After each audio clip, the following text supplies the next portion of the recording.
Greetings, friends. Greetings and good midday. I can't really say good morning when it's past 11, but it's nice and sunny. It's bright. Have my second cup of coffee for the day, and I'm ready for some video games. What is up, Killick69, Netscape Navigator, Father Axekeeper, lurkers in chat, VOD viewers, etc., etc. Welcome, everyone. We're back for more streaming action, and what feels like the first time in a while, we're doing some next best demo exploration.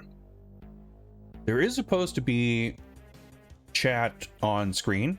There is not. I'm not sure what's going on with that. Something's broken. I can read chat fine, but let me see if I can you never know if you break something or if something else broke somewhere in the chain. There's always, there's always something. Streaming's a blow up. Let me just real quick check if I screwed something up.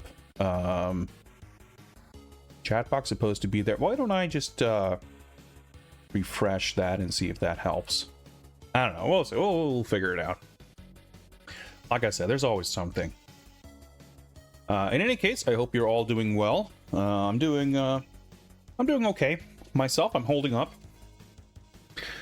I had a tremendously fun time on stream last time on Monday when I had Mike from Bitbeam Canon on to talk about ostensibly Metro Siege, but I think we mostly just kind of took turns ranting about game design and beat 'em ups and pixel art and all that good stuff. That was a lot of fun. Kind of a new experience for me. I have not had other people on the stream very often, but I thought it was fun. It was like a bit of a challenge. What's the word? I don't know. I'm just a little green with trying to maintain a conversation with another person while also being cognizant of chat and viewers and trying to play a game and doing everything. The way I stream normally, that's like I've done that for a long ass time at this point. It's well-worn territory. I'm very comfortable and used to it. So whenever I'm doing something a little different, it kind of catches me off guard with, there's so many parts of it that I am so used to that it's like totally on autopilot. I don't think about it.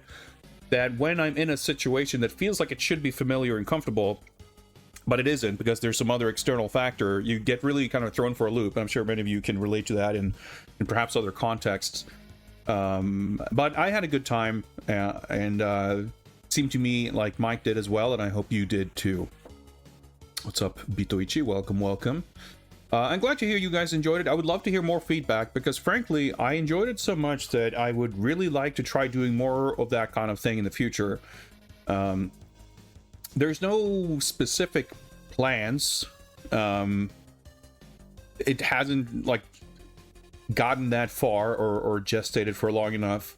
But like I said, I thought it was fun and interesting to the point where my initial kind of feeling coming out of it is that I would like for that to not be a one-time thing. Like, I've had the thought for quite a long time that I would like to do more like collaborative stuff with other streamers and other people I know online. Or I mean, I guess previously the way I'd thought about it was more about doing stuff with other friends in the Twitch kind of retro streaming community. And this isn't, it's not that far out of that sort of realm. But it was a little bit of a different thing. And yeah, like I said, it was interesting, and it kind of opened up a new sort of avenue for me in terms of thinking about how I could conceivably approach that kind of an idea. And what it could be. Like, I could see myself, like, the thought has occurred to me, and it has come up in conversation with other people as well about doing like podcast type stuff. And I'm not against that idea, but I feel like I have not been very compelled to kind of take on the additional required duties to produce and host a podcast. Like, I'll go on a stream or a Discord call and ramble, fine, I'll do that, no problem. But as far as like turning it into something organized, turning it into something that someone might actually want to listen to, trying to orchestrate some kind of structure around it, like, no matter how you look at it, that is actual effort that would go into that. But I think my experience with doing that stream with Mike kind of gave me a little bit of perspective on what kind of form that could take. But also, I think it gave me the idea or the thought to kind of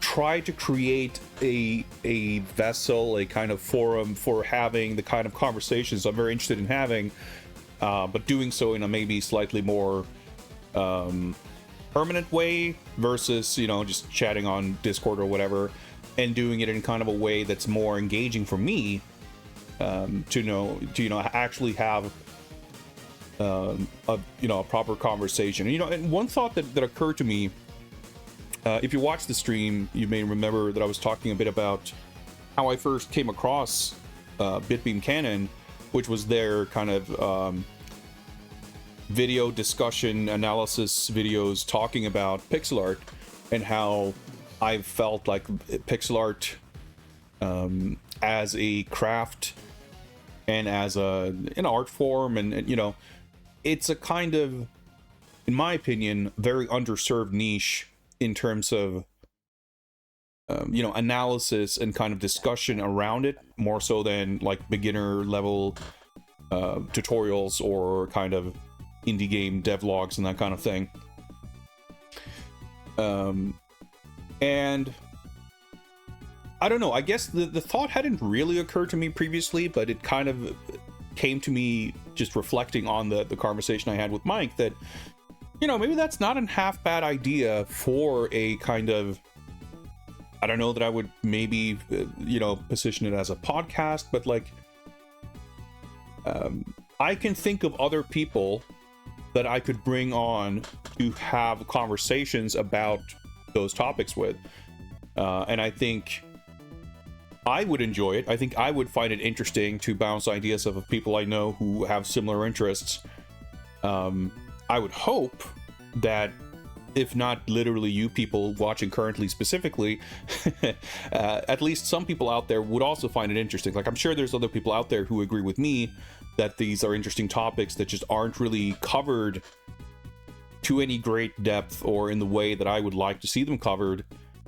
And I don't know, it's one of those things where obviously this has come up in the context of like beat 'em up games and stuff too, where there's the beat 'em up book that I got and other things where I just feel like there's a real lack of resources, there's a real lack of discussion and discourse around a lot of aspects of beat 'em up games, but not least like the kind of more nitty-gritty of game design within that space. And like, I would want there to exist more resources and some kind of design bible or whatever, but I don't feel like I'm qualified to put it together. And there's like some part of me that goes, well, maybe I should, and even if maybe I can do a half decent job, and I can do maybe a good enough job to be of value, but a shitty enough job that there's someone else who's better qualified that's gonna go, well, fuck this guy, I'm gonna do a proper job of it, and I'll happily take that. And I think maybe it kind of,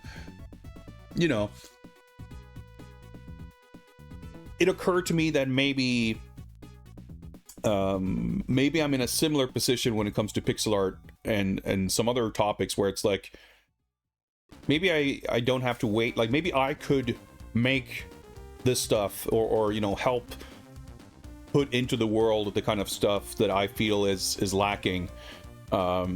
and that I would like to see more of. And I think it's more the kind of realization that, you know what, maybe I am qualified to do that. You know, it's very easy to feel like you're not in so many aspects of life. And I think culturally, there's especially a very strong feeling, like it's a very known, well-established thing here in Scandinavia, and perhaps Sweden especially, that like modesty is a very highly valued virtue, and like on the flip side, sort of arrogance and being sort of beating your chest about stuff is kind of frowned upon. So I think there's very fertile ground for imposter syndrome, but also just in general, like a hesitance to declare yourself an authority on a subject. It's very easy to kind of, and I mean, I think that's a very universally human thing, but I think it's especially like fueled culturally by the environment I grew up in and live in, you know? So maybe that's part of it too. And like I said, there's nothing planned, there's nothing to announce, but it's something, a lot of thoughts on those sort of topics have been swirling in my head since I did that stream with Mike, and I feel like, yeah, as you mentioned, Bituichi, like it was fun to me as well to feel like I could have a conversation with someone on even footing when it comes to you know, taking space in a conversation and just like ranting endlessly about topics of interest. And yeah, I feel like that was a lot of fun. And it you know, it means that it was pretty. I love streaming. I love ranting and rambling, and I love having conversations with you guys, even if they are mostly monologues with occasional input. But having someone else along for that ride and feel like it was a proper like exchange added kind of a dimension to it that I really enjoyed. And it's had me thinking about like what else can I do along those lines. Like I'd be happy to bring on Mike again and just do more of the same, because I feel like we're not going to run out of things to talk about. But it's kind of an interesting twist that like when Mike first got in touch with me about doing the stream, I was happy to do it. I was excited about it, but it didn't. I hadn't quite foreseen the ways more specifically in which I would find it a lot of fun, and the fact that it kind of gave me a lot of food for thought, if nothing else, for what else along similar lines one could do.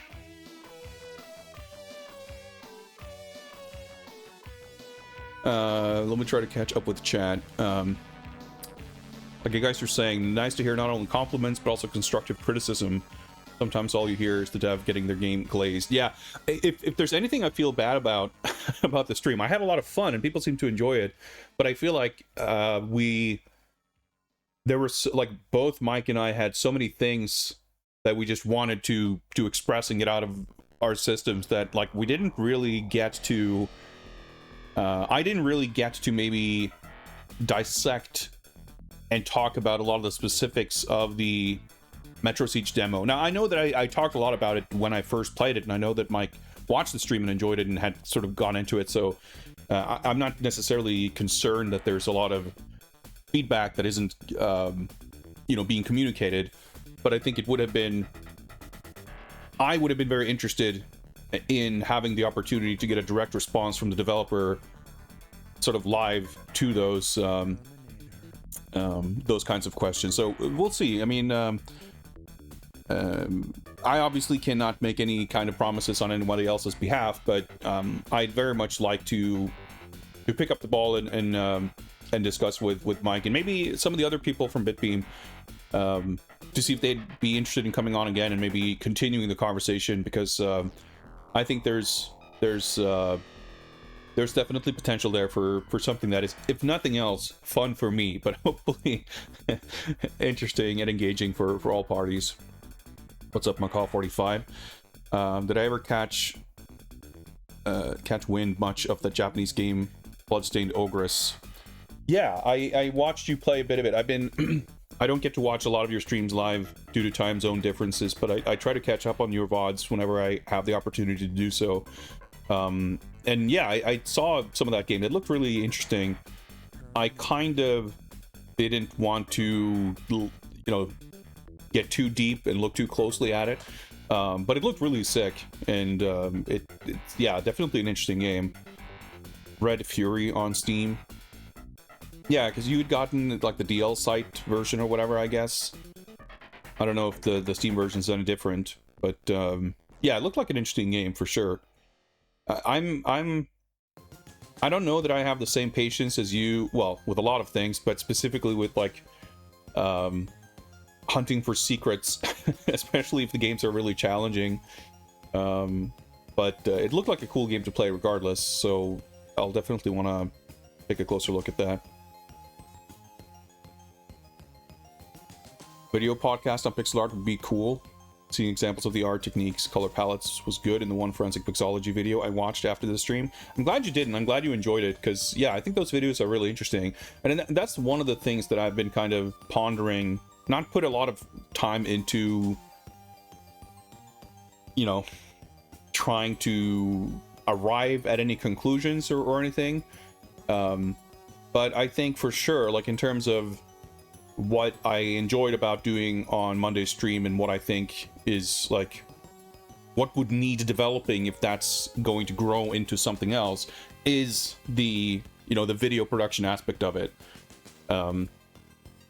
Like, what do you put on screen? How do you manage that while doing a conversation? How much of it would you want and need to plan? Obviously, if you're doing anything where you're kind of discussing a specific topic or you're talking about something visual, you would want to have something on screen to talk about. Like it doesn't make for very good informative or entertaining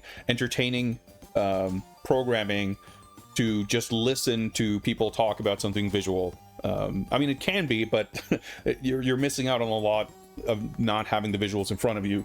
And I mean, for the actual conversation's sake as well, it's obviously helpful if you're having a conversation about something that each participant in the conversation is currently looking at. So I've definitely, the thought occurred to me again, like about these kinds of things, like, you could easily do, if you do like a pixel art podcast, you could have different sort of topics about specific developers or games, or even like techniques or game genres, or like there's a lot of ways you could approach it, which I find interesting, but it would require you can't just do that off the cuff. Like, we go back again to the talk about like doing a podcast and what's the production work involved. But I do think there's a difference, like having had the thought of like, in simple terms, talking about a pixel art podcast, that's a specific thing that I could get excited about, whereas the thought of like, oh, it would be fun doing a podcast, it's so broad and it's so wide that it becomes the thought of how to actually arrange and produce that becomes such a open-ended question that it's inherently both a bigger challenge, but also like, just feels so vague that it's not really engaging. Like, it's a fun thought, but it's not like, it's much easier to get excited about something more specific, I guess. So I'm definitely interested in thinking about how I could approach it and what it could be, and like what work I could be doing potentially to help sort of solve the issue that I see of that kind of I loathe using the word content, but just filling a gap in videos or podcasts or what have you, or just in general, like producing something of interest on a topic that I enjoy and I'm very passionate about, that I feel is kind of underserved. McCall says, for selling 20 copies, it's quite baffling, and the dev totally undersells it. The reality of the game is a complete Pandora's box, and new revelations are constantly being made off stream from others as well, that that I'm in contact with are like really mind-baffling stuff that evolves 1000% beyond even just getting the perfect deathless run ending. Easily the most impressive and baffling indie game I've ever seen hidden in the cracks that is still totally unknown. Feel it's inevitable down the line for a huge YouTube to expose the game with some kind of YouTube thesis video. Like the Tommy Tallarico bit. I mean, not quite like that, hopefully. Although that would be quite the twist. Yeah, like I said, it seemed really cool, and it seemed, frankly, a little overwhelming. But yeah, I gotta make sure. I didn't do it yet, I don't think, but I gotta make sure to add it to my Steam wishlist just so I can kind of keep track of the game existing. I'm getting really annoyed, so let me just, before I get super sidetracked or busy with something else, let me see if I can figure out if there's something I can do about the chat capture thing not working, or at least see if I can understand what's going on and or where the issue is, because I'm doing it via Streamlabs, so I want to make sure that Streamlabs just isn't down or broke something or whatever. I'm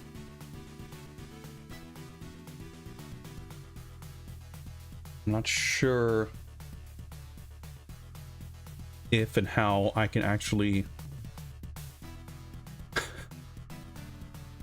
do that, I guess. Well, I can.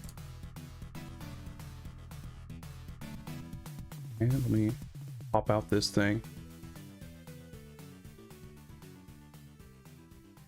All right, let me do this. Test chat. Okay, so that is working. The widget that I can launch through the website is capturing.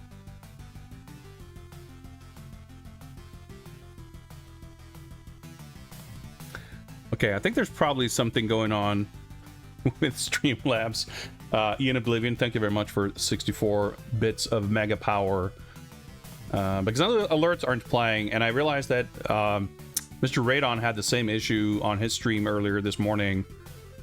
So it's probably not a localized problem. Let me just take a quick look. Because, yeah, the alert is also the Streamlabs thing. So thank you, Ian Oblivion, for conducting a slight little bit of research. Yeah, so I can launch the chat box widget through the Streamlabs backend, but the OBS browser source chat, which is literally the same URL, just is not doing anything. I wonder if there's some weird OBS thing or some weird, I don't know. I don't think it's anything I can fix, I guess. If I had to guess, which I do have to guess because I don't know. All right, I'll try not to worry about it. Like, I'm really bad at repeating chat messages when I respond to them, and I know as a viewer it gets really annoying, especially if you're looking at a VOD. Like, even when you can see the chat, it can be a little hard to follow what the streamer is actually responding to.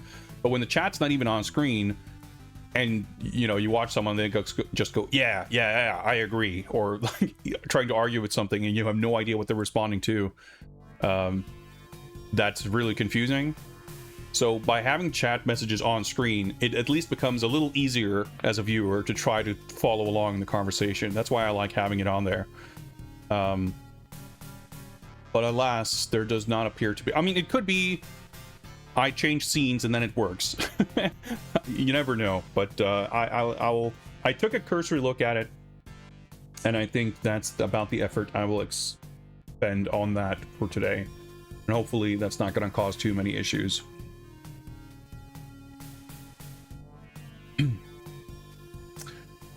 Related more to this stream somewhat, did you see the bizarre reveal trailer to Dungeon Lurker that dresses the game up with this horror mystery live action component the point where it might actually be an element used in the game itself. I'm not sure if I did. Let me take a quick... I'm assuming I can find that on Steam. I wonder if that is the game I think it might be. Yeah, I've seen this game. We're getting audio there.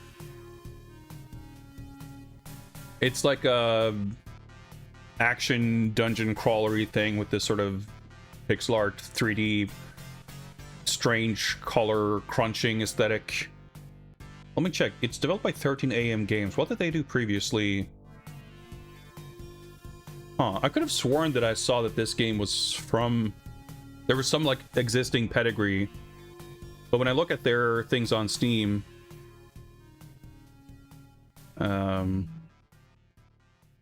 there's, like, 2 games, and none of it is anything I recognize at all. But I wonder if there might be individuals involved in this that worked on something else I know. Yeah, I'm pretty sure I didn't see the trailer you're talking about, but I just wanted to see if I knew what game it was. But yeah, that does sound strange, because the aesthetic of the game itself seems so specific and like dialed in that having a live action element or even just any other component to it that's like visually totally different seems a little strange. Yeah, the game does look good for sure. I'll add it to my wish list. I think there are elements of it. Like, the art's great, and I think it's got a really strong visual identity. But it's definitely... It gives the impression of being much more on the RPG end of the spectrum of action games. That isn't really my preference. It's the kind of thing where I look at it and think if this had been a pure action game, I would have been all over it. And I think, like, in the action spectrum, it's leaning far more on the RPG side than I prefer. But on, like, the action RPG or even the RPG spectrum, it's definitely far enough on the action side to be of interest. I should probably disable that automatic Metro Siege message for today's stream. Fuse Deluxe is raiding with a party of 40. Welcome, Fuse and Raiders. Greetings. We're going to be looking at some Steam Next Fest demos today. I'm feeling a little awkward because I guess Streamlabs is broken. Because half of the things I expect to work on stream are not working, including alerts and chat capture. So I'm constantly confused. But we'll make it work. Part of being a streamer. Exactly. It's streaming is a blow up. But yeah, welcome everyone. I hope you're doing well. I didn't get to catch any of your stream, Fuse, but it looked like you were doing more Pragmata. A game I continue to have mixed feelings on, but people seem to really dig it. I haven't played it, to be clear, but one of those things where I'm sure it's fun. I wouldn't mind checking it out. I'll add it to my list of about 25 Capcom games from the past handful of years that I should check out at some point. I'll buy it for $5 down the line. But very little about it from a purely thematic, aesthetic point of view seemed really compelling to me, but I have no trouble believing that it's mechanically very competent and engaging. More VF. Yeah, I'd love to catch more of you streaming VF, but anytime I see that you're streaming VF, I wake up at like 6:30 a.m. and I tune into your stream, and it's like, well, VF ended 2 hours ago. Now we're playing Pragmata or I don't know, some other shit. I'm like, man. But I'm very glad that you're sticking with it. I'm sure I'll get to catch you play VF at some point. More VF checked out the 1666 demo. It sounds vaguely familiar. I'm gonna look that up. Oh, that's the witch game, right? Right. Yeah, time zones. What you gonna do? Streaming's a blow up. Time zones a blow up. It's just it is what it is.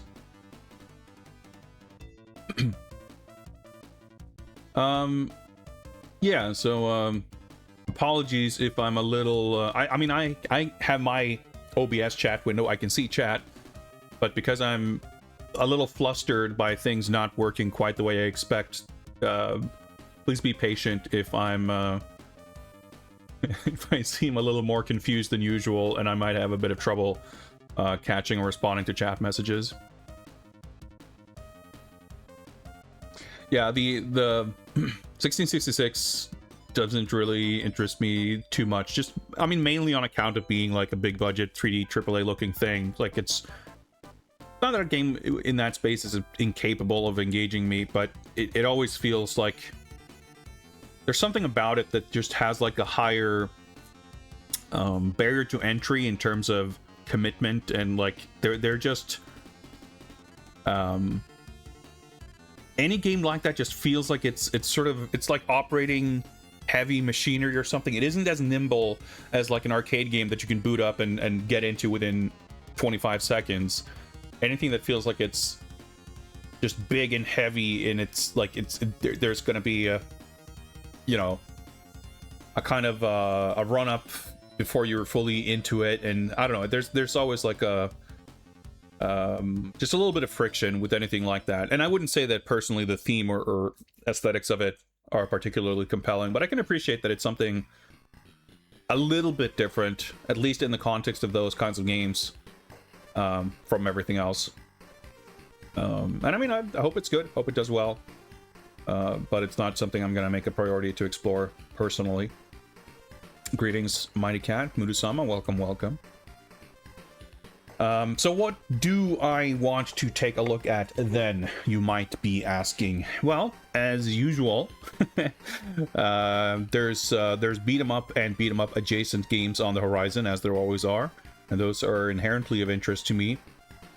What actually compelled me to go, you know what, I actually probably should do a Next Fest stream, because I've done those in the past. It's usually a good time. But I feel like for the past couple of Next Fests, I didn't bother. But there was one demo in particular that I'm really excited to take a look at.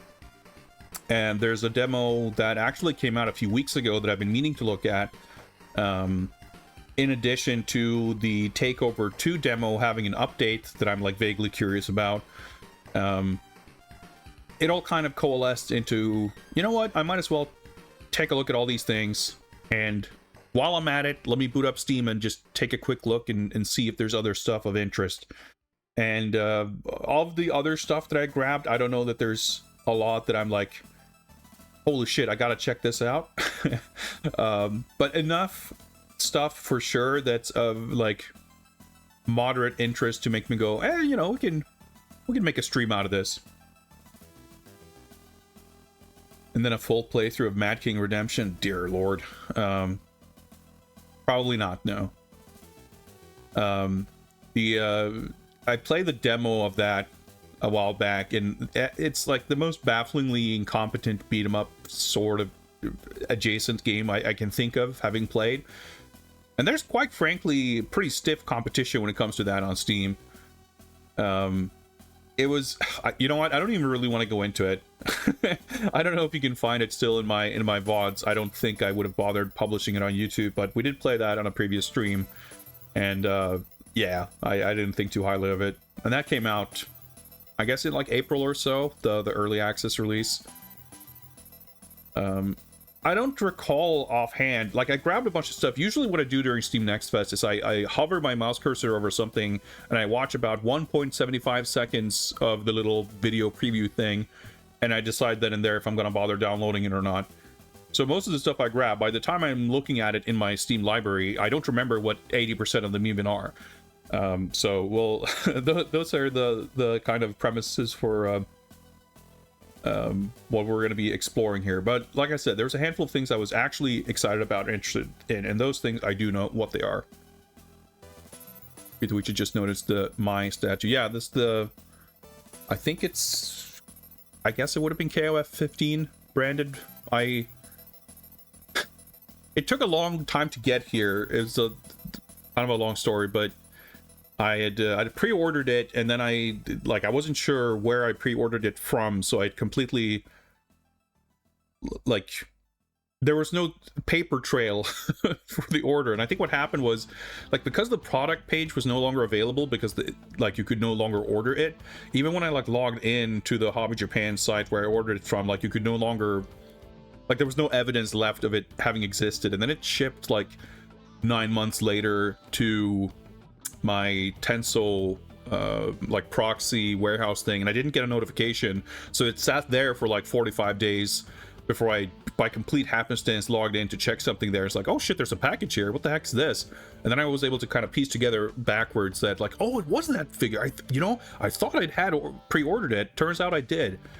And then I had to get the cheapest possible shipping to get it shipped from there, so that took another like 2 months. So then it eventually showed up, and and because I don't have space to put anything, she's just like piled up on top of my vintage Rainbow Mika statue that I also got a couple of months ago. But anyway, I digress. I'm not going to go over in length the kind of stuff that I have quote-unquote planned for today's stream, because I don't really have anything planned. I have a bunch of demos downloaded, and we'll probably kind of pick and choose at random. But the one demo that had me excited, that I genuinely wanted to check out, and what kind of pushed me towards doing this stream, is a demo for a game called Phantom Gear. And this is in fact a Mega Drive game. We'll see how this works out. I'm not surprised if this turns out to just be kind of a emulated ROM situation. I don't know if there's like a more specific Steam build being created. But this was on Kickstarter quite a few years ago at this point. I have probably like half a dozen. You know, I always kind of, whenever I do this, I always miss or forget one, but trying to count like the Kickstarted Mega Drive games that I have that I'm like waiting for. Heavy Recoil, technically I didn't back on Kickstarter because I worked on the game and I'm receiving a complimentary copy. That's literally on the way. It's moving from Holland or Germany or something. I think it actually made it within the Swedish borders in the last day or two. In fact, I'm going to check my shipping updates right now. Okay, latest update is from yesterday. Shipment item is under transportation. So Heavy Recoil should be getting here this week or maybe next.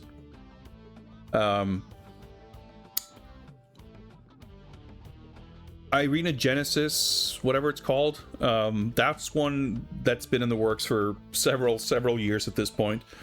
I think that was the game where like one of the staff members passed away, and they've been having some development troubles for sure. It's a pretty generic looking shoot 'em up, nothing super special, but you can tell that it's like it's been a number of years, because if that Kickstarter had come out today, I don't think I would have backed it. Not because the game looked bad, but there's enough Mega Drive games coming out nowadays that I feel like the novelty of there being a new Mega Drive game isn't quite, like, doesn't weigh as heavy, and I'm actually forced to be a little more selective about what I actually choose to spend my money on. But this was long enough ago that wasn't quite the case, I think. There is, of course, the infamous Black Jewel Reborn, which had a Kickstarter update a few weeks ago about them restarting development on a new engine for the 12th time or whatever. Like, I mean, hopefully that arrives at some point. I just want a Mega Drive case with Oscar Celestini artwork on my shelf. I feel like that's like the biggest draw with that game. So if I get that, then I'll basically be satisfied. There's speaking of Jigsaw Lady Tiger Plus or Deluxe or whatever it's called, that campaign wrapped up very recently, so that's still a ways out. There's Shadow Gangs 0, which also probably a ways out, because that's, I think, like Neo Geo is like the lead platform, so the Mega Drive one is going to come a little bit later. Are there any others that I'm like waiting for? I don't know. Phantom Gear is one of them, and it's been in the works for several years as well, and it looks like they're finally reaching, you know, somewhere approaching the finish line on development. So I'm quite excited, and I think from what I've seen of earlier footage and artwork and stuff, we'll see how the game holds up. And I want to say that there was a demo during the Kickstarter, so I've played something of this, but that would have been several years ago, so I'm sure it's, you know, changed a lot since then. But it appeared, even at first blush, to be a pretty polished and above average quality thing. You know, there's a lot of Mega Drive games coming out, and that's really exciting and fun, but they really run the gamut in terms of quality. Like, there's a lot of games that are, you know, the kind of stuff that's a neat homebrew project, but doesn't really hold up as like a commercial release, in my opinion.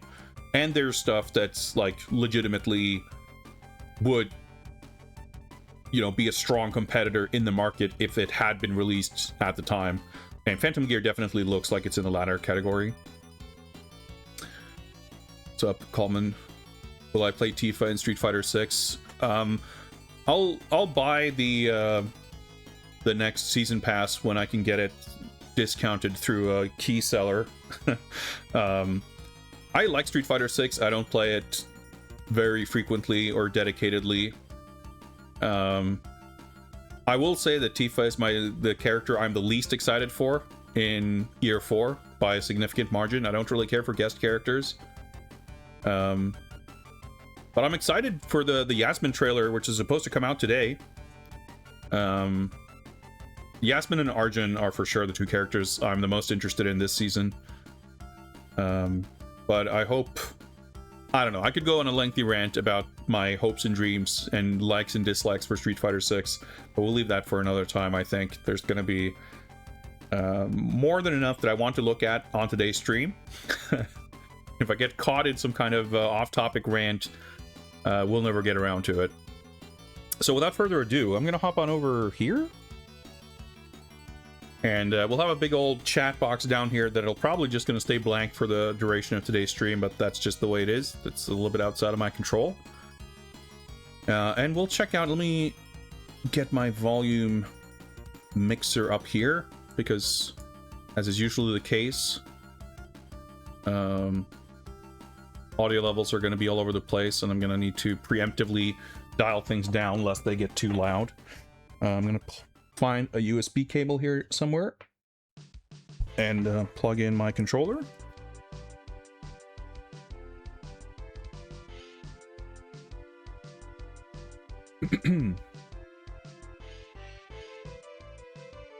We'll turn these jams and boot up Phantom Gear demo. And see if we can get a capture going. Mega Cat.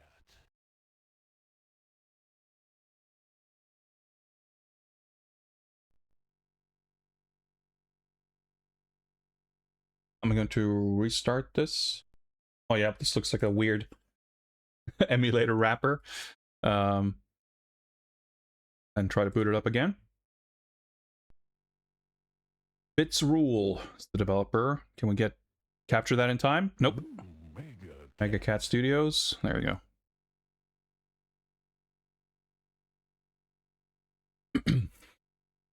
Yeah, Steam summer sales happen all the time. You know, I will keep an eye on stuff on my wish list being on sale, but the time of being excited about the Steam sale and going, oh, I need to get this and this and that, I feel like that ended somewhere between 10 and 15 years ago for me. I mean, that's not to say I don't get stuff on sale, but it seems a little low on my end, but probably bump it up a little bit.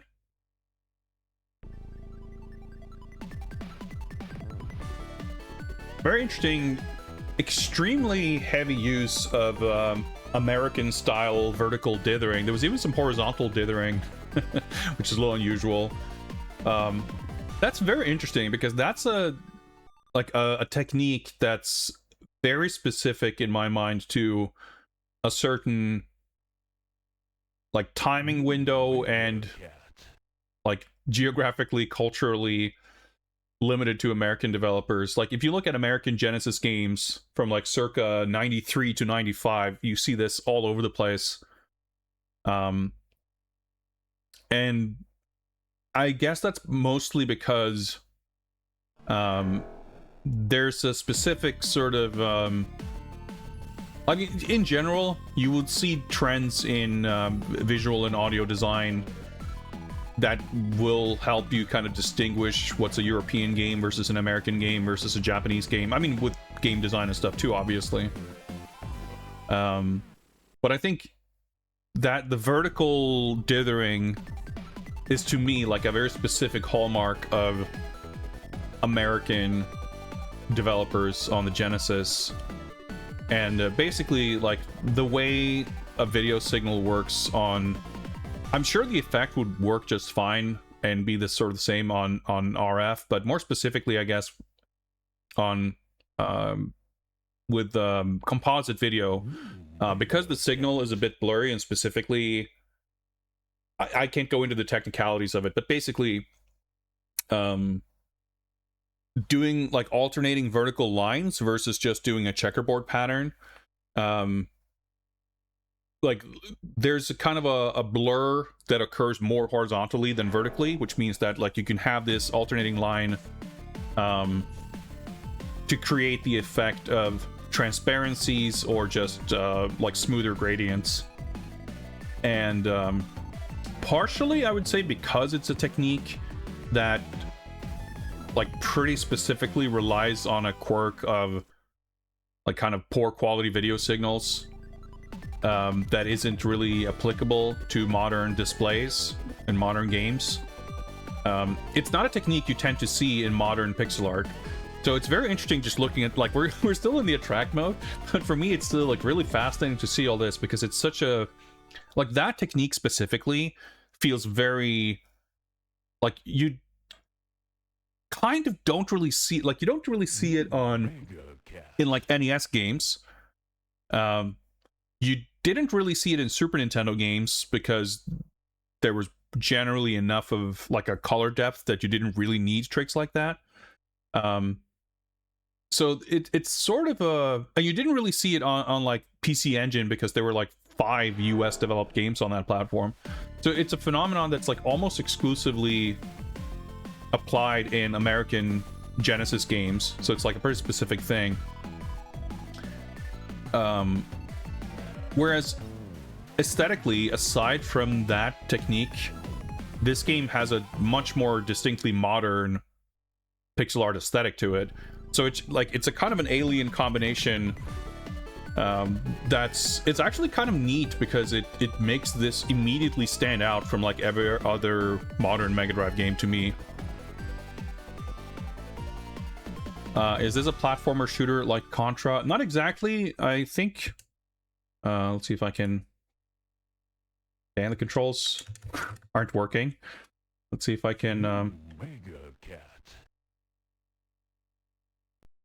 can press escape. Okay, it's working now.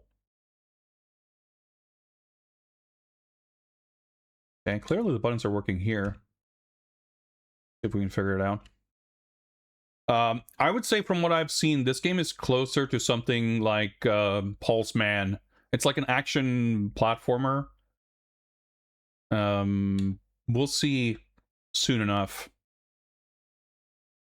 This game has not released yet, no, but there's a demo on Next Fest. Actually, that reminds me. Update this. I'm not gonna... I can't be fucked typing out the word demo after the title of everything. We're playing Steam Next Fest demos, so hopefully it's clear that we're playing the demo version. Alright,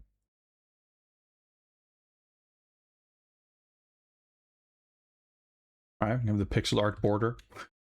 The none... Oh, it actually makes the screen a little larger. I'm assuming there's some, like, scaling it like this makes it like an integer scaling or something. So I can put it to integer scale.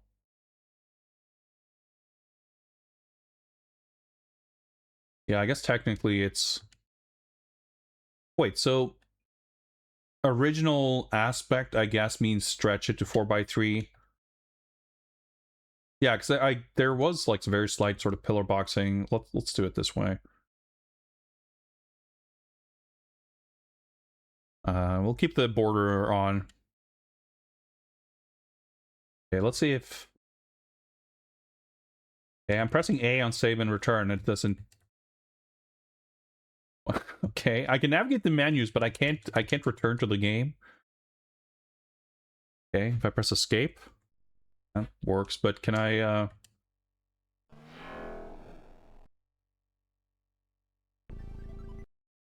that's the suspend menu. I can bring that up. Oh, there we go. Okay, finally. I was able to get the controller to work. Yeah, so you'll see the kind of, because there's non-integer scaling, like, it's a little flickery when it's scrolling. But I think that's just gonna be the way it is.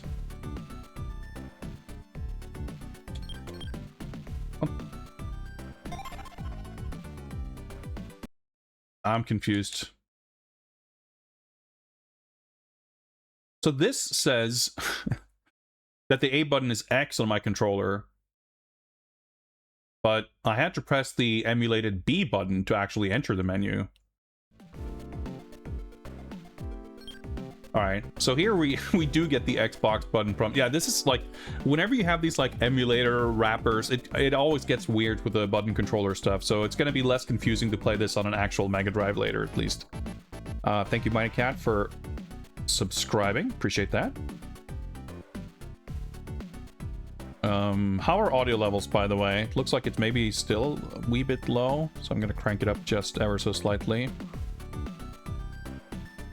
Music sounds good. Like, as you can see, again, like, production values are very high in this. Oh, I just realized. I guess the button icons that we're seeing explaining the controls are actually the Xbox buttons. I thought it would be the Mega Drive buttons. But I guess not. Okay, that makes sense then. I mean, it's still a little confusing and weird, but I can see why they would do it that way. If someone were playing this, not realizing it's an actual emulated Mega Drive game, they would find the Mega Drive button prompts incredibly confusing. So, that's fair enough. I mean, it's a little... You're kind of in an awkward spot no matter what as a developer. Attack, jump, dash. That'll be fine. That's the exit button. Okay. Look at all the Kickstarter backers. Or at least ones whose name are in here. Alright. Shout outs to Alistair Haslam, who I guess paid for looking extra fancy. Same with Anonymous. See, at least this is its own separate thing and not... Wait, hang on. I guess Cody Delorme backed multiple times at multiple levels.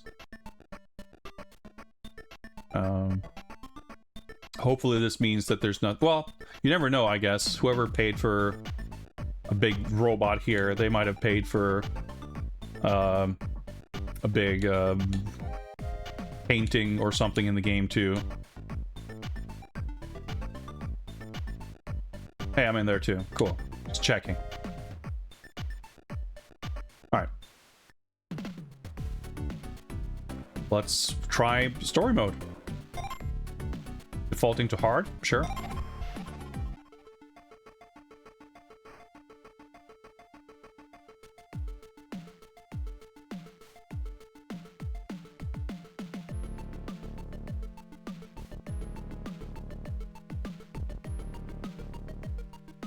Kind of interesting the way, like, the images are sort of sliding around in different directions.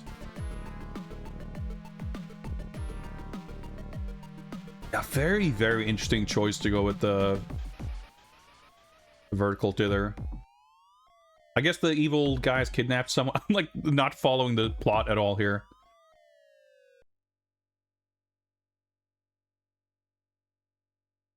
Yeah, like this is incredibly fucking fancy. It's very interesting kind of presentation.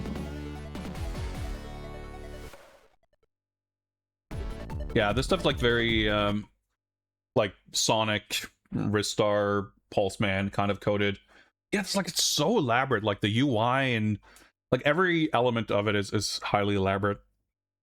It's very funny that, I mean, I guess I don't even have like a hype train notification normally, but the fact that like every other thing you can do, like cheering or subbing or whatever, is also not triggering any kind of excitement or confetti or explosions or quanchis or anything. The fact that we get this completely silent hype train progress bar, something about it just makes me laugh.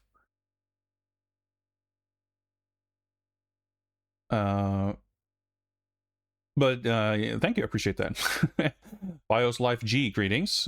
This is Phantom Gear. We've got the game title on the top left up there, and actually in the game window down there too. A peace train, a solace train, a relaxation train. I could go for some of that. This is a game that was a Mega Drive game that was on Kickstarter many years ago at this point. And it is, I don't think there's a release date yet, but it's coming relatively soon. And there is a demo on Steam, which I'm excited to check out. We're just getting started here. All aboard. Thank you for the 1-bit. Skip Navigator. Appreciate that. So, like, the art style in game's a little different. Alright, we can blast, we shoot things. I have a mouse cursor, let's...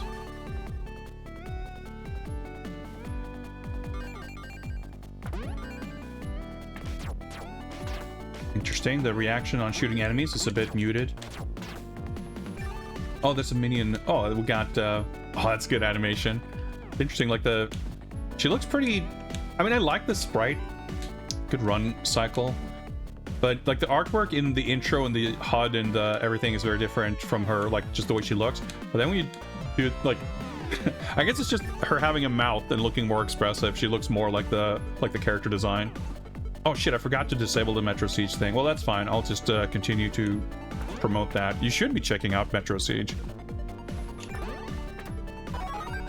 Yeah, it's interesting. Like I think all this kind of, it's a very interesting mix of things because you have the kind of bright Ristar, Pulseman kind of anime character design and aesthetic, but you have a lot of this kind of gritty texture. I don't remember offhand where the developers of this are based, but it's an interesting collection of you shoot up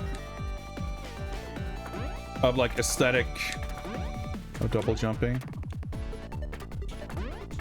What did the C button do? Nothing currently.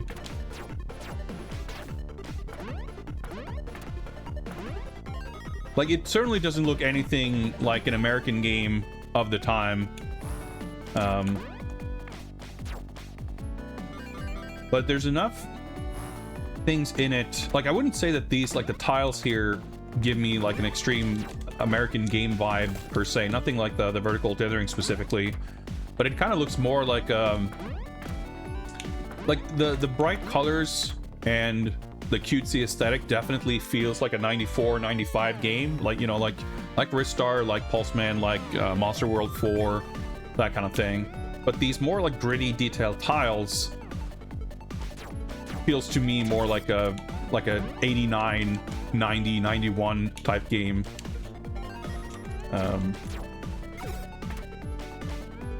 But it's cool. Like it doesn't feel incongruous or anything, but it makes it feel like it's not specifically like, oh, there's cracks in the wall. One up, okay, cool. It makes it feel more distinctly modern and not like a rehash, and it's not trying to mimic any one thing in particular. What a cool effect with the shield. Like, it's reminiscent of all those things, but it has an identity of its own too. I will say that the shooting and especially hitting enemies is not as satisfying as I would want it or expect it to be. especially with the production values being so high and the level of polish feeling. Like, the movement feels good. And there's like clearly effort. Like the fact that the enemies sort of animate a little bit when they get hit and when they die is like, you didn't necessarily need to have that, but it makes it stand out even more that the reaction on shooting enemies just like feels muted. I'm guessing that's some sort of an exit, so maybe go up here first. Like, I would expect more like some kind of flashing or something, because you have this kind of limited rate of fire too. Ah, okay, no, I guess I have to go. Or maybe there's a hit. Oh, whatever. Checkpoint, little floppy icon. I like the music a lot. Even the music has... it's an appropriate style of music for that sort of bright, sunny aesthetic. And it sounds not specifically like any one of those games, but it has the kind of vibe that you would associate with those games too. Okay, I want to see if there's something up there. But yeah, like the... Oh, I got a different weapon. Like the limited rate of fire combined with the kind of muted reaction when hitting stuff makes the shooting feel like less than what I would want it to. And this short-range weapon is kind of awkward to use. Especially the minions, the way they just sort of slump. Okay. Oh, well, checkpoint. I lost all my orbs, so I'm not sure what the orbs do. I'm not sure if there's a one-up coin type situation. No crouching. I guess I don't get anything for killing enemies. Your hands changed, like getting when I got the weapon. I don't know. That's I didn't notice it. Let's try to pay attention.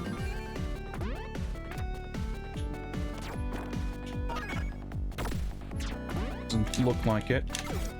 See, like, oh, I should have just kept my old weapon. It's just a lot harder to use. Wait, hang on.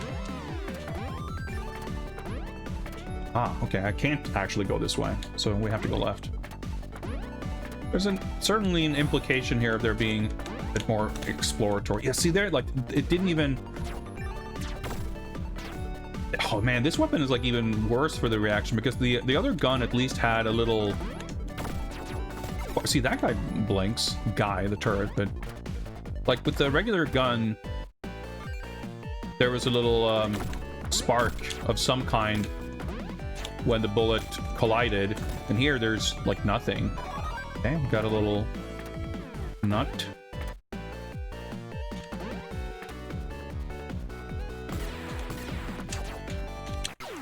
But yeah, mostly like that's kind of funny. Okay, I landed on a platform.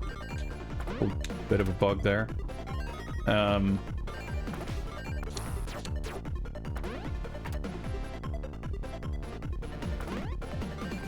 Those little details that I'm pointing out, let's actually legitimately not grab that. They stand out to me specifically because there are so many touches. Like, look at the tile map here for the background. It's like, it's so detailed, and it's such good use of like varied tiles without having a huge tile set to make it feel like the walls and everything too. Like, they do a great job of mixing up with relatively small variations in tiles to make like everything look really, well, not busy like in a bad way, but like pretty detailed. But the player character at least, if not the enemies, is so bright, and like there's such contrast that readability is not a problem. Like the bright pink platforms make it super clear where you can stand. Like, you know, the feel of movement and everything. Like, there's a lot of things that feel legitimately thought out and polished. Yeah, see, that's a lot easier. But I guess the nut was already collected, so... A lot of things feel very polished and well made. That something as, like, crucial and central to the overall experience of, like, the basic interaction with shooting enemies feeling a little half-baked is very surprising.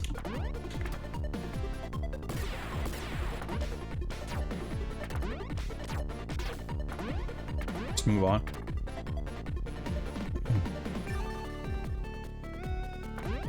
What's up, Wordito? This is the first game we're playing today, so we'll see what we might discover. But yeah, this was a game I backed on Kickstarter several years ago, so I was excited to like. This demo is why I wanted to do the Next Fest stream, because I was excited to check out this demo, and I figured I might as well show it off. There's a few other things I've been looking to check out, and I grabbed a couple of other random demos.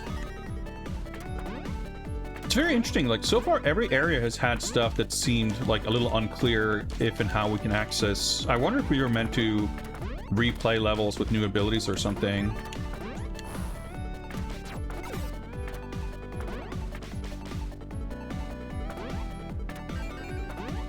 Either way, there's clearly an element of sort of secrety stuff. It's interesting you kind of stun lock those enemies. Like, having sort of hit stun in a game like this, it's a little unexpected. See, like, it seems like there should be a double jump or a climbing, like, you know, some way to get up there.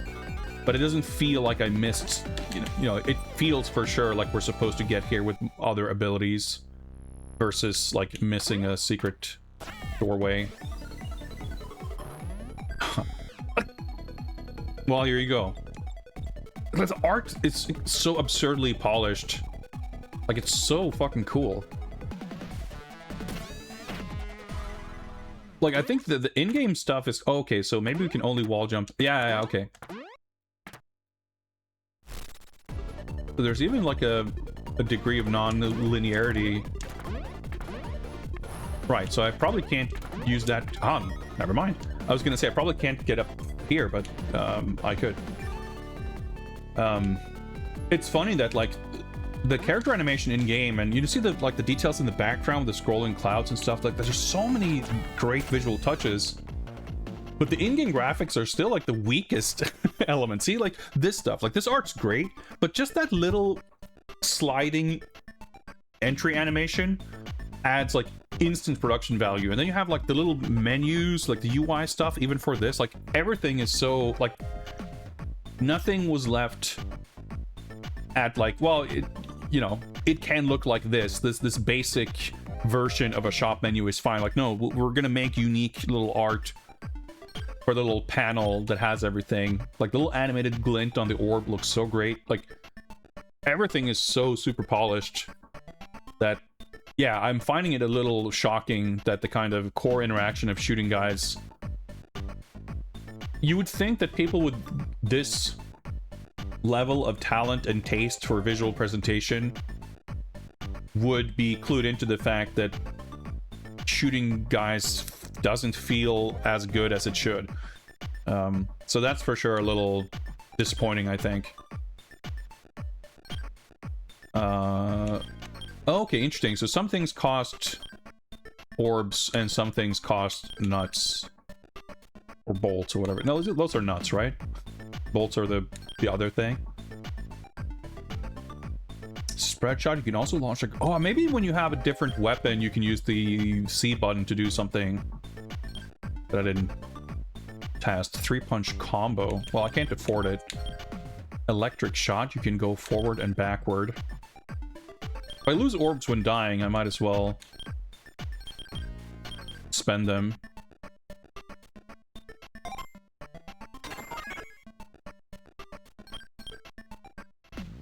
And like upgraded, that's interesting.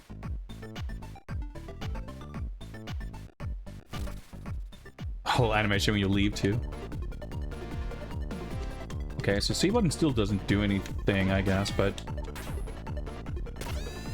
wait. Holding the button doesn't do anything. Oh, wait, hang on. Oh, that's my up plus. Okay, so this gun I cannot aim upwards, but I can, if I press up and shoot, you do that shot instead. Interesting. But yeah, like the fact that you have this sort of limited rate of fire, there's a lot of kind of small-ish things that all add up.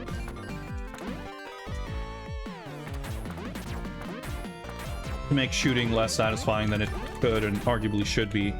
Oh, that's kind of iffy. The guy's like hovering inside the walls, but my shots collide with the walls. Dave's Games, welcome. Greetings. Stream Labs appears to be broken, so chat box and alerts and stuff appear to be out of order for today's stream. Interesting. Open-ish level design here. Well, I was kind of hoping that was health, but one-ups we'll have to do. Like, there is actually legitimately level design on display here. That's cool. Yeah, the art in this is great, but it's interesting too because there was a demo of some kind, some, I guess maybe, you know, prototype, tech demo type thing, proof of concept, playable build, when this was on Kickstarter. But I know I've played some version of this, and it would make sense to have been during the campaign, but I don't remember exactly because it was a number of years ago. Hang on, was there... I saw there was a nut there, but there's no... I don't want to drop down not knowing how to get back up, so we'll stay on the top row. You know, and I've followed like Kickstarter updates and stuff, but not like super, like not to the point where I've sort of mapped out the different locations or bosses or stuff in the game.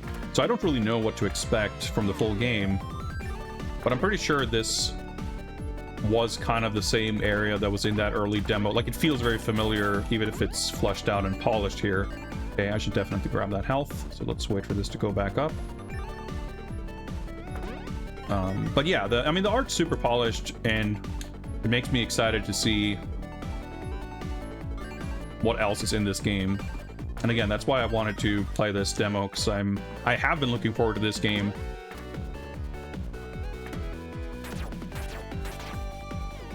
For quite some time. Is this where I could have dropped down to? I'm intrigued by the level design. It's more like open-ended, but not necessarily in like an exploration way. Like, I'm not big on exploring in games. That's not an activity that I find inherently compelling. So when it comes to action games and platformers, I don't mind them. I almost prefer them being more of a linear challenge gauntlet kind of thing. But this is kind of interesting because I'm moving forward and not feeling like I'm getting stuck or anything, but there's clearly like other paths I could be taking. And yeah, we got the wall jump upgrade, so surely there's going to be other upgrades. I would expect high rate of fire damage. I'm not sure what the upgrade to the weapon does exactly. There's a strong feeling of like there's more to this than we've seen. Okay, I'll keep my current weapon. Did I get gems instead of health because I was at full health? I think that might have been the case. But yeah, just a general feeling of, ooh, I guess there's more to this than it's immediately apparent, I think is kind of cool. Hope there's a lot of bosses. Yeah, I think for sure from what I've seen, like spectacle set piece bosses are definitely intended to be a key feature of this game. Now I'm wondering if I should have had the F weapon, but screw it, because I guess I would have had an upgrade at this point if I got that one. Okay, another shield. Looks like a boss. That guy, Titano.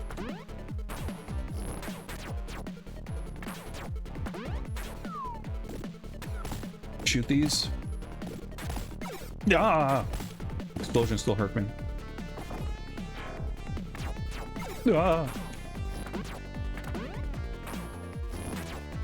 Oh my god, the tricky jump.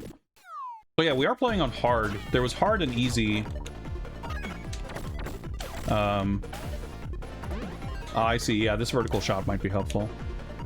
And the game defaulted to the hard difficulty. No lengthy. A cool little entrance, but no lengthy dialogue or intro or anything.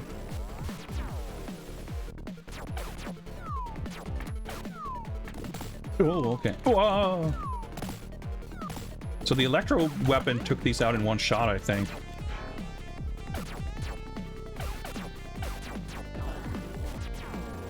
But it's a little easier to just keep wailing on him with this weapon.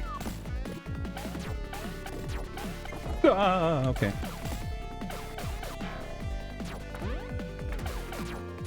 That was a badly timed jump. Okay, I did more damage than last time. Let's see if we can get through this fight.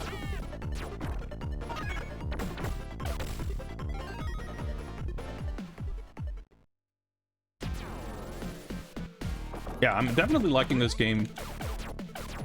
Like, it feels like it's got a decent challenge to it.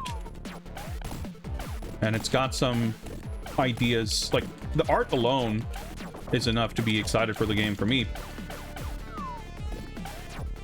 But I'm glad that that's not all it's got going for it. It's not like a shitty game with cool art that makes you sad that the game isn't good. Even if there's, like, I've been complaining about shooting and stuff that could be better. Oh, interesting. I could explode the thing in one hit when I caught it in midair.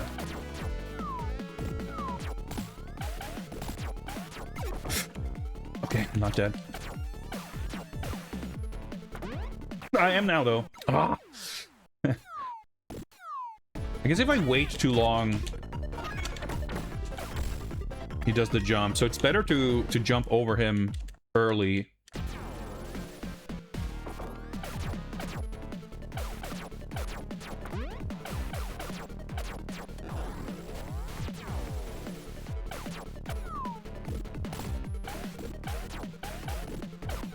I'm gonna get some hits in.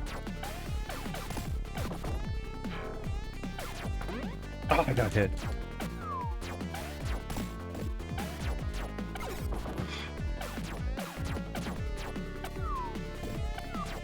No, that was really bad. Ah, what's even worse? Ah, shit, that was my last attempt. Can we continue from here? Can we continue at all? Yeah. Latest password. I'm pretty sure it's the password just for this level. Or start button to continue. Just puts us back here. Mega cat. Interesting. I feel like I could definitely have done that, but not a bad challenge. But I am a little intrigued also with the password system and like how long levels are. Because I'm pretty sure that was the... Because when I just paused the game immediately upon starting it, there was a... It showed a password on screen. And I'm pretty sure, like, it just looked familiar. It doesn't keep... This is... Okay, that's pretty bad. It should keep the password... The latest password that we just received should be in here by default. That's just a... like a core usability feature if you're going to be using passwords, in my opinion. Especially if the password is like the continue feature. If there's no just... I mean, obviously, this might be just how the demo is constructed, but I would expect there to be, you know, just being able to continue as though you had entered the latest password, or maybe even a continue from a checkpoint that's more recent than that. Let's try the easy difficulty just to see how different it is. I'll skip this time. I love this little sequence. It's so slick and polished.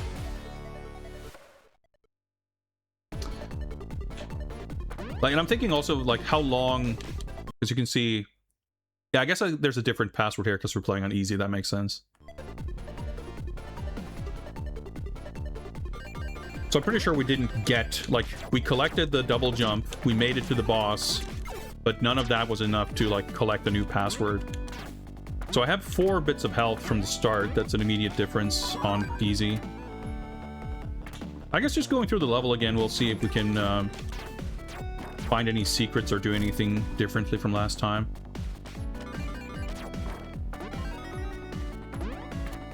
But yeah, I'm slightly concerned with how long the level is and how tedious it might be to redo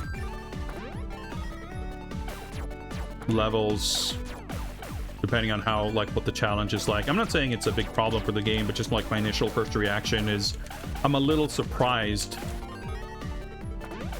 that that's how that would work.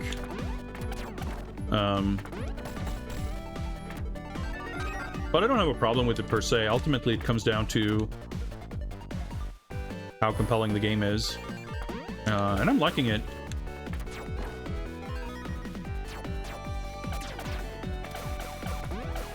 How big is this lab or this city?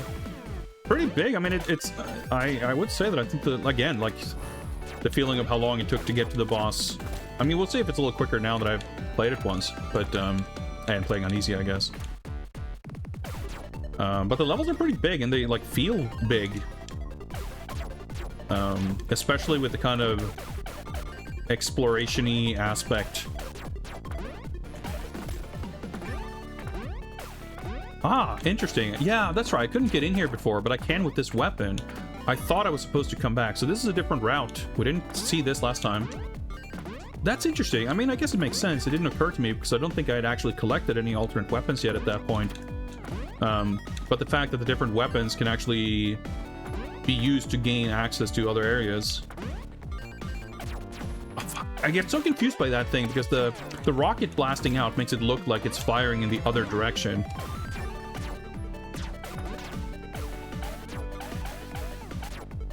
Oh, that's interesting. Those things can fire downwards.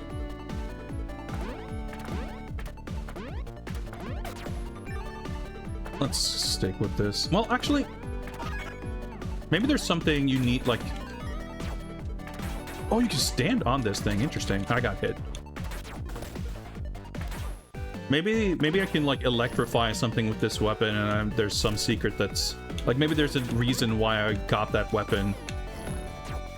Yeah, okay, that's interesting. So this projectile actually goes through walls. I missed it. See, okay, so I think if I took the other route, I would have come through that door, and that's where I went last time. See, there's a wall jump wall there. But because we don't have the wall jump. Finger slipped.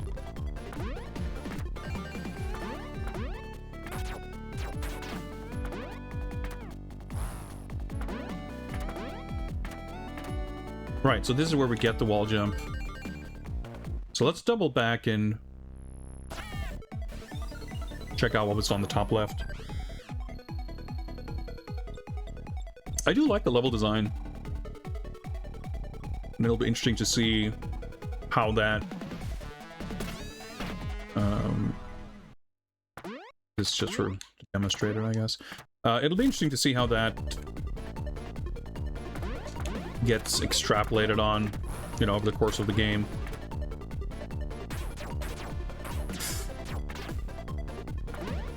Like, you can't shoot for a while. Like, when you do the big shot, like, it just locks you out of shooting for a bit in a way that doesn't feel super great. I mean, I understand. I'm not saying that every weapon should have infinite rate of fire. But there's something I'm having a little bit of a problem putting my finger on or articulating that makes it feel a little more frustrating or a little less intuitive than I would expect it to. Interesting. I mean, that makes sense. You get these little alternate bonus routes to get more nuts, as those can be used for buying extra valuable stuff. Yeah, so not dying, letting you keep your orbs means that we have a lot more cash. So when we got to this shop last time, we had like 35. Now we got 118. Interesting. We took a different route, so we collected a different nut from last time, but we still only got here with 2. So there was one we collected last time that we didn't get this time.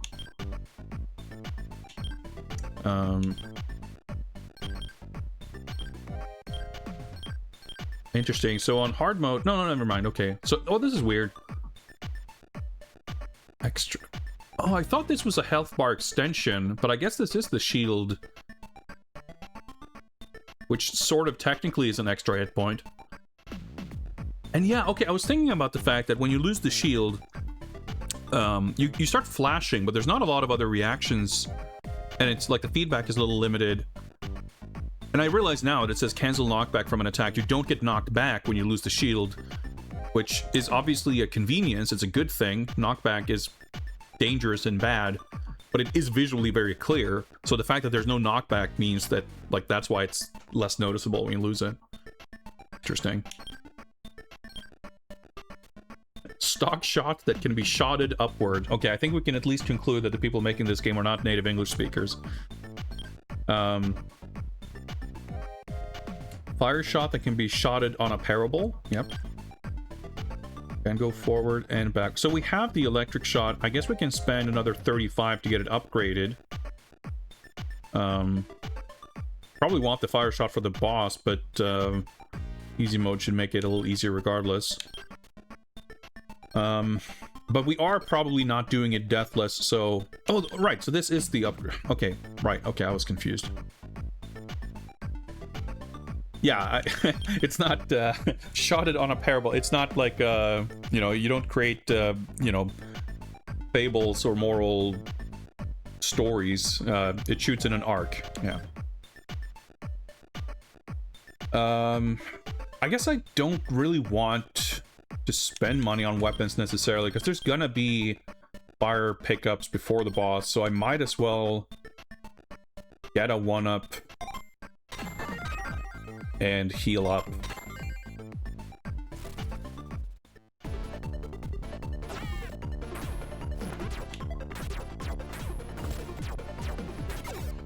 These little foreground walls are a little bit of a problem. Interesting, you can shoot the, like, the regular shot doesn't limit your ability to shoot the big shot. But the opposite is true. You know what? Fuck it. Let's try the punch. It's kind of interesting. You can use it to sort of hover, and yeah. So you can definitely use this for reaching. Oh, that's interesting. I shot its projectile. Seems like it's really fucking hard to use, though.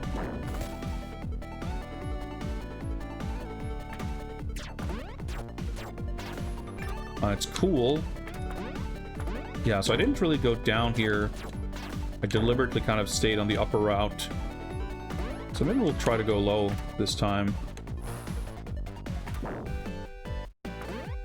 I don't know. Like, is that a death pit? Maybe. Probably. Try to uppercut it. See, I reached, like, into the wall there. Let's go this time. Have there been any bottomless pits? I actually don't know. I can't, like, hold down to move the camera down.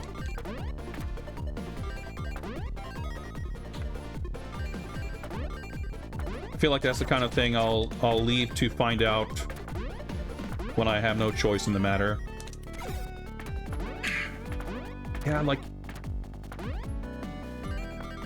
This weapon... Some of the weapons just feel a little strangely difficult to use. I appreciate that they're quite different, and I think it's really cool.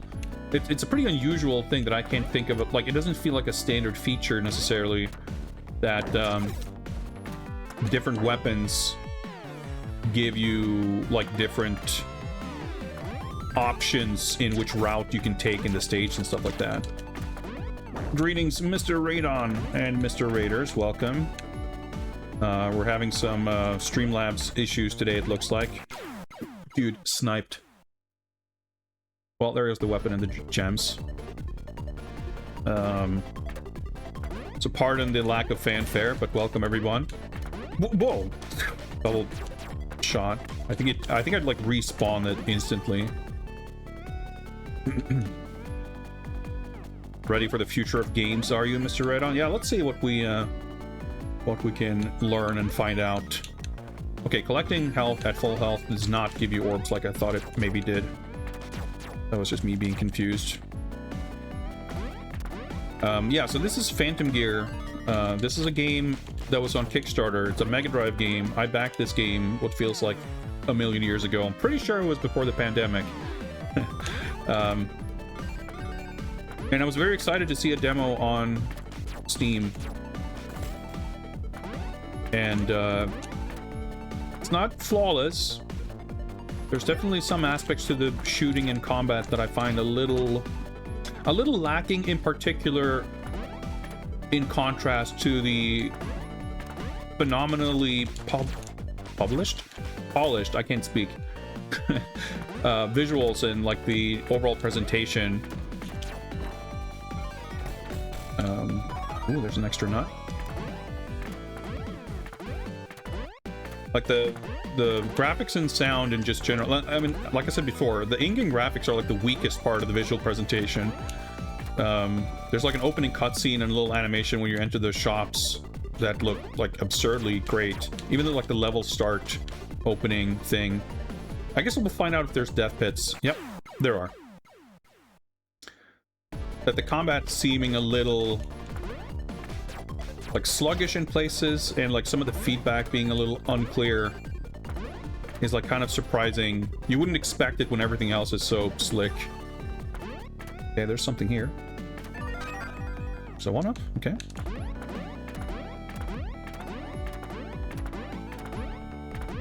Makes it feel a little uneven, but it's still definitely cool. Like, it's got incredible amounts of charm and personality with its aesthetics and presentation. Like, it's definitely the kind of thing where I play this, and by the end of the demo, I'm gonna feel like I really want to see more of this world. I guess I can't farm this thing. Okay, fireball. Yeah, the music's very nice. There was... Oh, it was...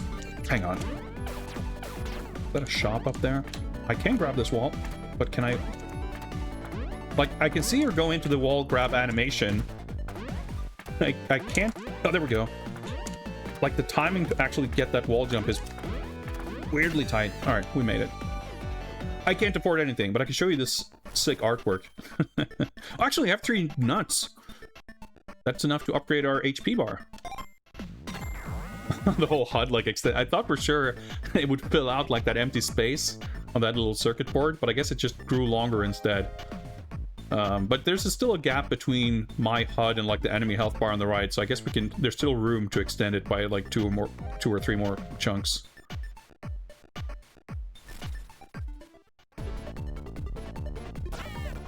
Alright, the boss should be a piece of cake.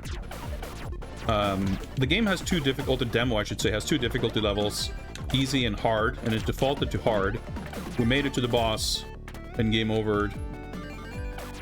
So I started over on easy.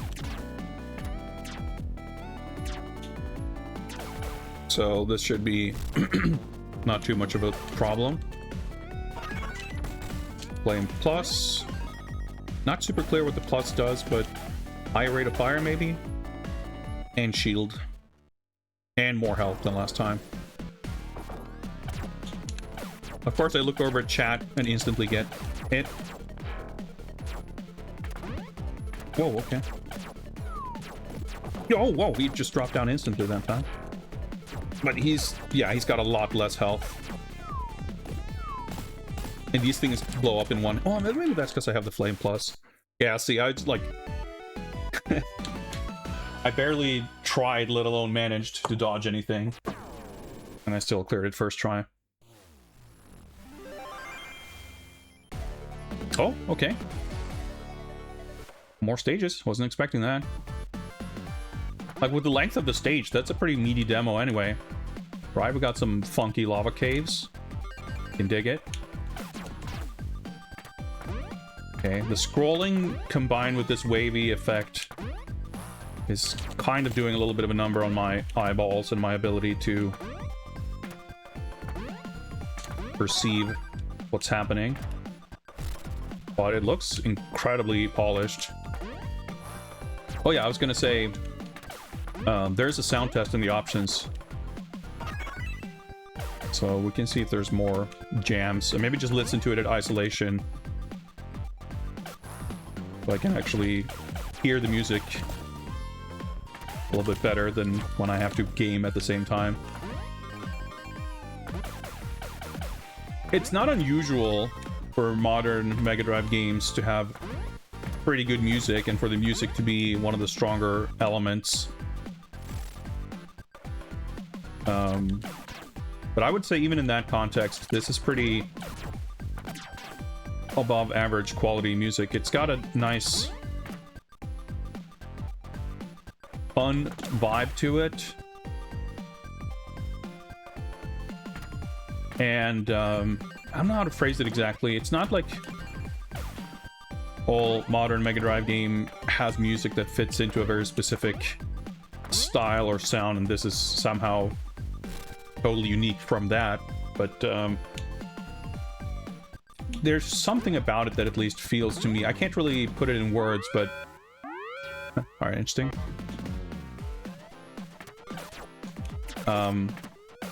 It feels like it's got a distinct style and personality to it, which I greatly appreciate. The wall jump's a little tricky. Ouch. Okay. I got juggled by the wall. I like that there was a different music. Like the music changes for the chase. And it's pretty sick with the background changing too. Like it's a nice, pretty simple effect to make it feel different. I'm getting like... Oh, I see. Instantly panic trying to deal with these enemies while being chased. Oh, that's not gonna... okay. Probably not how that's meant to work. I guess maybe only the front of the lava has a hitbox. Well, I'll make it or I'll fall into a pit and die.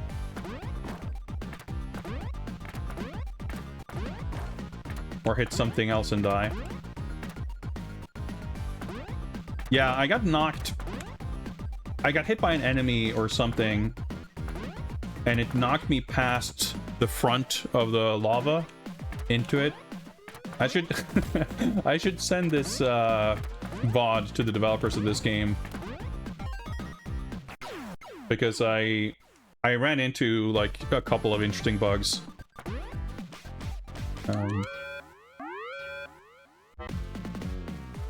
Alright, luckily I was able to die there, so we can at least try again.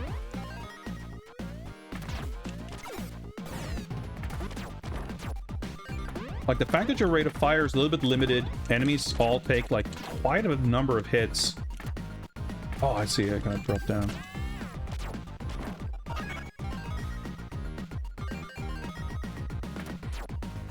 Oh, I see, okay.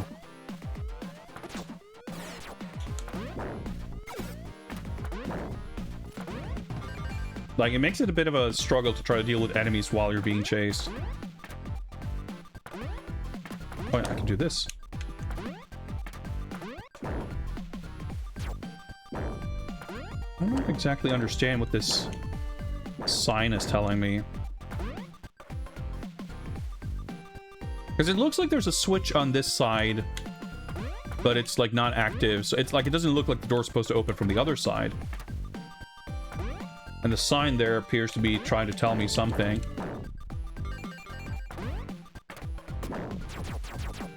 Okay, maybe these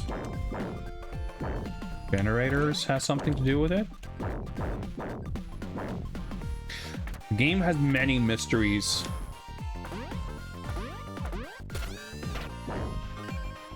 $30, is that going to be enough for anything?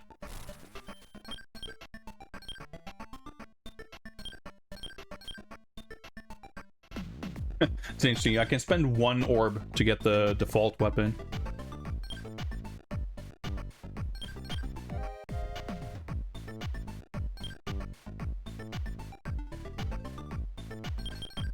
Well, I can... Might as well stick with the fists. They do give me a little bit of a navigational advantage with the uppercut. But that's like the good... Like what makes this weapon useful, I think. More so than... Like, I can... It's cool that it's got abilities to like punch the projectiles. Like clearly they made an attempt to give each weapon its identity as well as strengths and weaknesses. But I feel like maybe the balance, like there's the short range blast shotgun thing, which seemed like extremely hard to use without taking damage, and this is kind of like that. Like just having the range advantage with the other weapons seems so inherently stronger.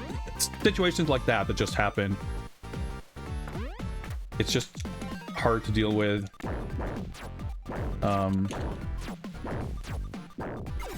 And yeah, like the feedback being lacking, like you don't quite know if you're landing hits, or I don't know. There's stuff like that that I think is not as polished as I would like in general, but also not as polished as I would expect given a lot of other stuff. All right, we're getting our upgraded calves. Right, so this is the other button, I think, that hasn't done anything so far. Yep. Oh, that's a pretty zippy dash, and yep, there's an air one. It's a pretty fucking long dash, too, for that matter. Like, you really go flying. I was thinking there might be something like that going on there, yeah. So, that's the other thing I was kind of thinking previously, that given the seemingly, like, exploratory, secret-y level design, it seemed to me like there were missing pieces of the puzzle. And I wonder to kind of what extent the game doesn't feel complete until you have, like, you don't have an actual proper idea of how the game plays until you have more of the abilities. Could have been there to find something, but let's keep going up. Probably shouldn't have done that, but that's fine. Okay. Yep. At least I died when fucking up. This would have been worse if I had somehow slipped through the surface there. It would have been harder to deal with this level, probably.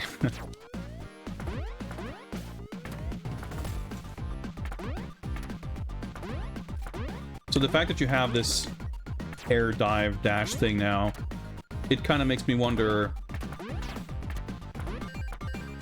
how much of the game is like emphasizing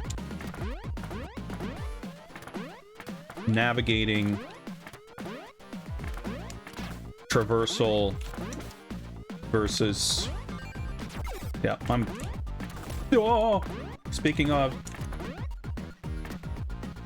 oh, okay, well, here we are. It was like hard to avoid. I was like, oh, okay, I took the damage and I recovered.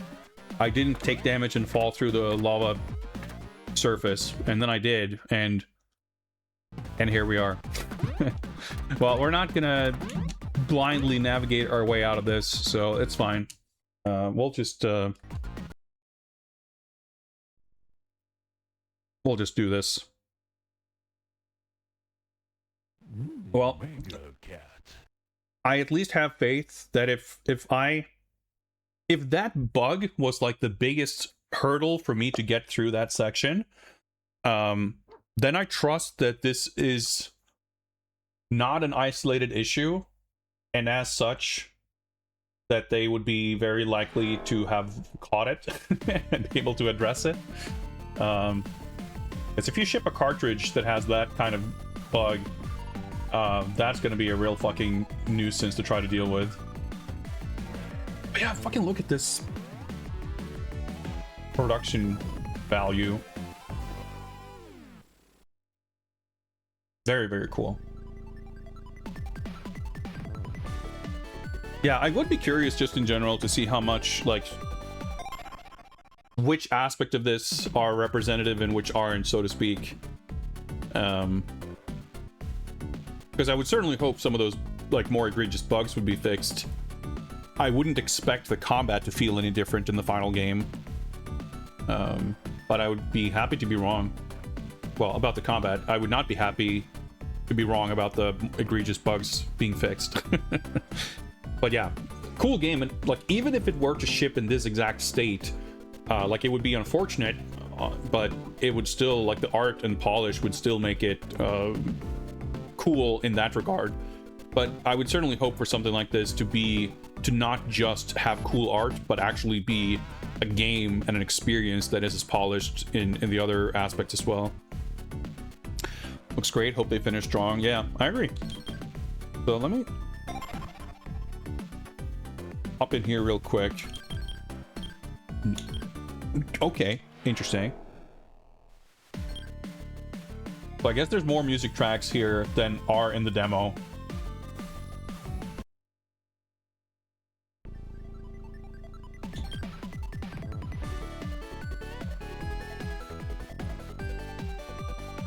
I'm not gonna stick around here all day listening to every track, but like the shop music, I think.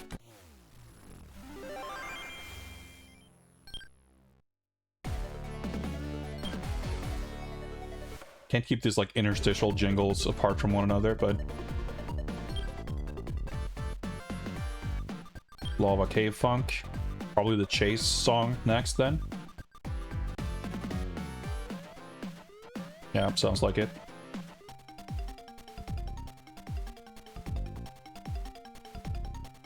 Alright.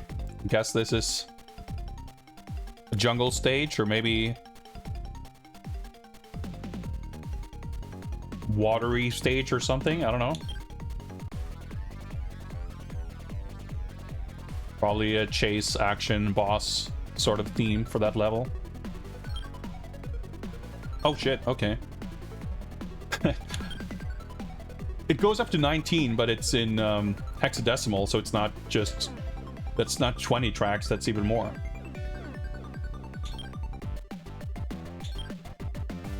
Don't want to spoil ourselves too much, I guess, but... Right. Drama... Dark Lord cutscene or something, it sounds like.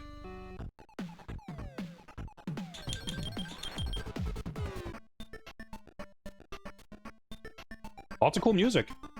Yeah, some unfortunate bugs, but, you know, it's a demo, the game's not done. I have, at the very least, hope, but dare I say faith, that some of that stuff will be addressed and we will have a more polished final product.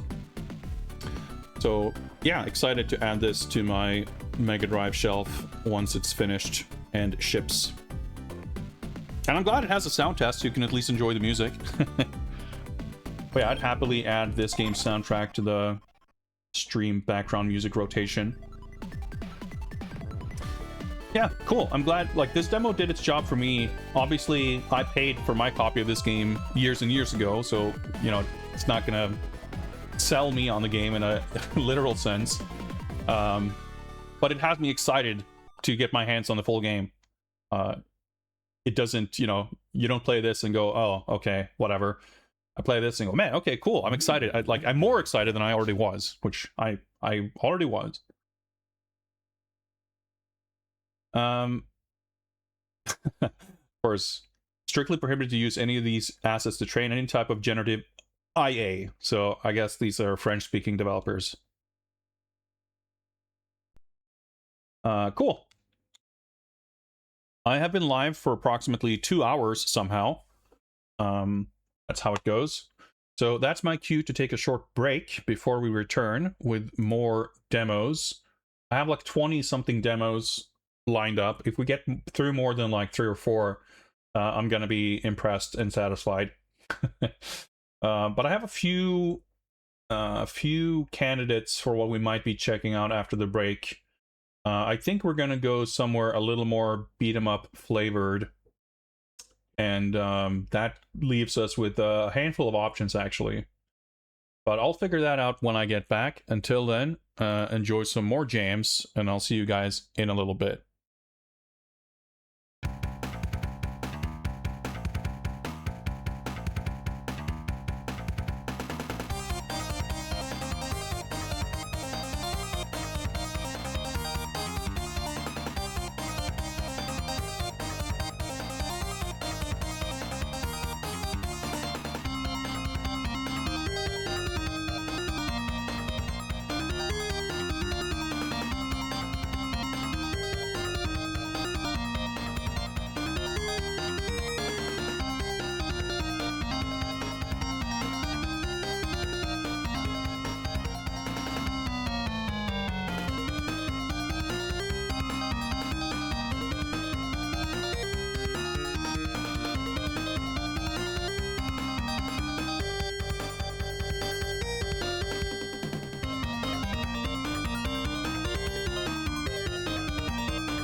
right.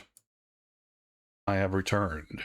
Let me hydrate real quick.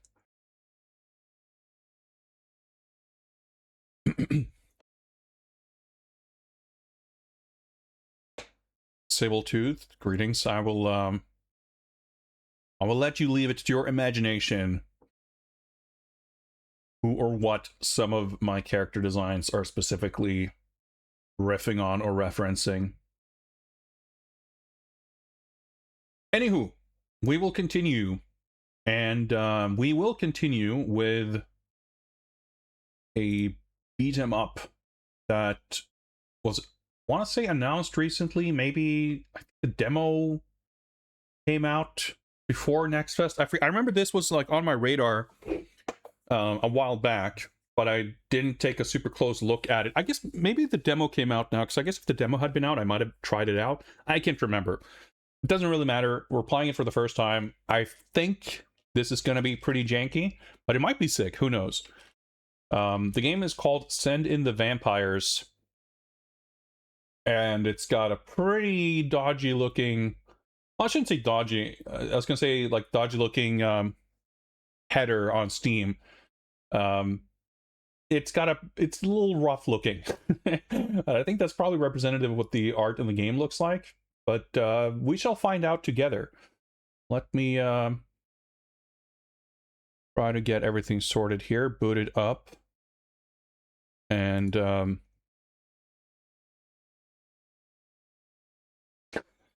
okay, I have two launch options here. Option 1, play Send in the Vampires demo.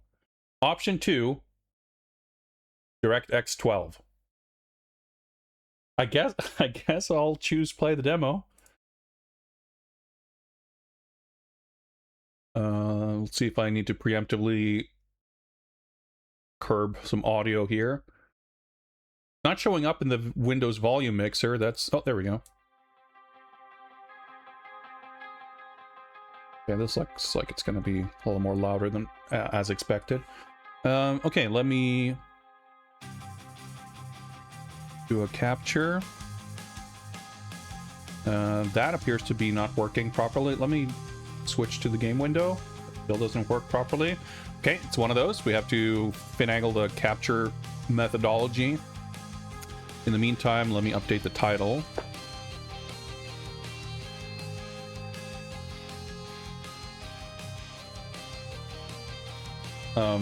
Let me go into it and see if there's like a full screen option. Oh, it does not see. Oh. Okay, this is going to be a gigantic mess, I'm sure, but that'll be fine.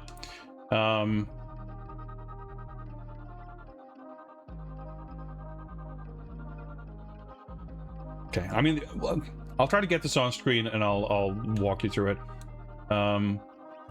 Okay, so if I go full screen, can I use the full screen capture?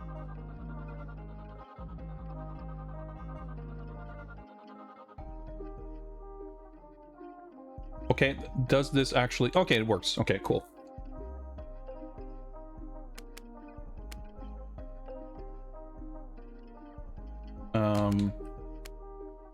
Open user data folder is like 45 languages. So, okay, I'm gonna do this. I'm gonna quit. I'm gonna boot it up again so you can see what I experienced.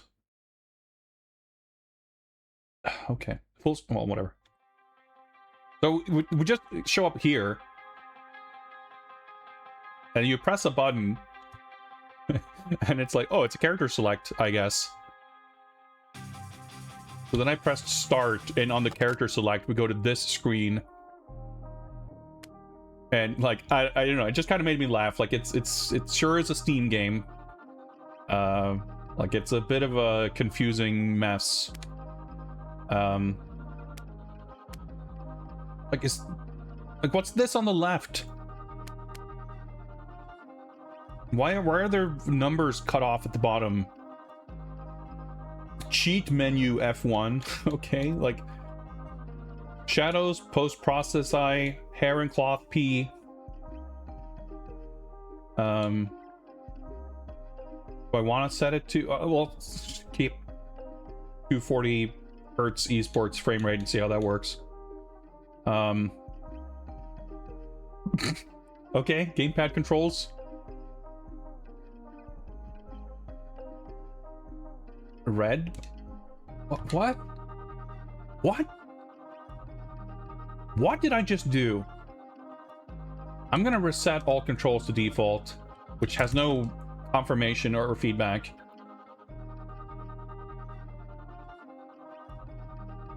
Okay. This might be secretly awesome. It might. It might. Continue from checkpoint or quit. Let's resume game, I guess. I don't think I've ever seen a Steam game have an option in the option menu to open user data folder. A little peculiar. Like, I'm a little suspicious of a game with this level of production value offering like 12 languages.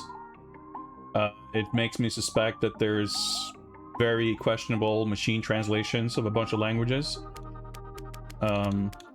Which in turn makes me question the judgment of the person making that kind of decision.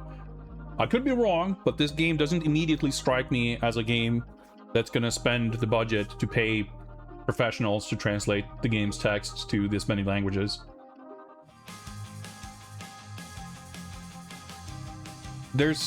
I don't know how well this comes across on stream because of the resolution. I'm sure probably it looks all fucked up, but there's like a dither.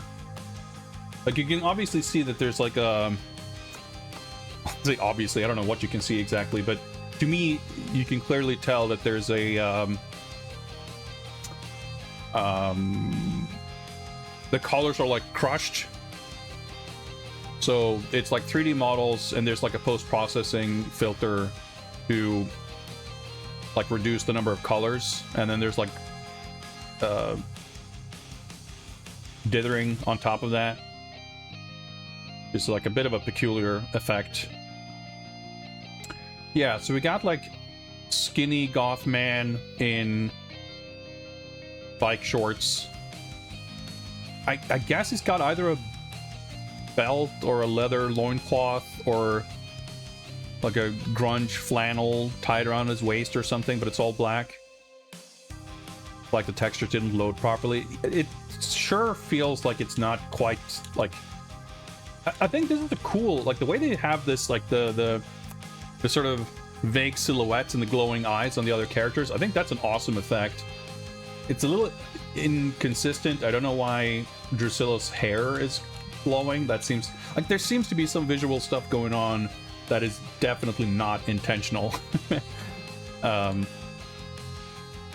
And like the character designs and models and some of the animations definitely give a little bit of a amateurish feel, but you know, it can be super dank if it's fun to play. That's all that matters, really. So we got Brutus, Diana, Sin, and Drusilla. I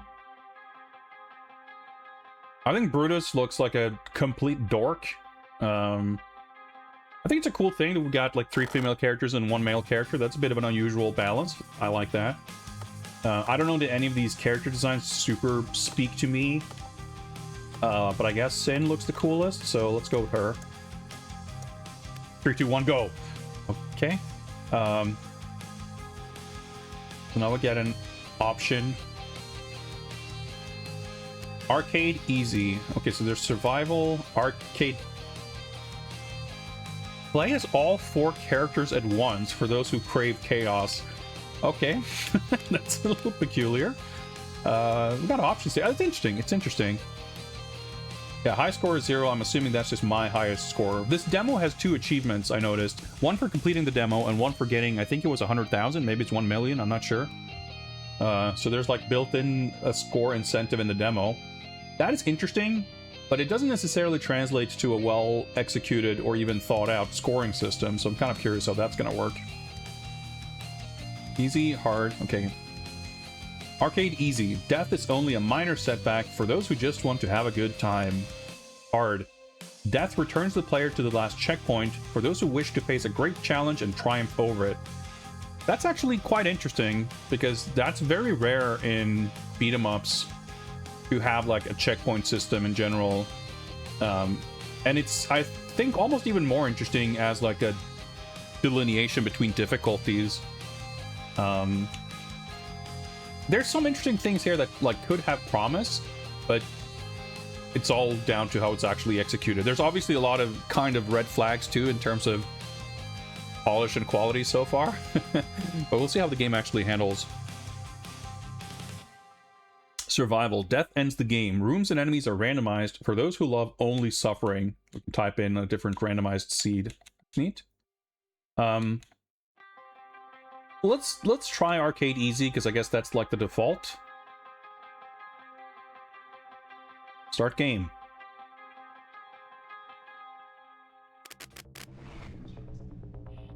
Okay, we got some weird crackling audio. Okay, I move very slowly on the depth axis. I move quite slowly on the horizontal axis. Like, this is... doesn't seem like I'm going to be able to dodge anything by moving up or down. There's no, like, double tapping. Wait, I just realized the UI shows my inputs. Okay, so that's a kick. That's a lariat or something. That's a tackle. That's a flip or a dash. And dash up or down. Okay. So I guess this is... okay, she taunts and then does a... okay, I can hold X to taunt and then do a big clothesline. So this... okay, my kicks... it's like this... I'm confused. There's no... wait. Okay, bumpers... okay, so all my bumpers and triggers are like duplicates for my face buttons. There's no sound effects, I guess.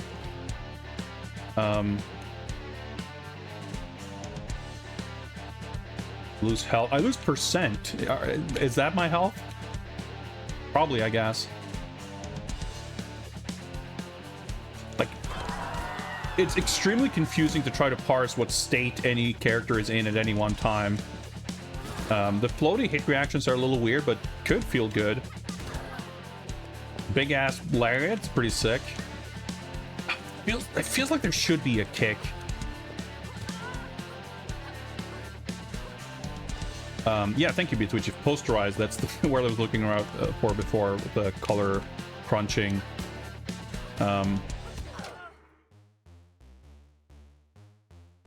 Yeah, like, it kind of works for the characters, sort of, but the backgrounds look kind of terrible. Like, I guess this is like introducing the characters? Like, I don't have the slightest clue what the setting is for this game, or who these characters are, or what the sort of intended vibe is. I have like special moves or something. I don't know, the like, everything is like janky as all hell, but I could conceivably see... what did I... okay, did I do a special move? Did I die? I don't know what happened there. Okay, yeah, I think okay, I got +0. It looks like I went from 7 lives to 2. I'm not sure. There's so much mega confusing information. The game is like not communicating properly. I think this feels extremely rough. But I think there is like potential. Like, every interaction seems like it's got aspects to it that are like unintentional. Like, nothing appears to be quite interacting the way it like should be. Getting juggled here. Like, you can't really tell when attacks connect. I did a fucking backbreaker. This game had grappling? I mean, I did a throw. Or a shoulder breaker, I guess. Like, these weird juggles you can do are kind of cool. Just, I don't know how I do that move. Like, enemies are at least not super passive, like in some shitty games. It does kind of seem like if I walk into them... do I? Yeah, I didn't press a button to do that. I walk into an enemy, you just do your throw. Yeah, I mean, for sure, there's like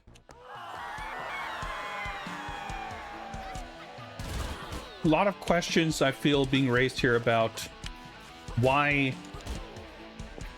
is this a public demo? Like, when the game clearly, like, isn't really working.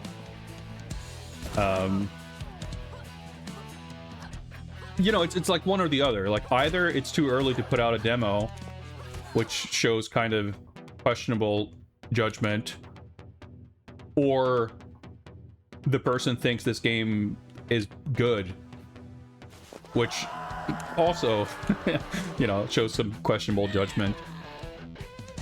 Brutus B unlocked. What the fuck is this trying to tell me? Red plus Y button equals something in a square. Obviously, I guess I'm supposed to press that button when I'm flashing red, which I do when I take damage sometimes. I guess that it's what that just happened. I like shoulder checked out of hit stun. I feel like I would love to have a how to play tutorial section of some kind.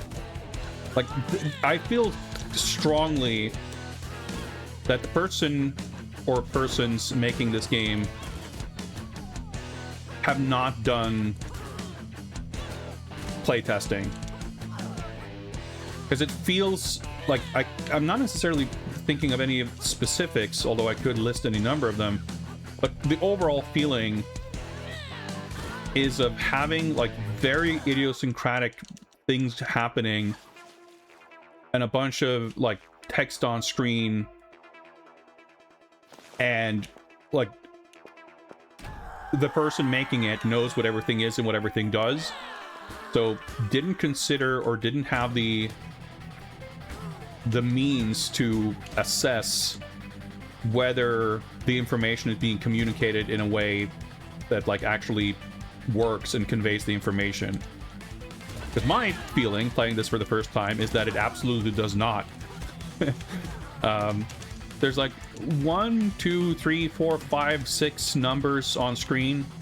I don't really know. Like, I guess that's a combo counter next to my face. I thought those were lives because it looked like I died at some point and that number changed. Demo 64 is like the timer, and I guess it's score under that. I guess percent is my health. And then there's like a number that pops up below that. Oh, I'm like siphoning health from killing enemies. So there's like a plus 1%. There's like so much that I'm like struggling to parse. Hope this is just a very early state demo. There's a lot of promise with some of the graphic UI choices and hard shadow art style. I think, yeah, there's like something there. And I think even if in its current state, if I had a better understanding of the mechanics, I could have a better time with it. But I think there's like so many obvious real issues with the fact that like every time something connects, like I'm reminded seeing this in action now that I did see the trailer, you know, like the video on the Steam page before, and I remember seeing, like, I guess I died when that happens. Okay, now I see why the numbers confused me about the lives thing, because when I die and respawn, I hit all the enemies on screen and that builds up a combo instantly, so that's why there's a number next to the face whenever you respawn. I see. I thought those were lives, but it's not.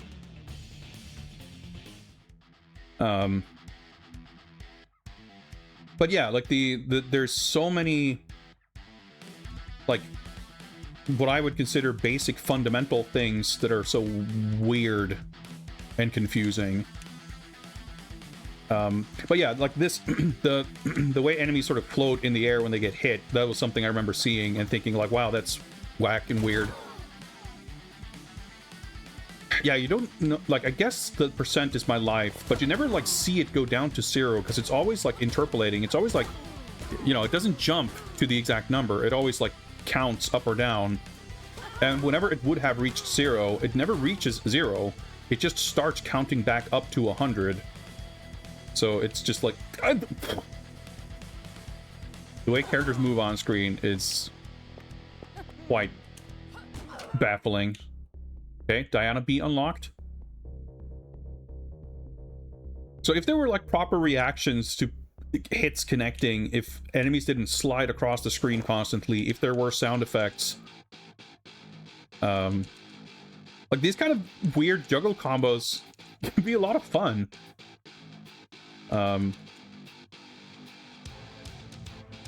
Like the timing and spacing of animations is like not well thought out. Like the speed of different attacks versus their like effectiveness and functionality. The fact that like I die question mark, and like the fact that the game goes in slow motion is the one thing that's like you can notice, because anytime I get killed, I don't notice dying. I just notice that the game slows down, and before the enemy attack has like recovered, I respawn and instantly like juggle every enemy on screen. Like the timing and flow of the sequence of events is like not tuned properly at all, so you can't quite tell what's happening. It seems like I can kind of cancel whatever into this shoulder check that hits everyone around me on both sides. Probably should have used this more.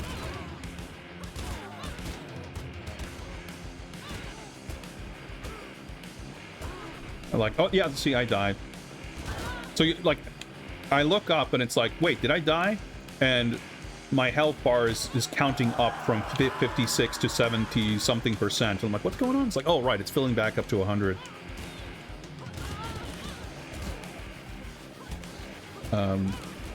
Like there's something here that could be like, you know, it's not super sloggy and tedious.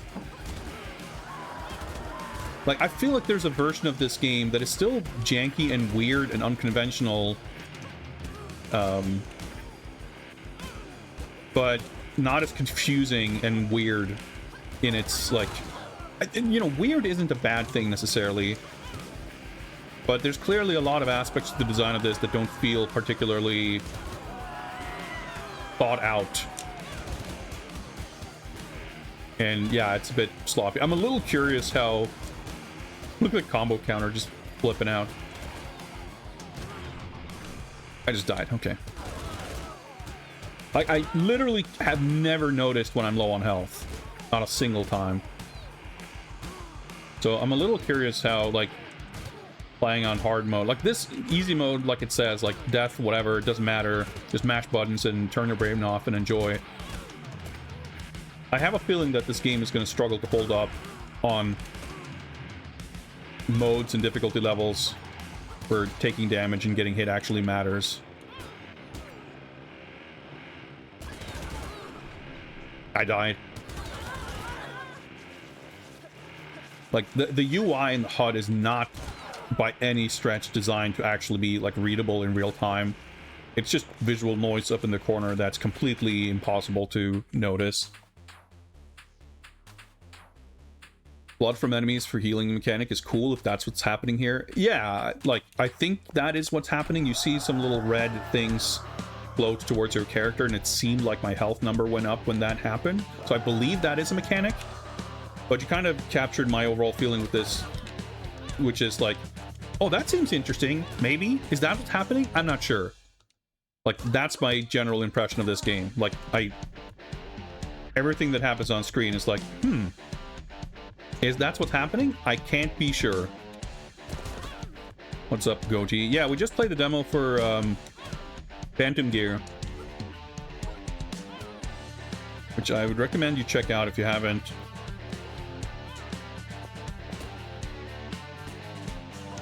Like, the actual animation in terms of like the poses, it's actually not terrible. Like some of it's a bit goofy, like the run isn't great, especially with the, you know, paired with the actual speed at which the character moves. But like, as far as like the way the game looks in motion and the way the characters move and behave, very little of how like what makes it look weird and bad has to do with the actual poses or even motions of the characters. It's just the timing and how you just like slide in and out of states and animations.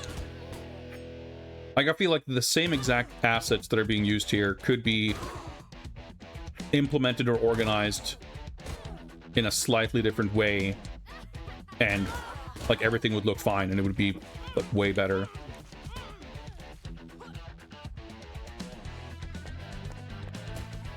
And I'd say that mostly, like, it's kind of the inverse of Phantom Gear, where the shooting and some things felt more lackluster than you would expect based on the level of I'm at 7% health, apparently, I just noticed. Like, most aspect of that game are super polished, especially from a presentation standpoint, that when something isn't, it, like, super stands out. And here, it's, like, the opposite, because animation's difficult.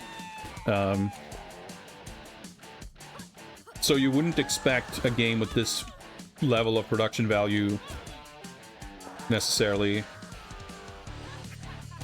to be able to produce very high quality animation, or at least I wouldn't.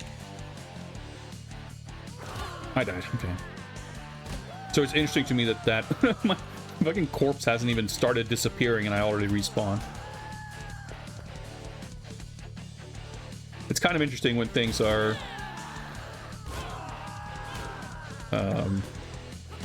some things are janky in the exact way you would expect, and some things are kind of surprisingly not so, or just janky in a very different way. But yeah, this is I feel like on that note, you know, from that early option screen experience, like, could I have predicted this specifically? Maybe not, but yeah, it's about as much of a mess as I thought it would be. But like, I don't hate it. I mean, it's like not that exciting, and I'm not like compelled to keep playing it over and over. But it's so kind of strange in its inability or unwillingness to do what you would expect of a game like this, that I can't help but be a little intrigued. There's cameras in yeah, there's weird stuff going on for sure. I'm trying to, yeah, there we go. Grab. See, like, that's the thing I can't say I've ever seen. Walking into enemies and automatically performing a throw. So we unlocked version B of 3 out of 4 characters. So I have a feeling that we're getting close-ish to the end, or at least close-ish to getting the 4th one. So we'll button mash our way through this, and then let's see. I'm guessing those are like alternate costumes or something. So we'll look at what those look like, or try to figure out what that thing means anyway. And that's probably going to be it for this demo. I don't really feel very compelled to... Like, the game, you know, there's no level design. There's no real encounter design. At least we get, like, big piles of different enemies, which is something we didn't see in, like, Shredder's Revenge. But I cannot parse any of the interactions with any of the characters, so I could not tell you. Like, the whip girls can jump across the screen and whip. That's, like, the only thing I could really tell you about any ability that any of the enemy characters have. So I can't really say that it's providing, like, an interesting combat scenario by combining enemies in different ways. But, like, yeah, it's just a series of rooms. There is, you know, a randomized survival mode, but I feel like it's not going to feel any different from this, because this also just feels like a series of randomized rooms with no context, or, like, you know, when we played Metro Siege, that was cool because there's, like, this narrative flow and these little flourishes tying the stages together. This is like the exact opposite of that. It's like a student demo. Sure, kind of. Certainly doesn't feel like a real game.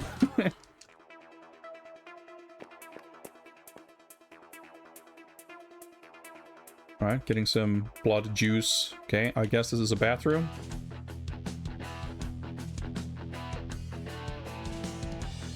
Drusilla B still taking a while here to be unlocked.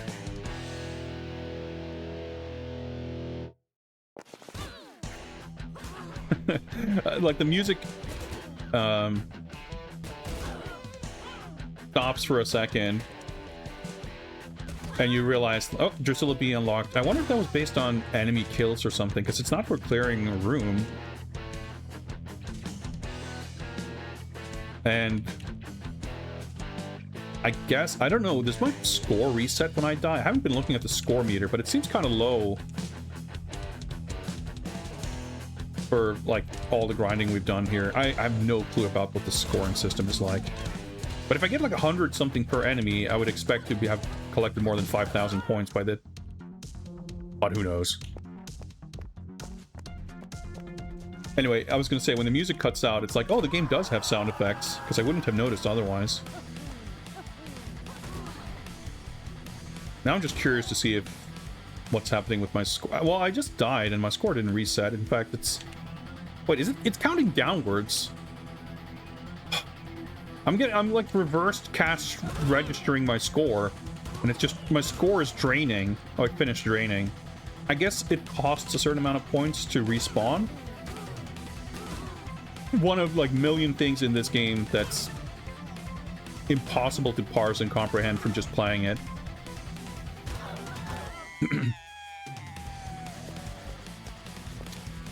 Greetings, Slight Blue. I have more than enough demos that I'm going to be checking out, and I'm not sure if what you described sounds like it's super up my alley, but feel free to recommend games if you think they're sick. Maybe someone in chat is interested. Right, so at this point I just kind of want it to end so I can see if we unlocked skins and see what those character designs look like, because it's really not...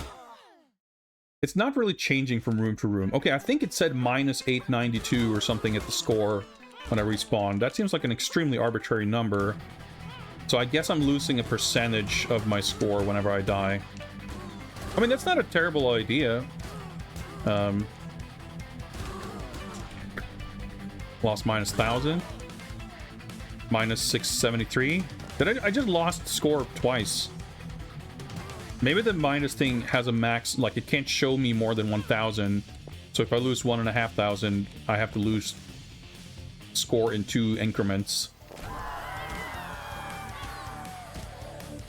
Like every single enemy spawns the same way.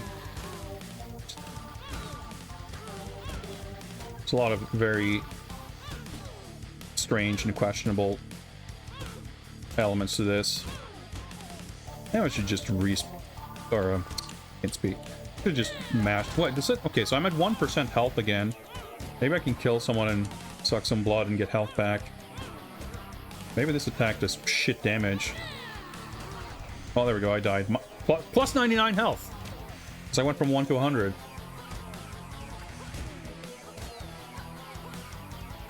Like, I can only see these things when I stop looking at the game to look over at the other corner of the screen, by the way.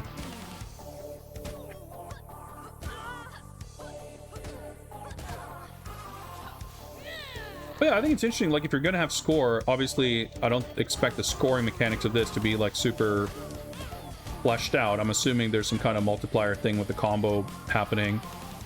But the idea of losing score for respawning means even if you don't have limited lives, there's a penalty and there's consequences. I think that's like good sense.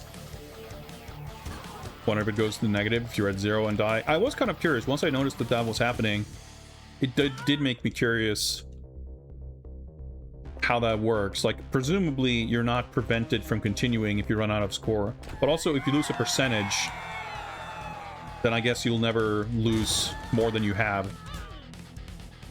Granted, I don't know that that's the case, but I'm assuming you lose a percentage because it didn't look like I lost a specific amount when it seemed like it went down by like 867 or whatever.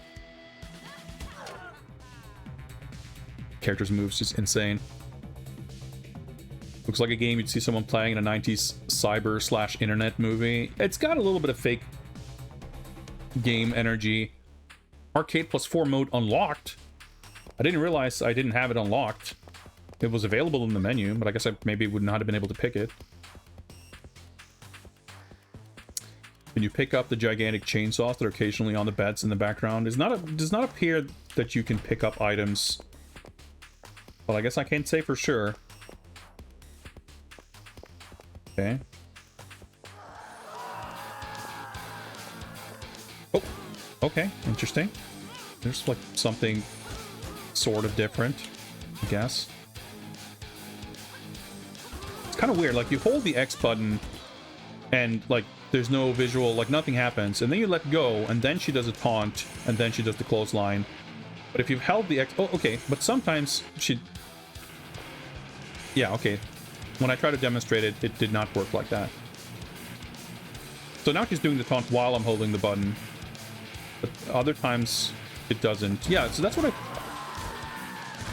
Okay. You know what? There's no point in me trying to explain anything. Because it's guesswork at best.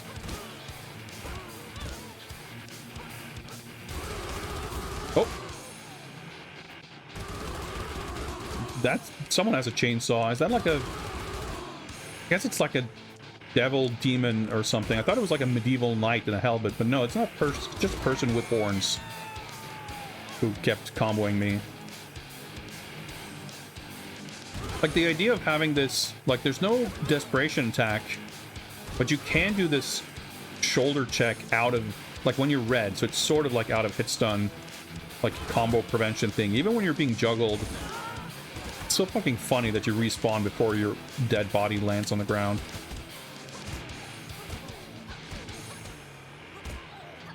Just loop your combo.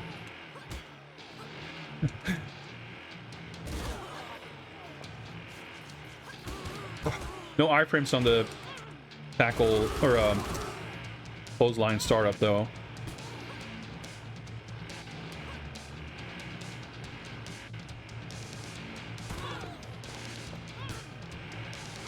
Oh, there's like a lot of recovery on the shoulder. Dying is so fucking confusing, man. Absurd.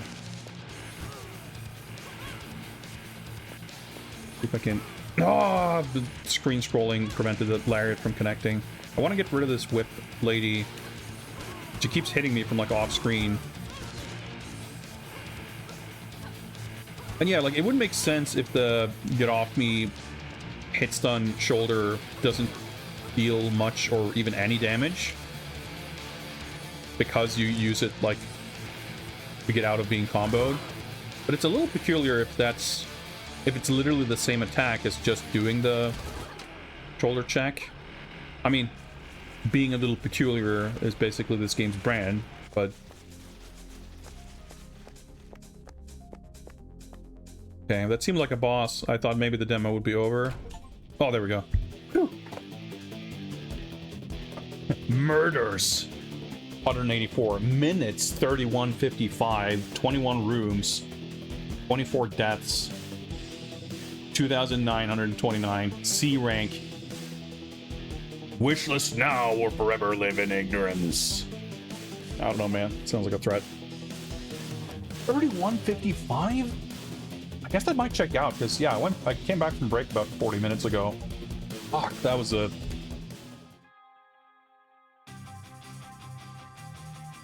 That was arcade mode. Does this game have levels?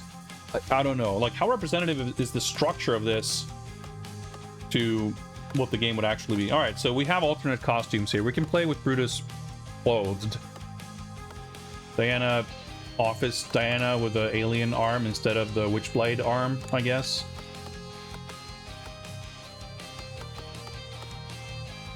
I was like, is this like the vampire mode or whatever? Everyone is like all different, but Brutus just gets a tan. Like, this looks, I don't know. Idrisilla is a slightly different... Actually, I think it's pretty... I'm pretty sure it's the same dress, it's just scaled vertically. Sin has like... Yeah, they're mostly the same model with some slight... Like, just get a few extra belts and a different hairstyle. Fucking Biz Cash Diana. I just want to see what she looks like. Alright, she's like a boxer. Well, okay, so that's her.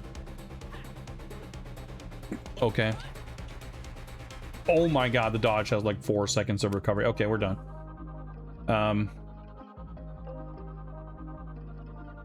Oh, I see. Okay, so the thing on the left is like a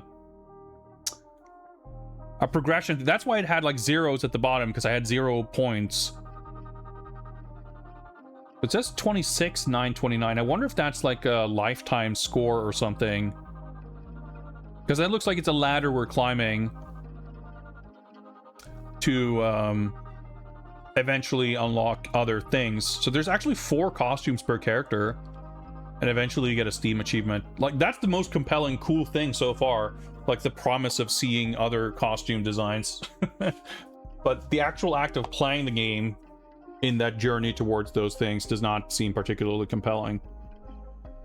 I don't know what that thing on the right is, but is it supposed to be...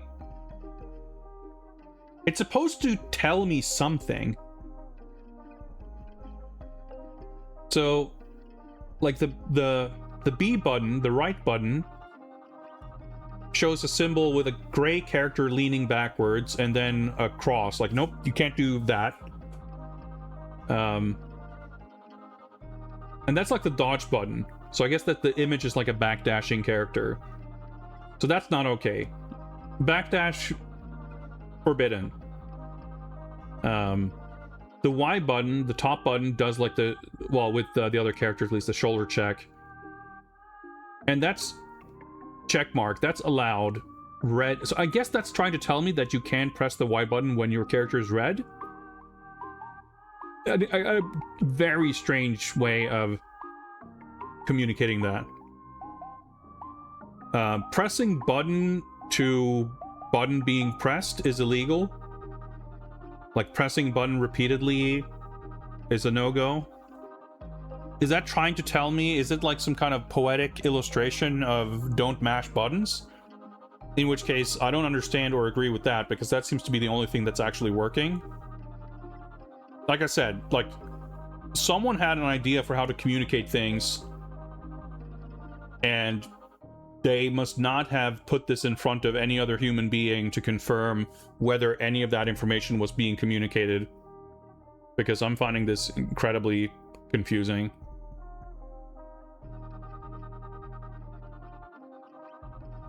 Popping into the demo, it's weird that walking into enemies is an auto throw. Yeah, that caught me off guard for sure. I'd killed like 30 guys before I realized that there was a grapple.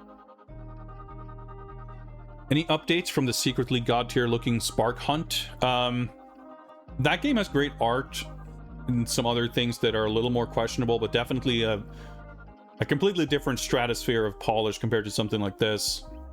But my understanding is that that game is basically completely on ice for now. Like, its development is not being actively worked on because the guy making it is doing another game instead. Which had like a trailer recently. I'm not sure if there's actually a demo. I forget the name of it, but it's like it's also, I think, sort of melee combat focused, but it's not a beat 'em up. It's like a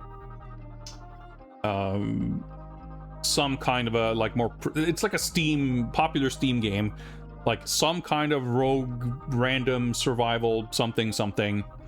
And it's got like the art style is similar, but it's not the same like horror theme. It's more like a medieval fantasy, like dark fantasy theme.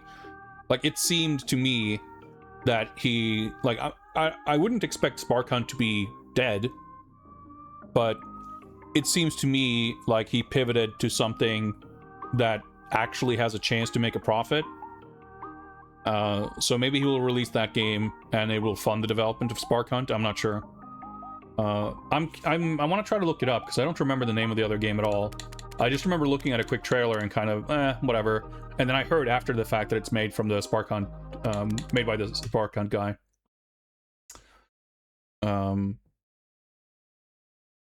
Let me just super quickly, because I'll definitely forget it otherwise. I wonder if I can give me a moment here. I'm trying to look up a thing on a Discord server here that where it would have been linked, I think, but I suspect that I might have significant problems finding it, so it would take a while. Never mind. Yeah, Spark Hunt is like super polished, like clearly, like it's obviously artist driven, and like the character models look good, the animations look good, but also unlike something like we just played, the core like interactions between characters, like the hit reactions, the VFX, the animations canceling into each other, and the way the characters move on the screen, like it's a game that looks fucking incredible in like Twitter gifs. But I remember the levels being like not that exciting in whatever early demo was released. Not to the point where I wasn't excited for the game, but at least so I feel like I could say that there were aspects of it that seemed extremely polished, and then like the total package seemed a little uneven, relatively. I'm not sure. Actually, let me try to do this. Let me see if I can find. Because now I'm just reminded. I'm pretty sure I didn't add that other game, so I wonder if it is. Okay, I may have been lied to. At least if you look up the developer page of Spark Hunt, that other game does not show up. But it could also be that it's made or published by a different company where the guy works. I don't know. Did I just find it? Maybe. Hang on. I realize this is riveting stream content. You're not seeing anything on screen, but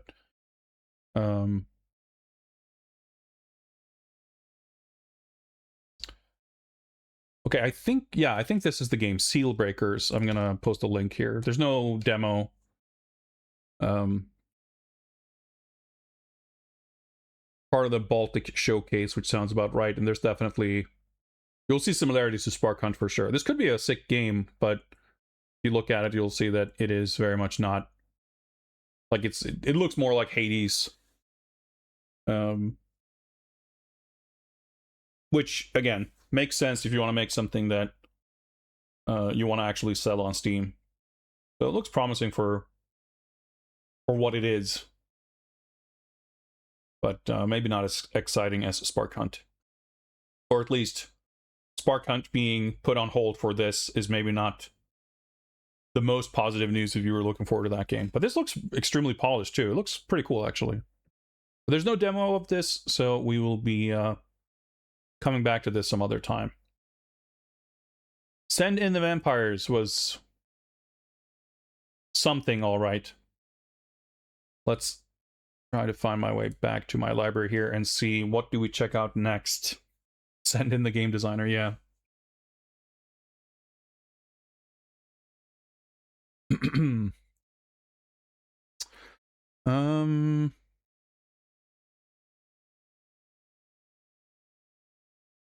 There's a few other things here. Is this? Let me take a look here. Again, I don't remember what like anything was because I grabbed things with like 2 seconds of research. Okay. You know what? Fuck it. Let's try this one. Proto Zero. I want to say that I saw this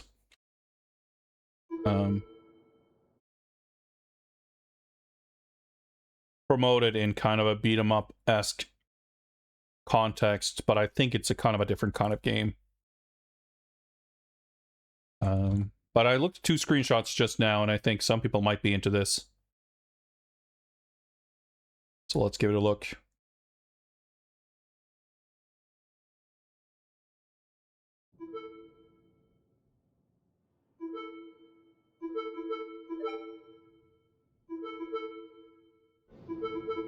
All right.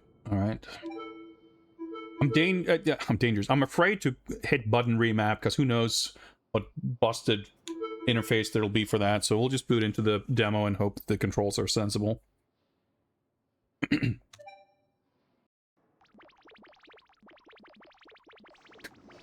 Okay, it looks like... Whoa! Okay, the camera sensitivity is pretty wild.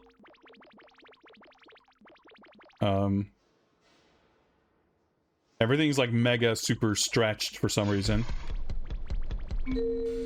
Alright, move. Look. Jump.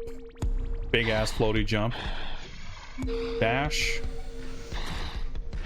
LB plus... Okay. Change stance. Okay. Lock on during controlled stance. What am I locking onto? How do I lock onto?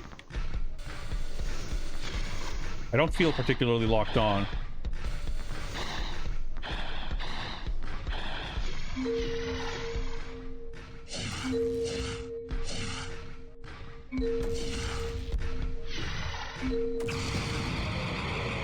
Okay. System efficiency at optimal levels.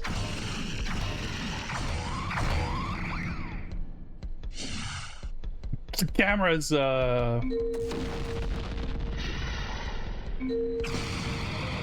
yeah, there's some cool stuff happening here, but it's also like fully out of control. Oh,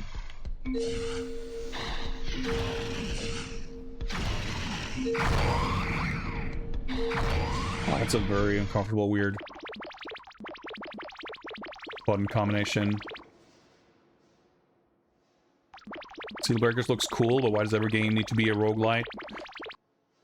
Because it's what people want. Activate normal protocol.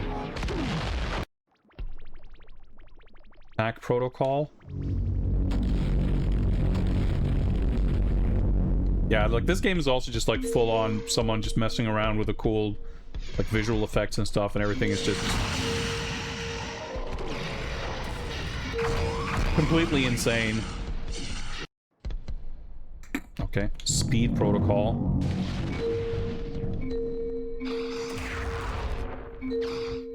Gonna be weird platforming bits, I guess. Mirror protocol. Press any attack button, spawn an after image. After images will stay activate when hit. Like, audio balance is fully fucked up.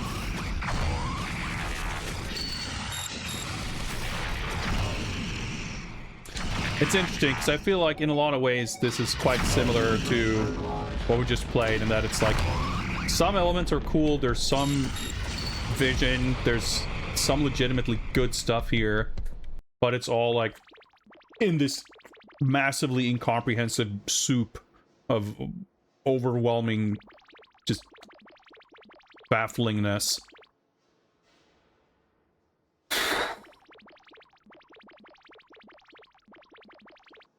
I'm like so exhausted trying to understand where I'm even supposed to read. I have to hit a projectile back at an auto with my right leg.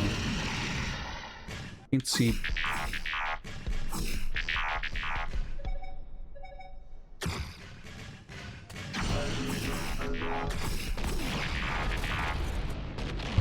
Okay, I guess I did it. That was the end of the tutorial. That was not a very well designed tutorial because I have no sense of like how the game actually works. Yeah, Goaty, I know the chat's broken. I think it's a Streamlabs issue. My alerts haven't been working either.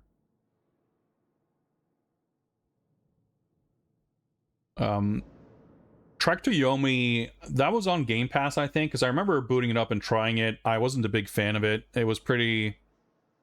It's surprising to me to hear that it was made by the Eternal Castle person, because Eternal Castle was like super compelling and awesome, and I found Trek to Yomi to be pretty pedestrian and pretty like bland in its like kind of pretentiously artsy ambitions. All right, so I can spawn enemies and fight them. Like when you're ready to continue. Oh, wait, so is there actually a demo also? Okay. Like, okay, do I need to activate a protocol to fight? I don't know. Nope. Attacks don't seem to string together. Charge. I can't really adjust audio while I'm in game, by the way, so apologies if everything is really fucked up.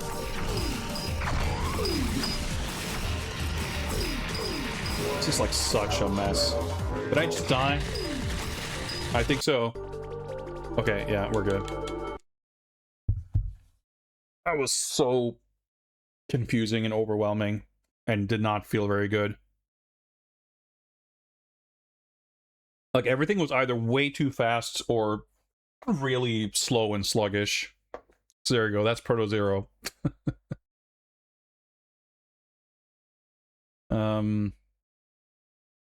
Let's see, I'm trying to see what, like I said, there's stuff I have here and I can't remember what any of it is, so I need to like navigate back to the store page to see what it was. Okay, let's check out this one. This is a game called Flux Heroes, which is we're in for some big China gaming, that's for sure. But I'm unsure. I know that I've played a similar Chinese sci-fi beat 'em up, but I'm not sure if it's this one or if they just look very similar. Let's check it out and find out.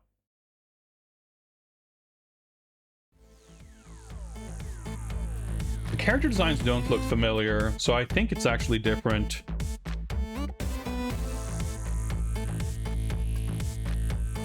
Let's see if I can figure out a way to capture this. Okay, full screen capture doesn't want to find it. xx.exe, is that the one? I guess so, yeah, okay. Big Hero? Wait. That's not what it said on Steam. What did it say that this game is called? Flux Heroes.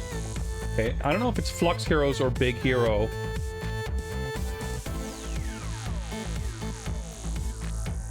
I'll type Flux Heroes because that's, I guess, what you will find, or how you will find it if you search for it on Steam.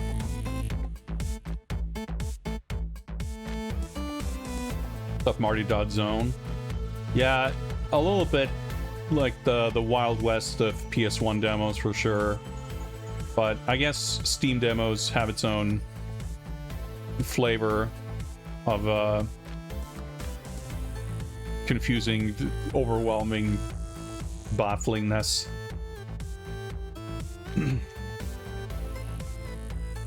Yeah, we got some interesting things going on in the background. We got Kitsune Massage? Masak? I don't know what it says. There's Brawler. Some interesting square screen aspect ratios. Sleep Tight. Unity. Games for Crypto. Massacre? Yeah, I guess, maybe. Who knows?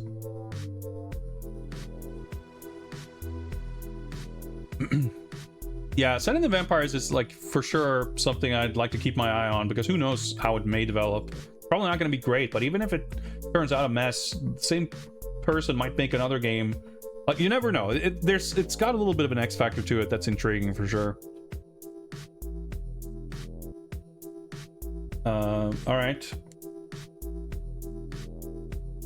Oh wait, it's of course it's not capturing properly.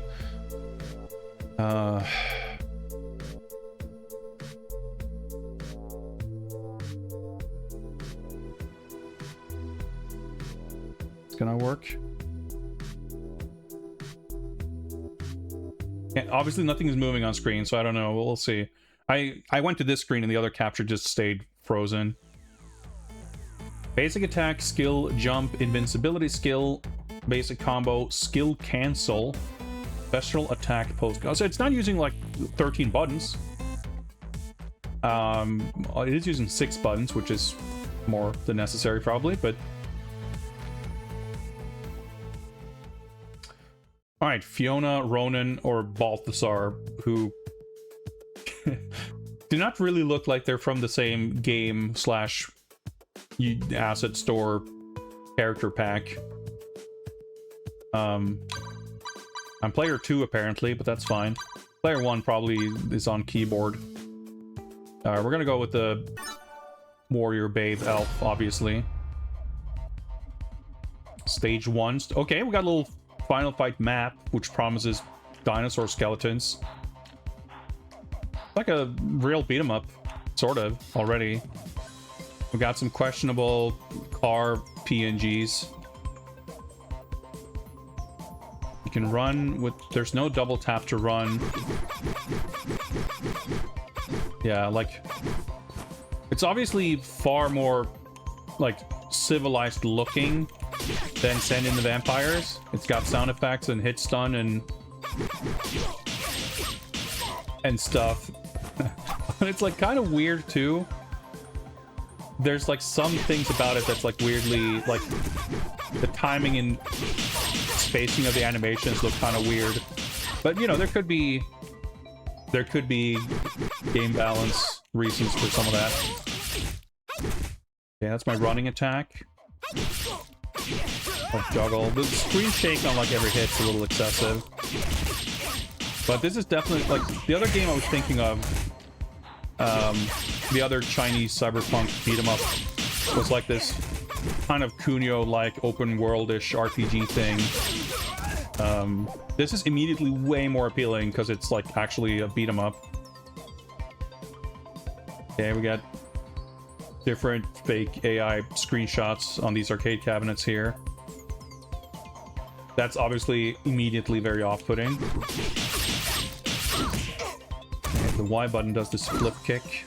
B is invincibility skill. I guess that cost health. I didn't pay close attention, but you can actually see the life bars in this one.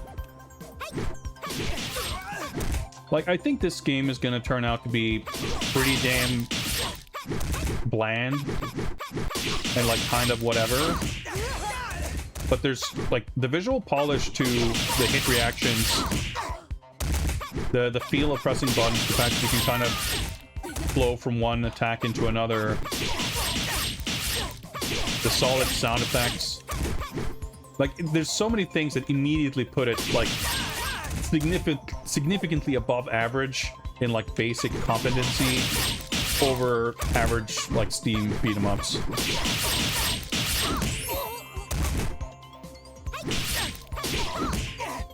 But, like, enemies just put themselves in a weird pile where they're like fully overlapping each other to the point where you can't see how many of them there are.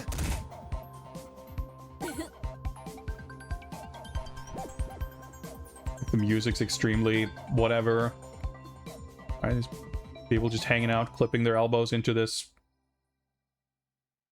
extremely absurd limousine van.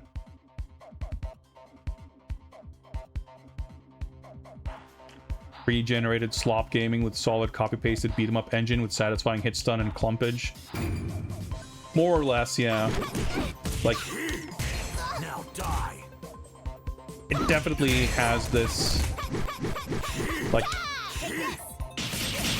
even aside from like generative garbage, it definitely has a very template-y, paint by numbers like feel to the presentation and the like the setting and the character designs.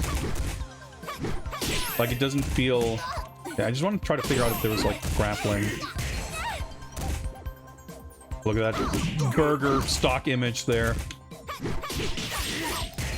LB did something, but I can't remember what. Oh, that was not a lot of health for a burger.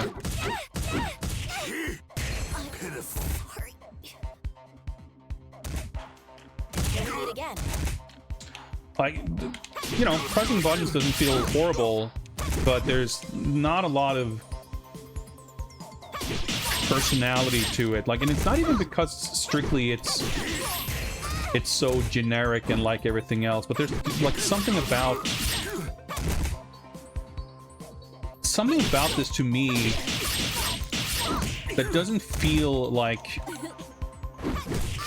it's like the creative, like a cohesive creative vision from someone, or at least if it is, like it's someone with not much taste or not very refined or developed taste. It's like so, like the character designs, a lot of it is very, like I said, you know, kind of asset store vibes. You know, it's got this kind of ArtStation, ZBrush Central quality to, like, oh, we're gonna put some futuristic cyber armor.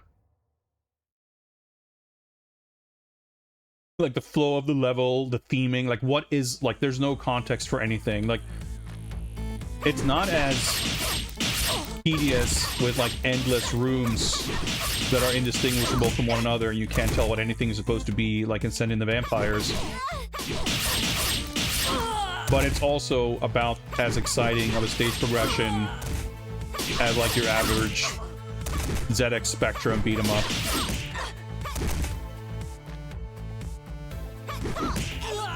So it's, yeah, it's definitely kind of sad that it's like there's some parts of this that it's like, man, I wish like 30 other Steam beat 'em ups could manage this level of like core competency of button pressing and interactions and VFX, because there's so many of them that have more going for them than this in terms of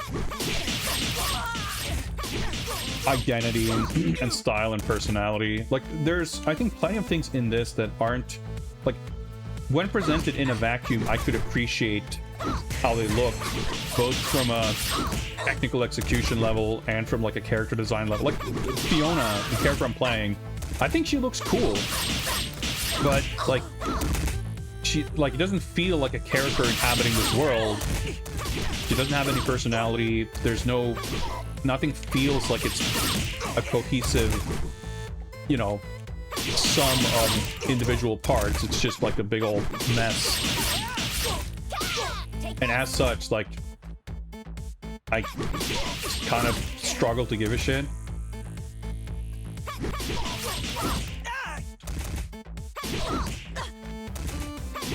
Okay, so now this character model is an enemy. I don't know, but I find a lot of these things interesting too, because it's like things that I feel are easy to complain about, but it also makes me instantly like a little self-conscious, I guess, like of the stuff I want to make, and I'm just kind of wondering, like, if and when I put something out, how many of the exact same pitfalls is that going to fall in, of like being exactly the kind of thing I always complain about. Game over.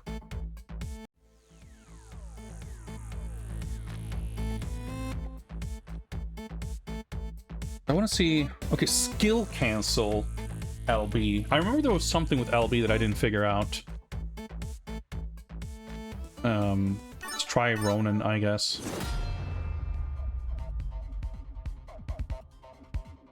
I thought, okay, I thought I would have the middle part of the UI because I picked that character, but no.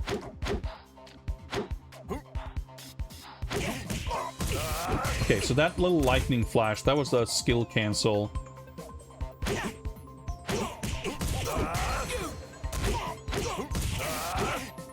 Right, okay, so there's like some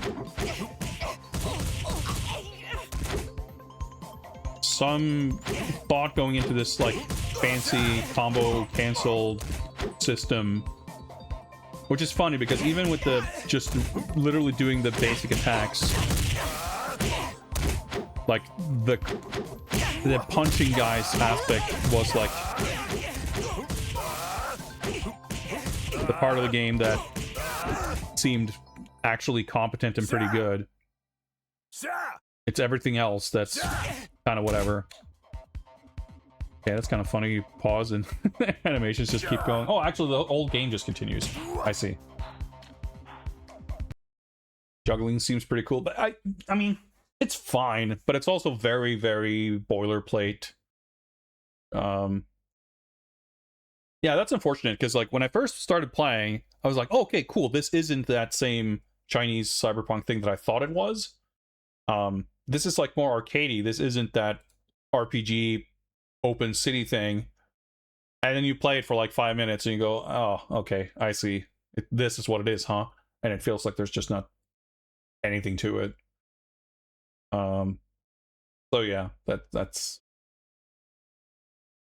beat 'em up, but not a very exciting one.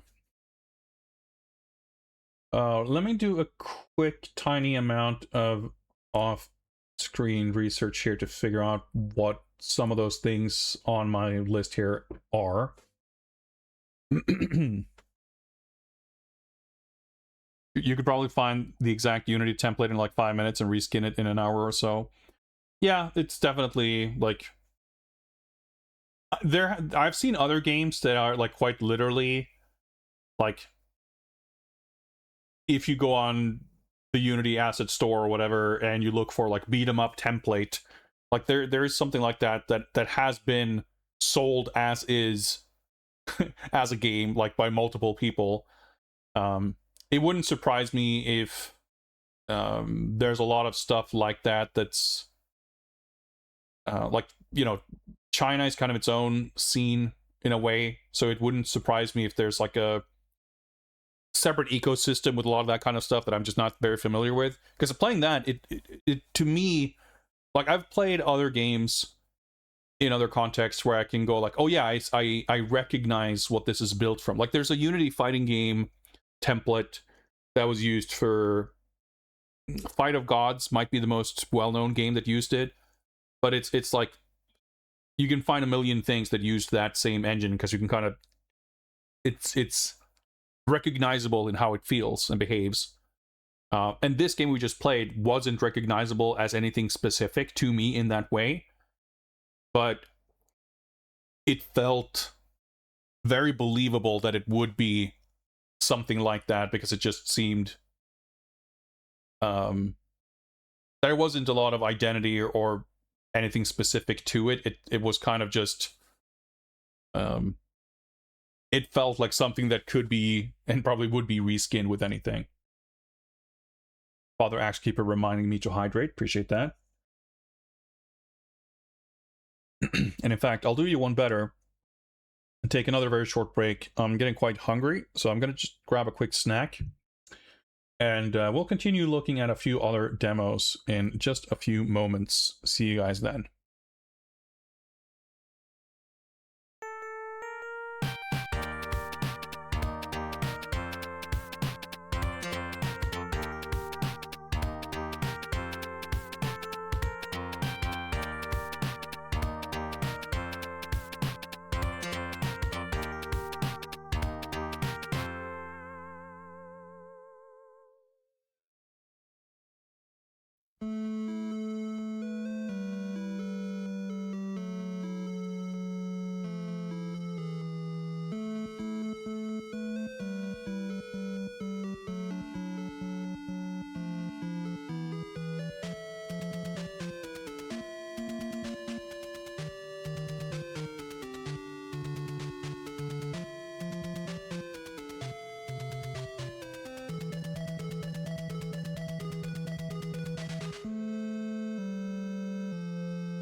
All right, I'm back.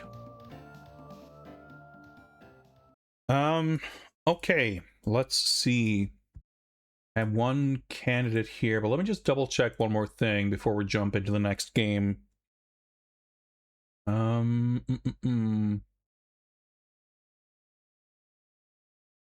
actually covering some decent ground here. There's one game that doesn't necessarily super interest me, but friends of mine are working on it, and I would definitely want to show it off. And it looks polished for what it is, but I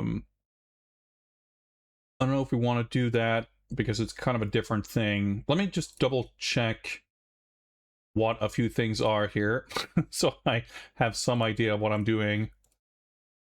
Okay, we should check out this one for sure. You know what? Screw it. Let's just jump to it, because we're going to be going back and forth all over the place with all different kinds of things anyway. So let's check out Silver Pines. Let me update this because I'll totally forget this otherwise anyway.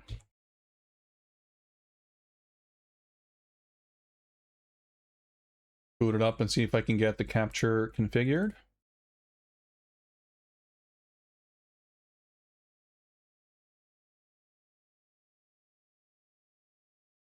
If it will boot. Okay, something's happening. Audio volume mixer. There we go. Turn that down. Or it's too late.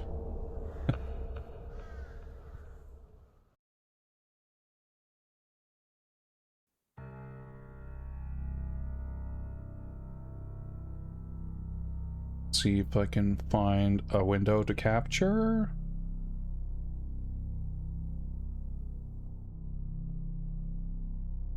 Nope. Hang on.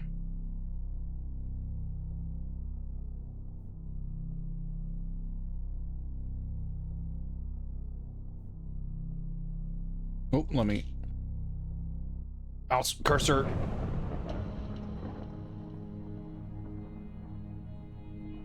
Okay. Think it's working? Yep, capture looks like it's working.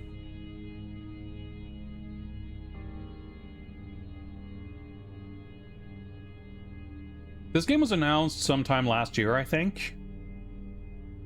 And it's, as I understand it, basically like a survival horror cinematic platformer type thing. Is this just looping? I think it might be. Let's press a button. Okay. Do I click somewhere? Is it loading? Are we stuck?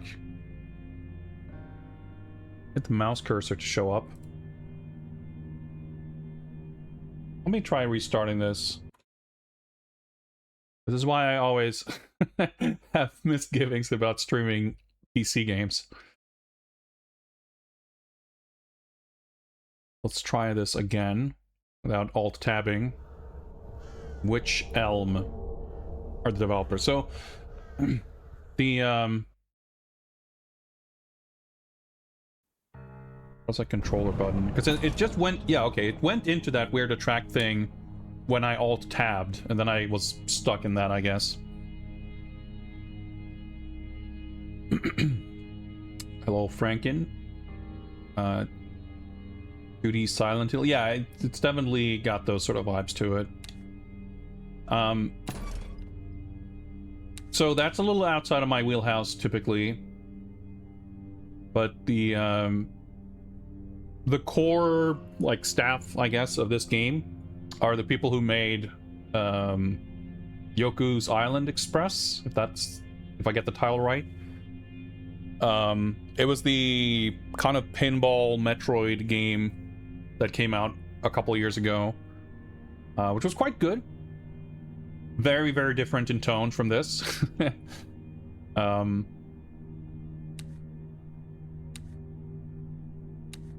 But that game was good, so I trust that this game's going to be good. And I would be definitely, like, curious to take a look at it. for those reasons. If nothing else. A lot of settings here that aren't going to mean much without having tried it yet. Turn this down just a little bit.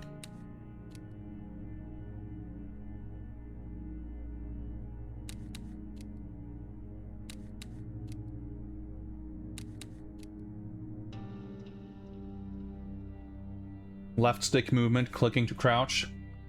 Already slightly concerned, but I think this is the kind of game where I would sort of expect and maybe accept that. Jump, interact.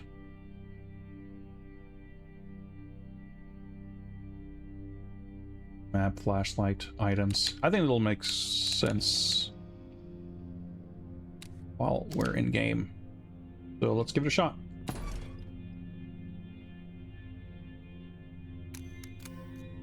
I was just hoping to see the picture change when I swapped difficulty, and they did not disappoint.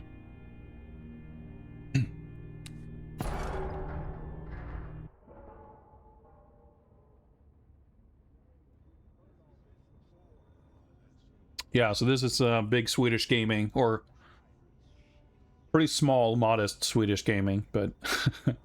A ride to the stars. Yeah, aside from, like, elaborate 2D presentation, in a very, very general sense, there isn't much that you would see in this game that would make you think, like, oh, yeah, this reminds me of Yoku's Island Express.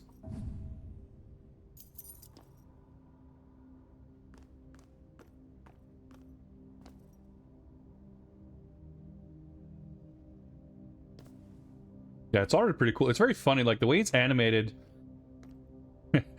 This, like, uneasy stance. I guess it's, like, a little extra animated when you stop from walking. There's just something about it. Like, it's obviously rotoscope, right? It reminds me of, like a 3DO game or something. Nothing specific, but just, like, the way you would expect to see a character move in a game. With, like, digitized sprites.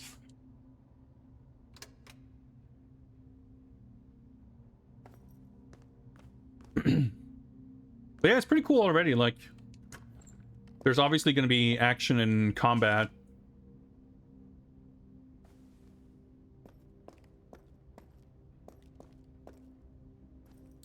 But it's very adventure gamey. I think the art is immediately, like, super compelling.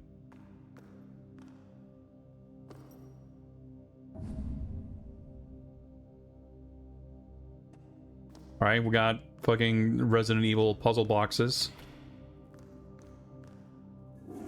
Alright, you can flush the toilet. You can crouch. You can jump. Oh, dude, the jumping is like fucking Terminator 2 on the Super Nintendo. It's fucking sick. All right, I'm pretty sold on it. It's like, I don't need it to be horror. I just think it looks cool. Like,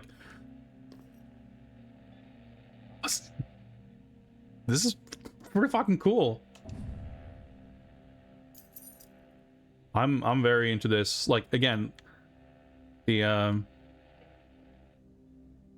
All residents still in the Silver Pines area shelter in a safe place. Stay on this frequency for further. like I'm like, man, like it's a bit of a shame that we might be like fighting monsters or doing horror stuff. Evacuation order in effect. All residents still in the Silver Pines Because that's area less of what I'm shelter in into. a safe place. Stay on this frequency for further updates. Right. Coffee. Almost as good as PS1 Dragonheart. Evacuation order in effect. All residents still in the Silver Pines area Karim is shelter real. in a Greetings. safe Do I place. do trailer reactions? No, Stay on not this really. frequency for further updates. I mean, I react to things I watch, but probably not in that sense. And I don't typically do it on demand. I like these little transition animations when you go from one room to the other are pretty sick. Like immediately, like this is such incredibly cool presentation. I'm extremely into it. I guess I was supposed to do that to be able to get out through this locked door, if I had to guess. Like, this shit is so fucking cool. Like, it's so elaborate. Like, there's several things in this which immediately strike me as like needlessly elaborate, which is something I fucking love.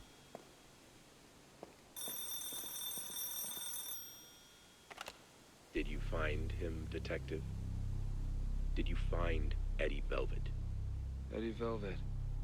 I just got here. It's been a long drive. The motel, Walker. You were going to the motel. The Crimson Bear. Yeah. The motel. You know, I'm a huge fan of combining like 2D and 3D stuff. And I think they do that really cool in this game too. Obviously the characters are 2D, right? But there's like tons of 2D elements in the environments too, like all the trees and foreground elements and stuff. That car looks suspiciously 2D. Yeah. Yeah. But it all fits together really well, and like you just get this little extra element of Phobos. immersion, I'm paying you good and you have stuff like the lighting and the shadows like reacting to the kind of 3D space in a believable way. Like it's Yeah. very, very cool, very striking, and like it's the kind of thing where Eddie Velvet. I promise.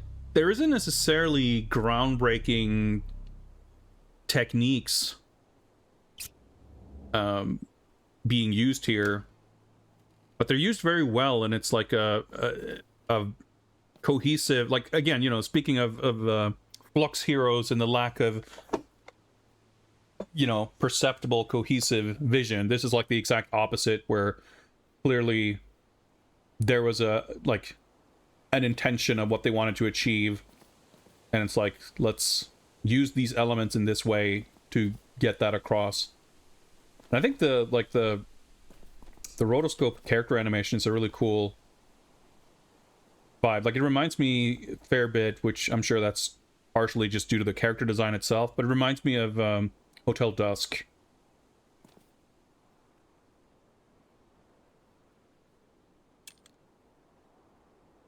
Like, a lot of this is like extremely like the modern Resident Evil games. These little animations, like these cut-in screens are so fucking cool, dude. I'm super on board with this.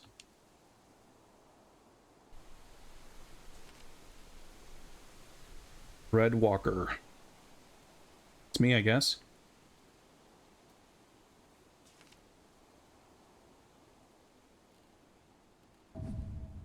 Pick up the camera. Compact camera that prints photos after capture that can be added to the map. Interesting. I guess that sounds like it's going to be a gameplay mechanic. The dossier reads Velvet. Yeah, it's like right out of Resident Evil.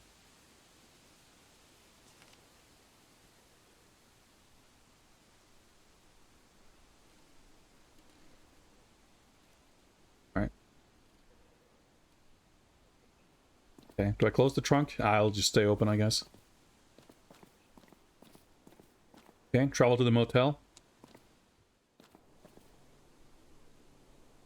Okay, I thought travel meant going somewhere by car, but I guess not. Oh, I can jog. Looks really nice. So, and that's like, it's cool that it looks so different, but the like Yoko's Island Express was also made by mostly like 3 people. Few more than that, I'm sure, but like the core team. And I know, my understanding is at least like 2 of those people like founded this studio to make this game. And my friend is like a designer, but the other guy who's like the more creative lead is like has an art background. And there's, I think, a lot of like tech wise, there's probably a lot of similarities between the 2 games, because Yoko's Island Express is also like 2D, but I'm sure it had a lot of 3D stuff under the surface in terms of how the engine works. I shouldn't say I'm sure, but it wouldn't surprise me. And it has a lot of, like, it reminds me a little bit of the like Rayman Origins and Rayman Legends, like 2D games that have a lot of moving parts and elements to create a very rich, lush sort of environment. And that the guy who's like the sort of creative lead seemed really talented from my interactions with him. So it's kind of cool that this is not exactly similar, but I can see some knowing of the common DNA. Okay, I thought it was scrolling to show me something. It was just my analog stick being stuck. I see. There's some like recognizable parts in a way, but it's very different. But yeah, this is like mega, like what a fucking different universe compared to pretty much every other demo we played today. Like this, the level of polish is something quite different.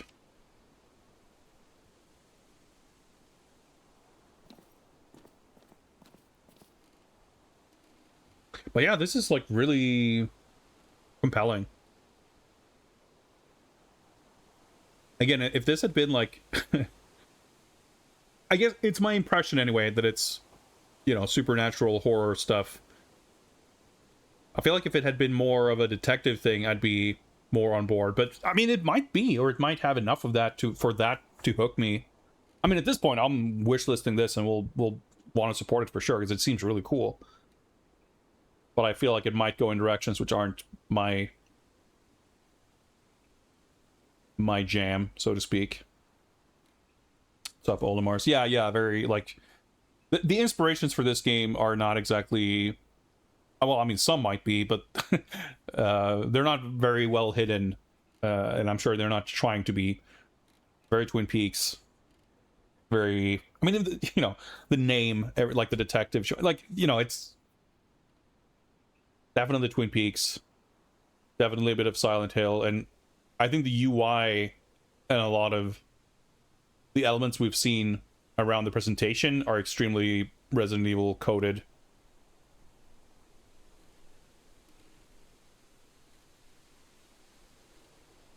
Yeah, the camera mechanic seems interesting. So I guess there's like a wall that we might be able to do something with. So camera. Oh, that's interesting. Yeah, okay, we zoom. Kind of cool.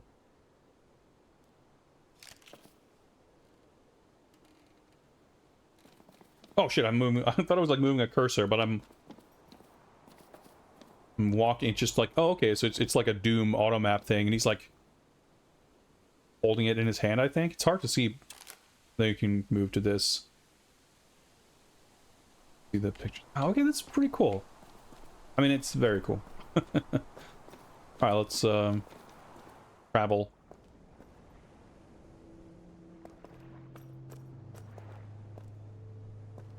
Right, so I guess because you're primarily moving on this axis, when I saw that point to the left, I was a little confused. But yeah, it makes sense that, like, whenever you're walking in the sort of vertical or depth axis, that's just like the transition. Right, no fairies. Oh, a person. How about that? Getting ready to take off? I just arrived. Why do you ask? There's an evacuation order in effect. Most people have left. I'm only here to make sure no one gets stranded. They say it's gonna be one hell of a storm. I'm looking for a guy called Eddie Velvet. You seen him? Afraid not. Probably skipped town like every other sane person. Is he a friend of yours? Well, not exactly. I'm a private investigator. I need to find him for my client. Is that so? Well, I won't keep you. Just be careful, huh?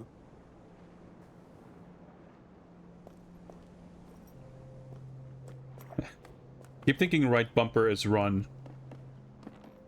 But it's map. Downtown Silver Pine sits across the water.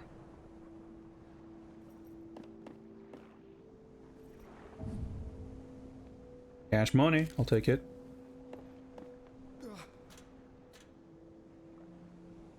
Oh, okay. Just a quick dip. That's alright. That's all we need.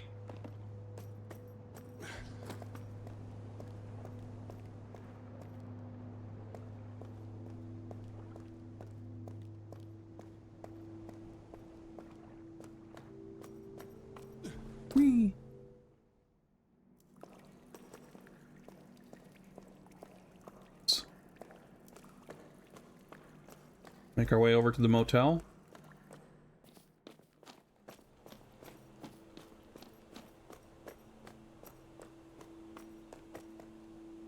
Say we save here, right? Oh, sick.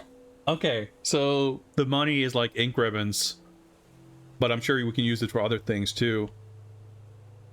Fuck, this game is pretty fucking sick. Oh yeah, so we have to actually dial it. All we're missing is like the Super Nintendo Jurassic Park like finger pointer to click the buttons. 77221.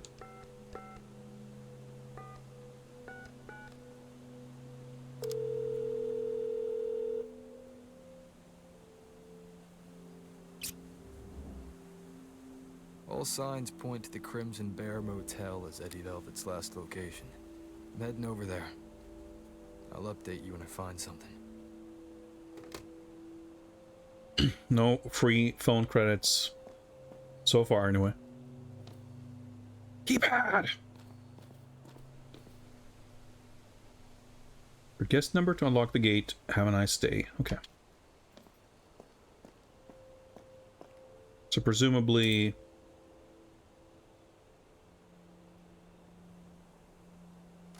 we have some notes somewhere. Yeah, but we obviously wouldn't have that number here. We need to probably talk to someone in the office and get that number to get inside. There's another one. We'll go in there in a second. Let's just look around a bit first. We have a game room and pool. Pretty good to me. Rodney's General Store, Garth's Pharmacy.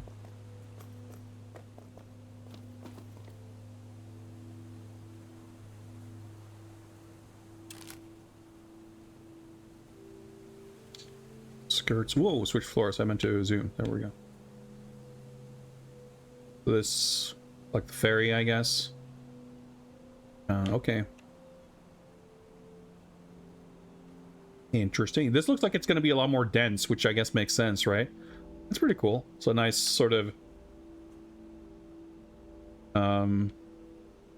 logical way to differentiate kind of feel of different areas.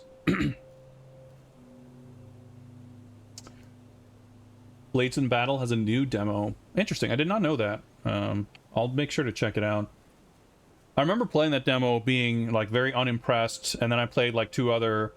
I think I played that, and then I played Kings Do Not Fall, and then I played Blades in Battle again. It's like, oh yeah, this is actually... it actually feels pretty good. But yeah, that's interesting. I mean, I think that's a game that had problems for sure, but it also had promise. But yeah, thanks for letting me know it had an update. I'll check it out for sure. Greetings, Knastran, friend of the channel, developer of this game. Well, not single-handedly, but... Alright. Medicinal herbs. Yeah, I've been very impressed with this so far. Just the presentation is extremely polished. In a lot of ways, this isn't really my type of thing. The padlock is rusted. But there's a lot of really cool things about it.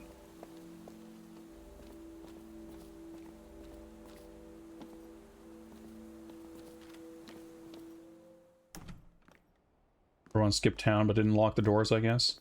It's fine by me.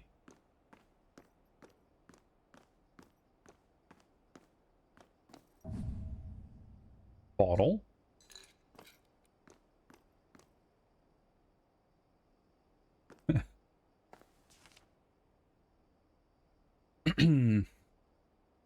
Combined with empty bottles or other tonics to boost their effectiveness. Okay, cool. We'll hold on to things. I think we've got ample room in the inventory for now.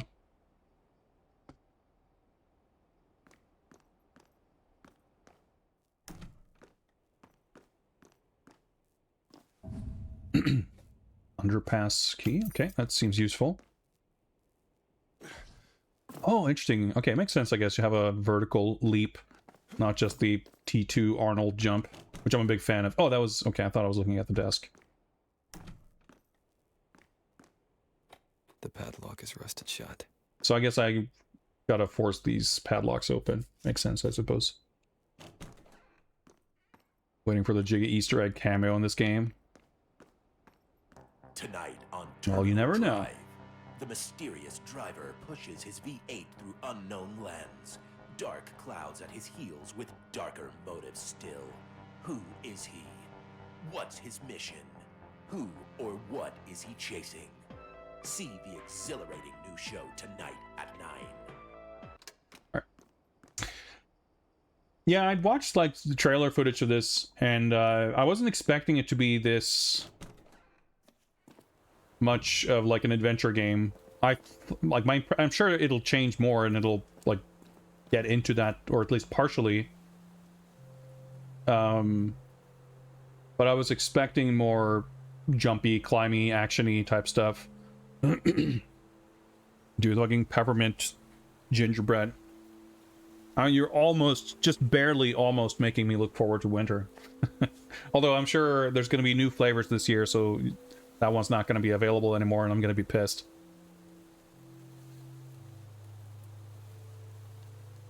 Alright, so... let's equip the camera so we don't do anything stupid. Where are we? Okay, we can go to the right. I guess that's... No, that's going south, I see.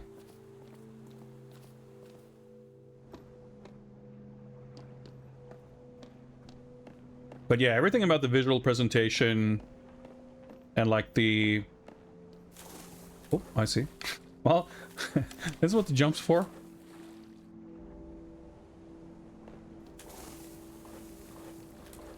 Oh, that's kind of cool, like a different waiting animation. Okay. Stamina lasted all of about 1 second. Okay. I guess there's... there might be a boat there eventually. But I like the fact that it's like video gamey enough to let me just get in the water.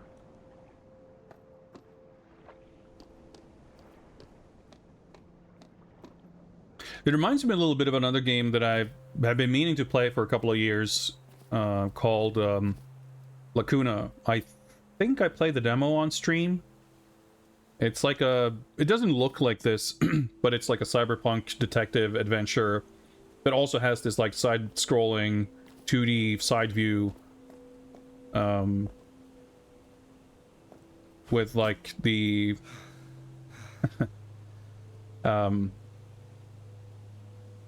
it sort of controls and flows similar to this, where you have like direct control of a character, you move around and you interact with things in a way that's like more...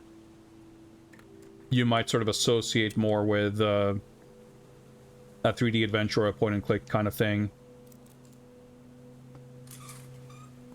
And I played a demo of that and thought it was really cool. And then I bought the game, and then I haven't played it. But yeah, I said this before, I assume you weren't present, but I was saying, like... I thought this looked, from a distance... I mean, I'm way more impressed having actually looked at it in person, playing it. But even from the first footage... I thought this looks very nice and polished. But the kind of horror aspect is a bit out of my wheelhouse. But the fact that it's got this kind of... I didn't realize it would be this adventure gamey. And the adventure game-esque parts and the detective components are definitely compelling to me. But it's also just like super polished and great atmosphere. And I'm not, you know, I'm not completely against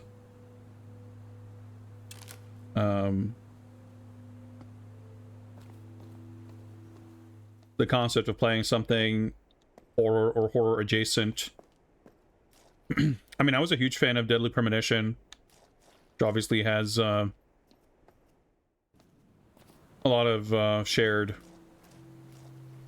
not DNA, but similarities and similar inspirations.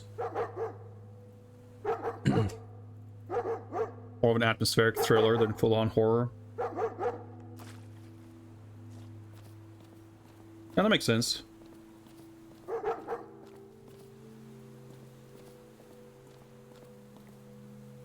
Have I seen Twin Peaks? I have not. I had family members who were like incredibly, annoyingly, obnoxiously obsessed with Twin Peaks that I think put me off it a little bit. The door is open from the other side. But I like David Lynch. Like, I'm sure I would enjoy it. But, you know, there's like 5 million films and TV shows that I like. I should watch it isn't like enough on its own to get me to watch something like just like playing games. A lot of games I should play and movies I should watch and books I should read. But you know, one of these lifetimes.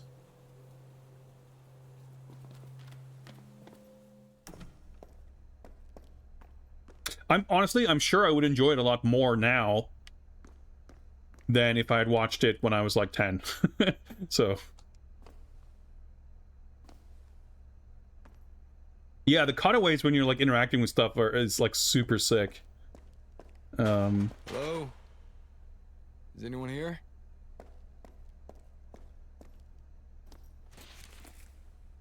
All right, cash.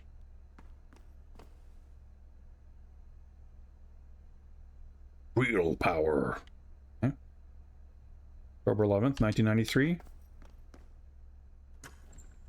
The heck am I? Doesn't really matter. I'm happy to just explore. Like the atmosphere is cool. I'll just wander around for a bit.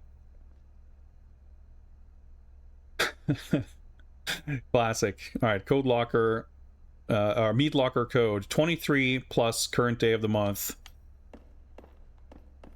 Right. So today was the 11th. I guess. Right? Or do you how do calendars work? Is today the 11th or the 10th? Guess we'll figure it out. 23, 10 or 11. Maybe we'll find some meat.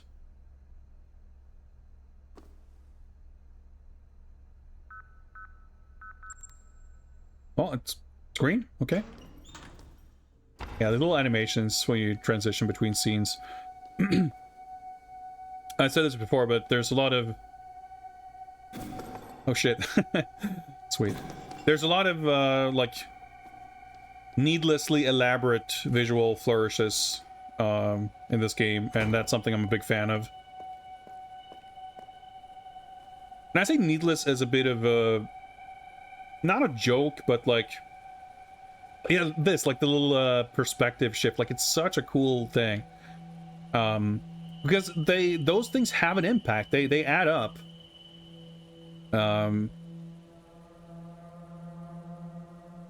But it's the kind of things where when you see the result, you go like, that's fucking sick. They add so much to the experience.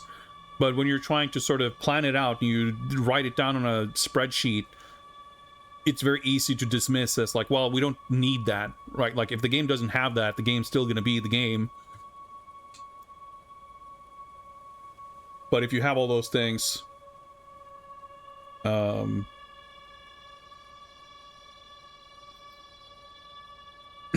a lot of cumulative small details that add up. Like in the motion picture Heat, directed by Michael Mann.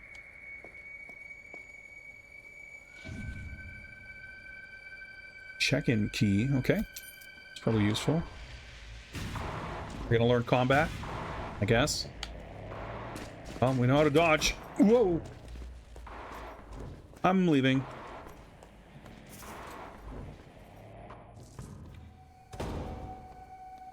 And yeah, it's cool. Like, I don't mind there being shooting and punching or whatever.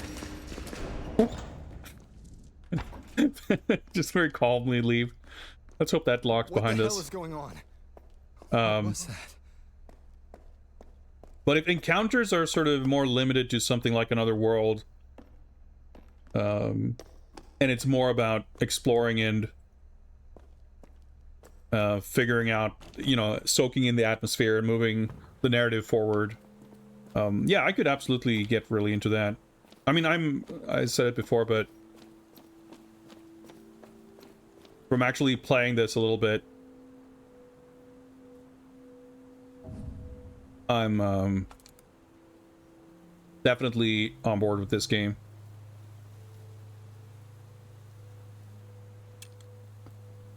Do this inventory, I see.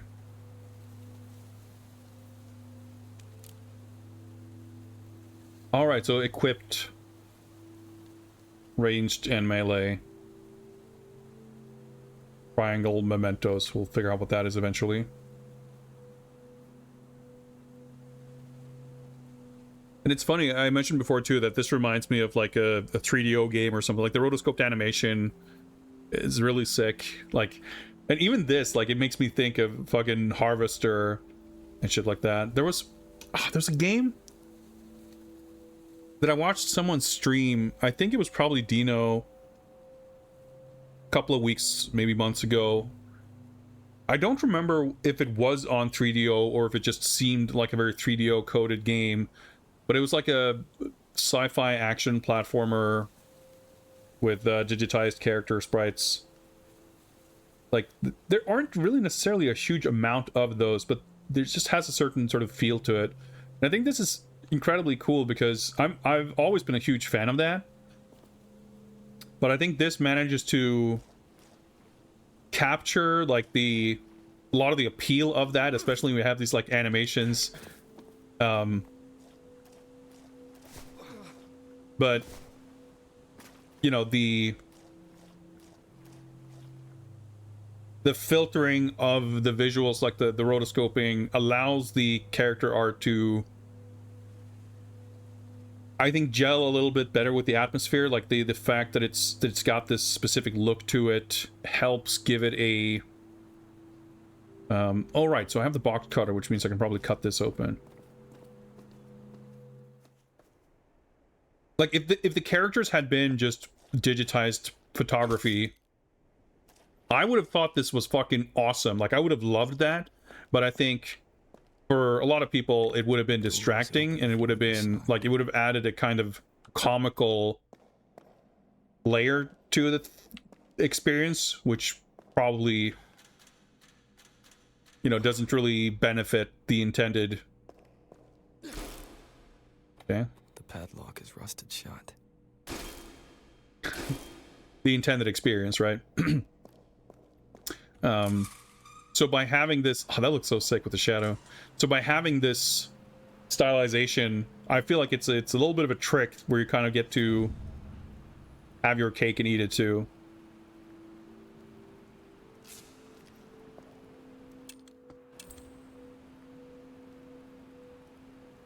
Broken weapons are much less effective. I guess I wonder if those dots are like durability. Well, you know, we'll keep things as they are for now, but full reveal looks so good. So are we back to where we were? I think we might be. Yes. So we got some kind of a motel. Right, we didn't go inside the office because I wanted to check what was over here first. Then we went on this whole excursion. Got some color-coded locks and stuff. That's good. So I guess we were probably meant to get that key. We just collected and use it inside the motel office. I assume. Ah! Okay, I can't walk over there. The wall bump?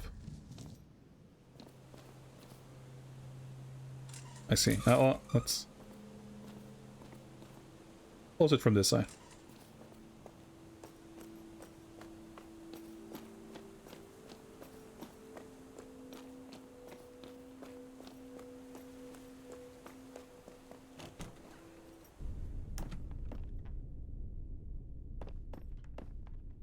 Holstein had a crazy demo. Yeah, you or someone mentioned that in chat. I'm not familiar. Room rates. Grizzly Suite, $60. Okay. No one seems to be around. Got to Rodney's General Store. Will be back shortly. If there's an emergency, it's just down the road. I'm feeling we're not going to find him over there, but I guess you were halfway sort of meant to go inside here first. And figure that you can't do much, but alright, let's go to the store. And then probably find whatever else we all just found. Aha! I've got an item box. Yeah, this is cool too, like all this Resident Evil-y stuff in this kind of slightly different context. Big fan. There was a game called Conscript, which came out a while back.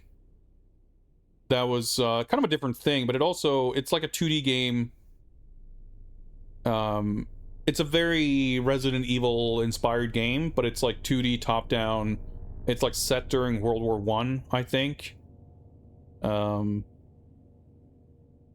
think it's interesting when you see like conventions or mechanics or just elements, ideas from games kind of re-envisioned, repurposed in different contexts. Cool. I like Resident Evil games a lot, so having a slightly different take that has like similar elements, it's pretty cool. I don't really think there's anything I need to dump here for now.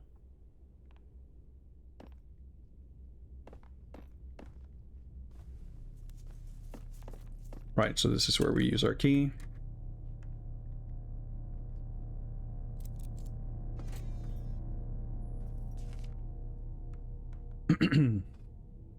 Grizzly Suite.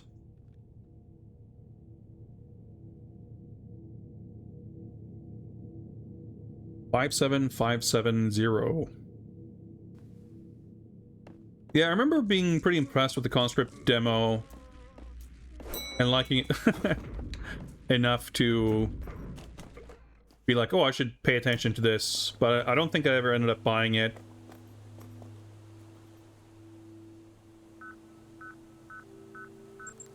It was kind of a thing in a way where it was pretty intense, so just sort of playing the demo was kind of enough. But it seemed quite well made. Shame to turn back now. Sure, I'll take that. Nice. Porcelain Bear Collection gift shop. And over here. Yeah, little animations of moving between screens and opening and closing doors and stuff. That's a lot. A feeling we're not going to get in here that easily. These like different keypads and combination locks and stuff. Does it add that? Yeah, okay, gun locker. Because it had like the keypad thing at the motel entrance added to the map. I was curious if it would add specific different types of locks. Impressive variety of porcelain bears. It's other bear related paraphernalia.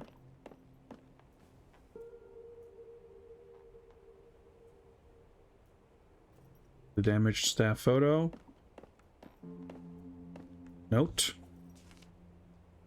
Fuse box. Of course. There's nothing wrong with the wiring. It's just the store making the power act up. If another fuse blows, the replacement's in the basement. Bottom line is we're staying put and we're staying open. We will be open for business. All right. Sounds like we're gonna go collect some fuses.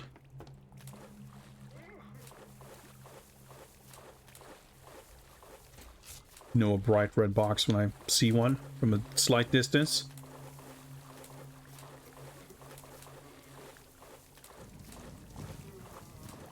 Yeah, I like this little not so subtle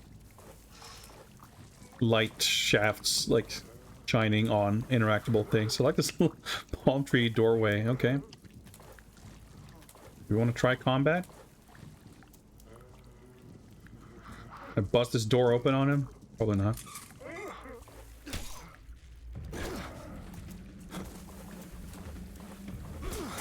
Alright, oh shit.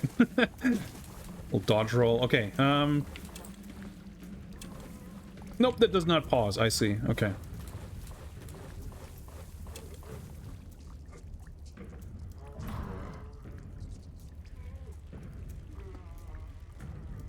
What's my health situation? Injured. Okay. Oh, I got a little nosebleed. Wounded. Okay.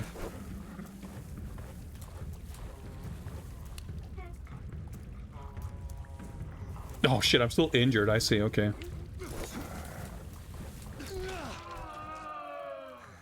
Okay, so the little dot has depleted halfway.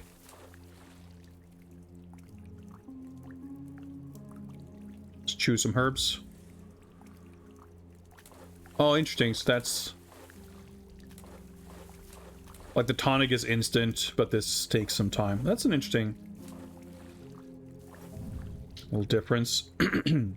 Take that, sure. I always want to like rub up against the wall in case there's something there. Oh shit, $5. Okay, I still don't have a way to get inside here, so we'll have to come back for that, I suppose. But we got the fuse, which is ostensibly what we came for. Fucking hell, okay. I'm leaving. Drag for wall meat. I should start doing that. You never know. Doesn't look like that's affecting durability, and I think it shouldn't. Try the bear. Oh, you can do. Okay, cool. It's interesting. Like I said, I thought the sound effect of hitting the wall sounds like something's breaking.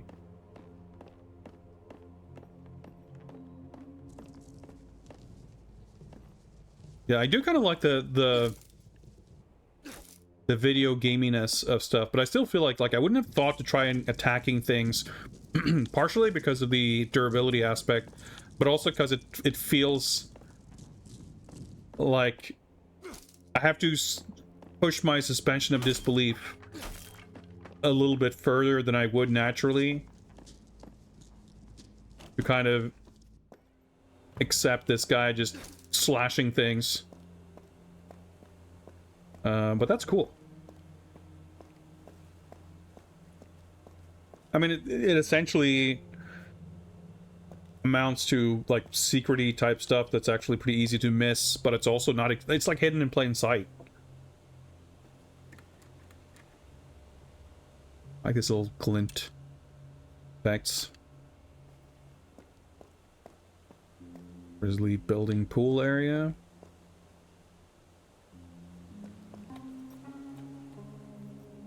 Okay. Grizzly fun games. Sounds good to me. Oh, I see. Okay.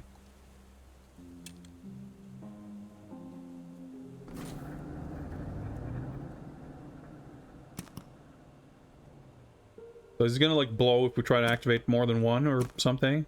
Oh, that seems fine.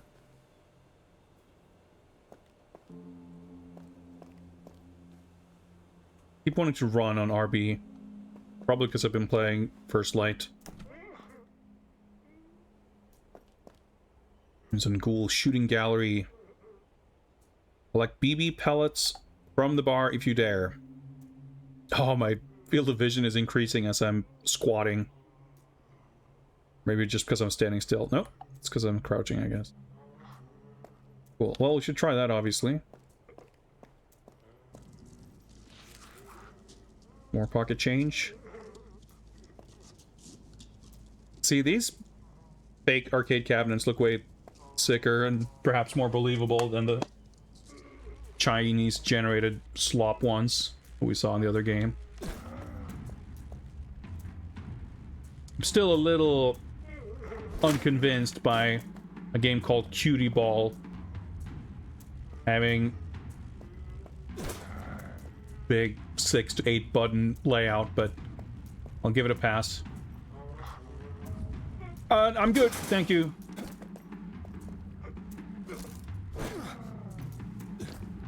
Should have taken that bottle, but oh, I've got wounded animation. I haven't saved in a while.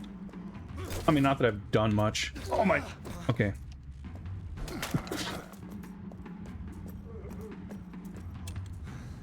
I didn't pick up the bottle, fuck.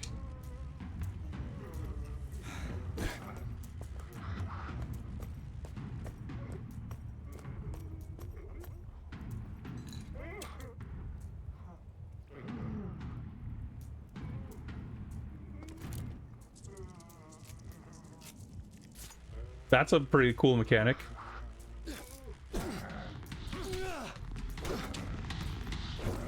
Alright, critical. I have a better sense for what the progression of health statuses are. Oh, he doesn't look good. Big fucking blood splat all over the place.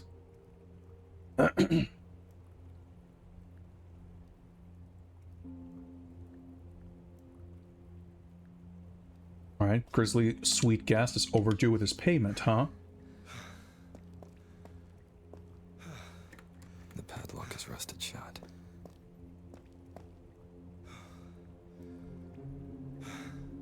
Beverages?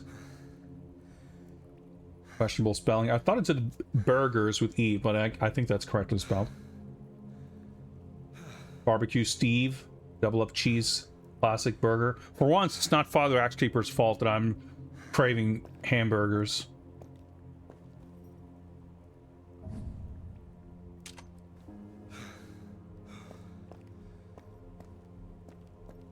I guess it didn't occur to me that maybe I'm actually going to get the rifle as a weapon.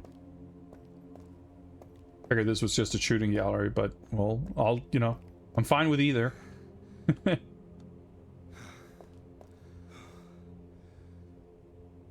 Oh, it's chained.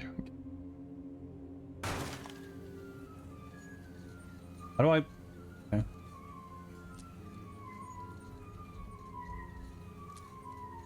And the trigger... Oh, I see. It wasn't loaded.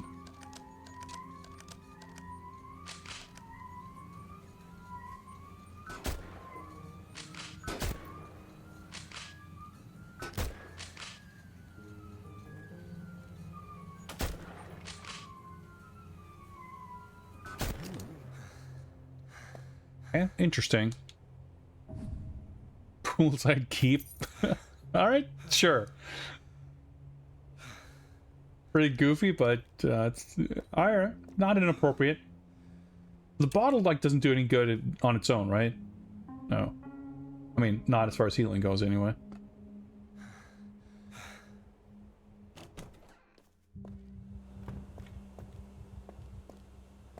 Pool area. So there's like a phone route. I should maybe not rely on just being served a phone as I'm passing.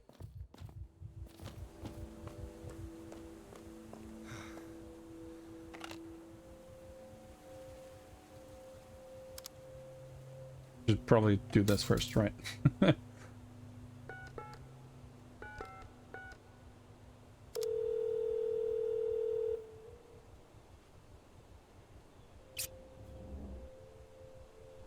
This is a pretty chunky demo, I have to say.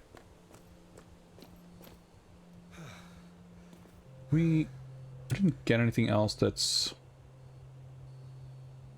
Ah, good. Actually, let me try... Can I...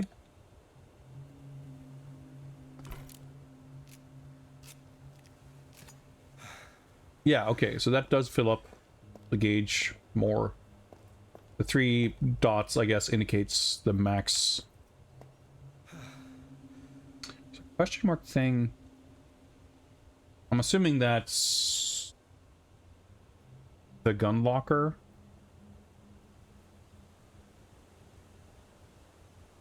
Well, go to the pool area.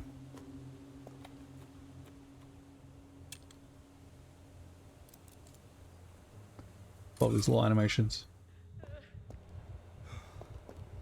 Oh, there's a phone here, I guess. Well.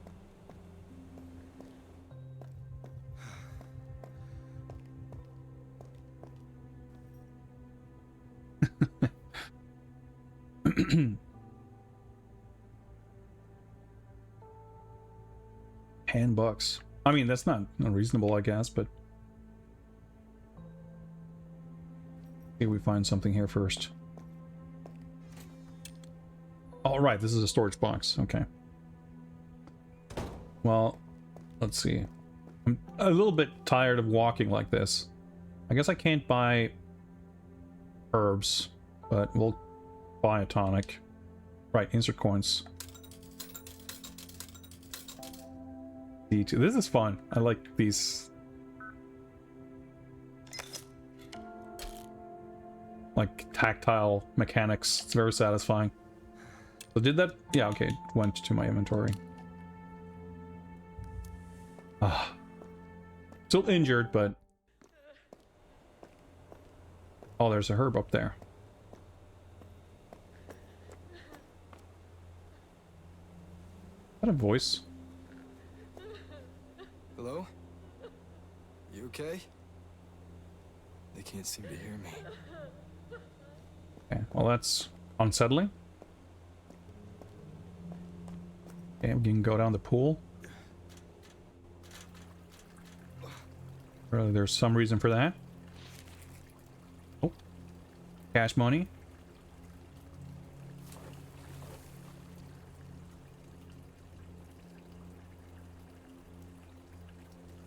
Looks settling. I don't know if those are just weird bubbles, but just made me realize like there might be horrors lurking down here.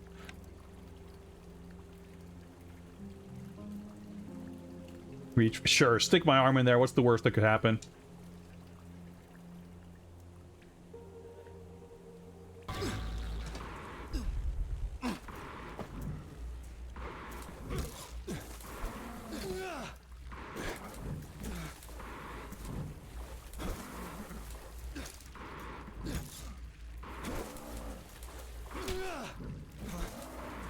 Combat's pretty interesting. Yeah, let's try that again. Can't reach it by hand. Okay. Now he tells us. That was cool. Yeah, I'm definitely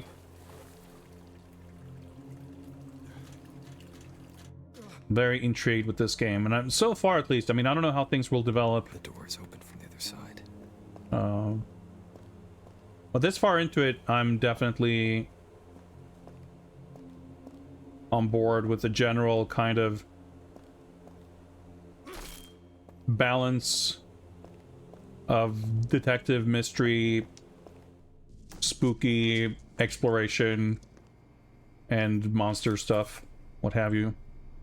Never seen anyone beat that QTE match so rapidly. Well, what can I say? Oh boy. Oh, that doesn't work. Can I, like... Well... I guess it's helpful if they jump up chest height. Because, yeah, okay. Swat them out of the air if you see them coming. Sure, take that. Might have to revisit that vending machine. Oh, boy. I don't think I need to fight that guy, though.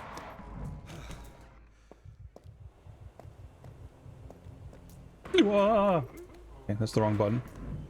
Panics. The door is opened from the other side. Let's investigate, I guess, if this is a save zone.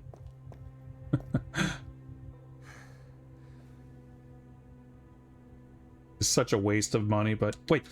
Oh, there's that There's that herb up there. But I'm probably gonna need all of it anyway. The demo, it doesn't really matter.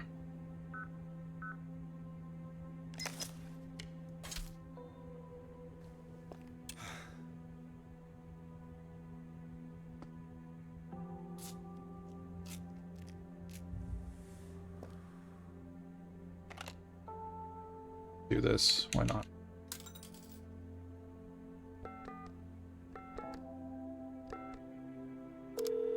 I'll save it in another slot. Hey, it's me. I'm at the motel. Confirm that Velvet was staying I like here for this. the ledger at the check-in. Reminds me of another game, but I can't think of what I'm No sign of him yet, thinking of. but I'll find him for you.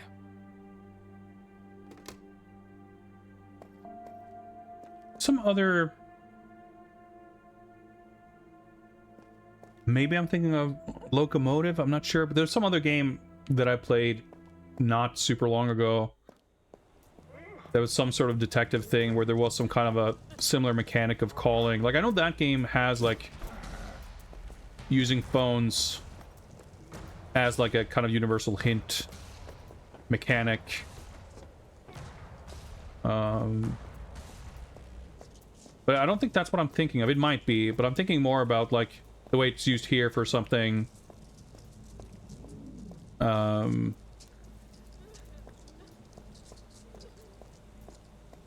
not necessarily furthering the plot, but, like, tying what's happening in the game into the, like, the mechanic like that. Something Express? I'm not sure.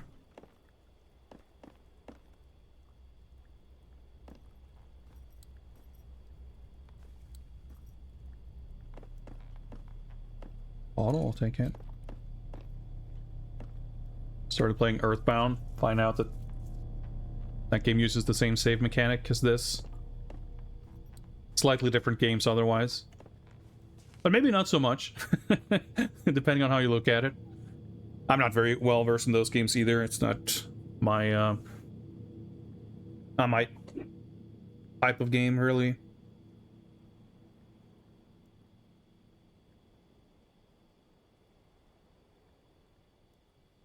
Last Express seems sick, but I haven't played it, so it wouldn't have been that I was thinking of. Did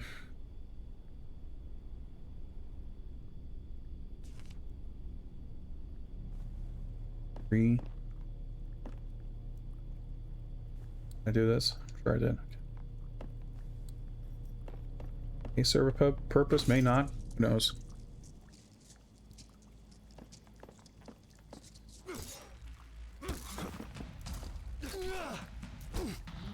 Alright, so you do these, like, big lunges when you try to attack with, like, no stamina. Well, that went terribly, but that's okay.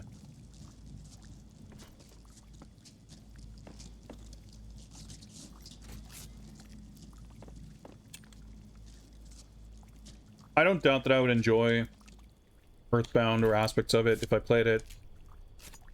But it's more about the dauntingness of approaching games that feel like an investment of time and effort. When it's something that, like, on the surface anyway, not something that immediately seems appealing. Is that a charge attack? I don't know. The wrong button.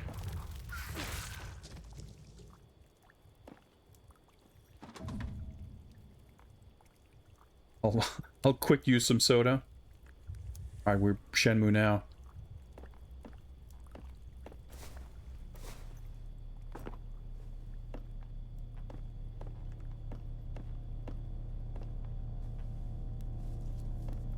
So I made it down into some other room. This is Terminal Drive.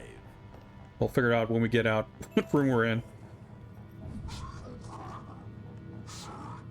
Shine brand cleaning bleach. Smokes and the matches, that rings up to Think that'll find a use, I'm sure.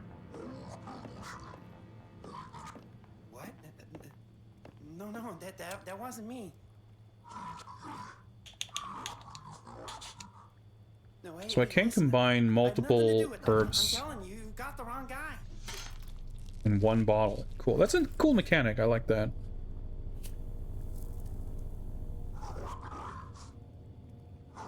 We'll do that. So is this the door? Yeah.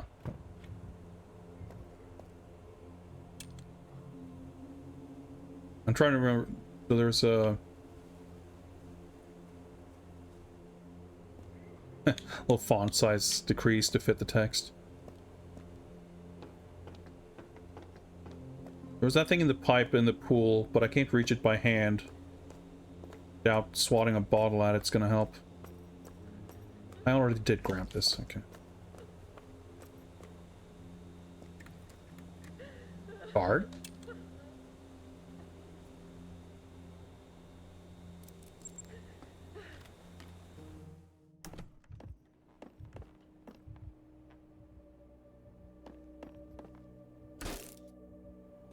It's reacting.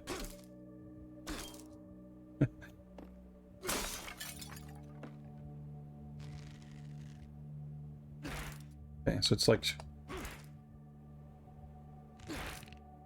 I'm not sure if I need to... Okay, I guess if I'm charging it at least to the red line, then I get the charged attack.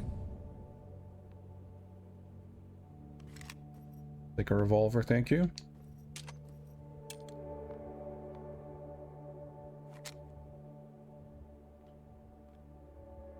Do this. Oh, okay, you still have to. Pretty cool. Wave HD greetings. Greetings. This is like fucking Dark Castle aiming. Looks a little strange with the like flat arm with a little drop shadow, but it's pretty cool still. Doesn't bother me or anything. Oh, so maybe I can shoot these. Aha! Well, that was worth it.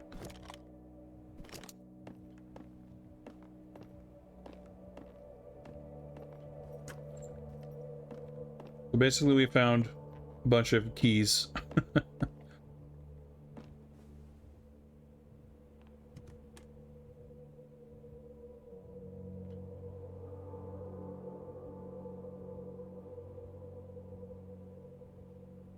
Right, we saw this door before. Rabbit hole bar and restaurant. I'm getting real hungry now. Am I looking for demo recommendations? Not really. For the purposes of streaming, I already have more demos than I will have time to check out. I think people in chat are probably likely to be interested in Steam Next Fest, so I don't mind if people share and mention cool stuff that they've discovered.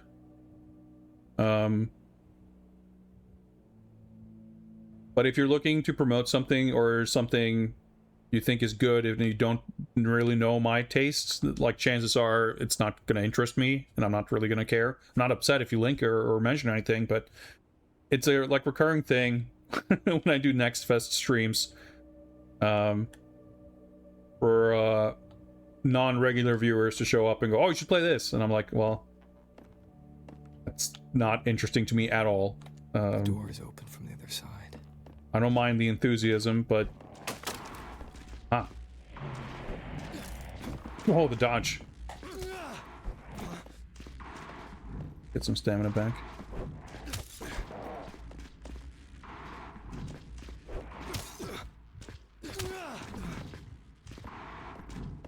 But, you know, I kind of have the sort of things I'm, whoa, interested in. Okay, I guess I'll do this. Oh boy. On that. Well, I was gonna say that worked out. Did it though? I don't know. Did I just... No, okay.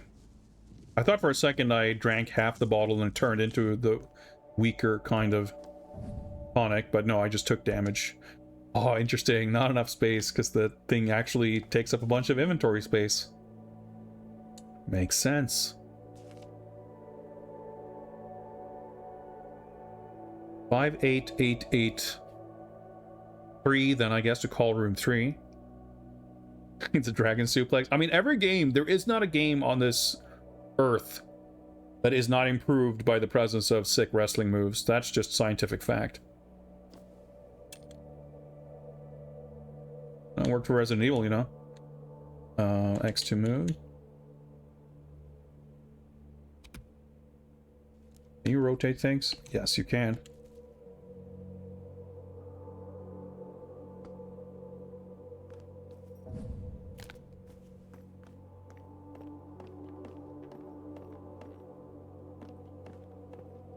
So I wonder if the room phone thing is going to show up in our notebook if we go to a phone. Our cash situation, $2. I did buy all that healing.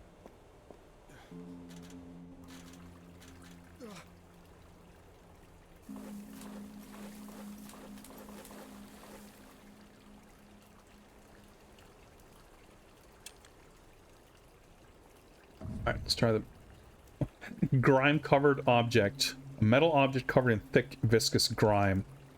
Well, luckily, we have a cleaning solution. This seems like it might do the trick.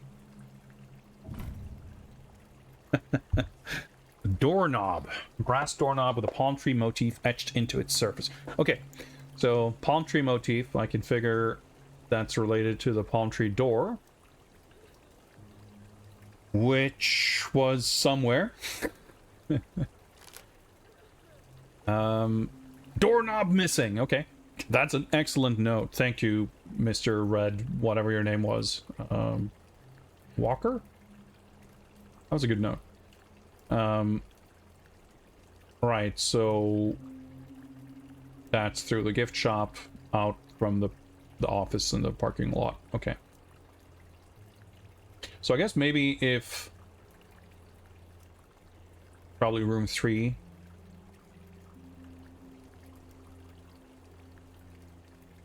Like, if I die in game over here, I'm happy to just quit and say this game's sick, I'm gonna buy it. Like, I don't need to finish the demo. So I'm not super concerned about wasting money and fucking up. So why don't we try calling room 3 and see what happens.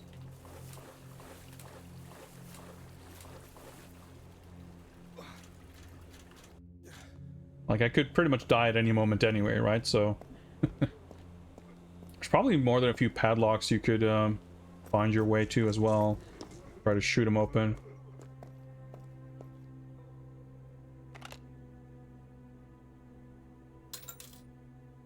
Nice, so it does actually show that. Okay.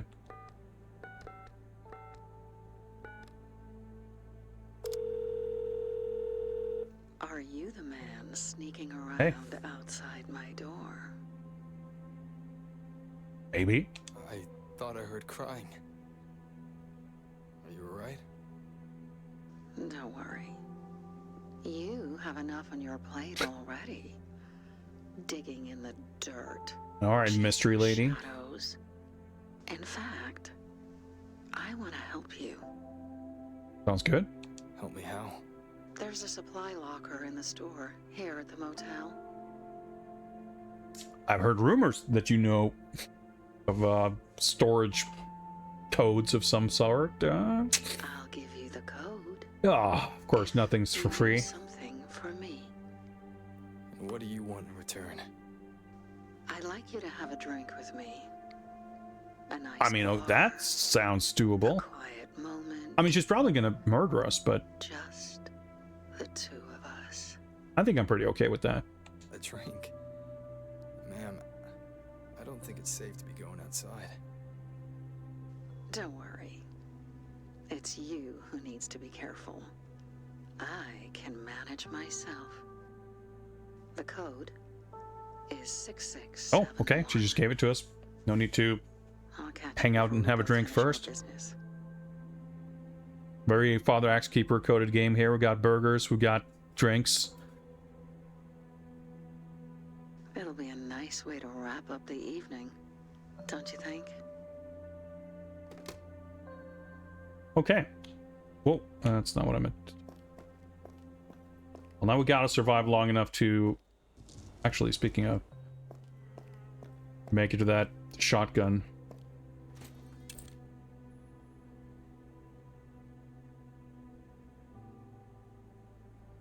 You know, I can probably transfer that. I probably don't need those that urgently. I figure if the fucking pool net takes up 4 slots, a rifle is probably not gonna come cheap as far as space goes. Yeah, I'm very impressed with this. Like, I thought it looked cool, but I wasn't expecting it to look this cool. Oh yeah, we turn on the power in here.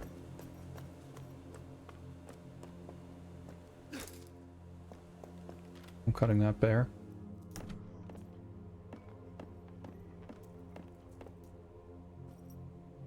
Six, 6, 7, 1. I'm assuming this isn't gonna harm us or do anything weird if we fuck it up. Yep, there we go.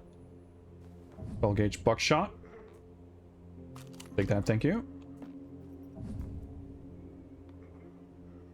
Designed for ease of use. Oh, this is cool. Alright.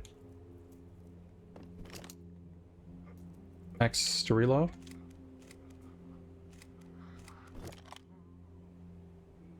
Might as well load this.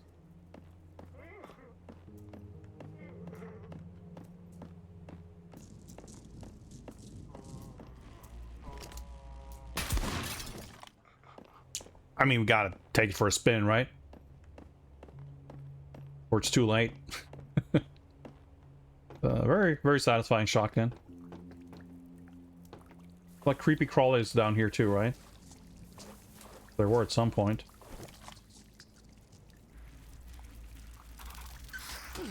I have to fucking pump action.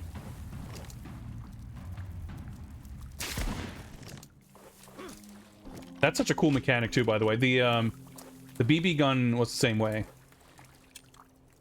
Oh, right. Doorknob.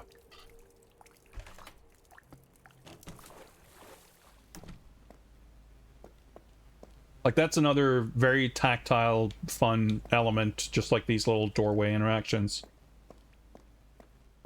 Like close-up item things or whatever. Okay, nothing there, I guess.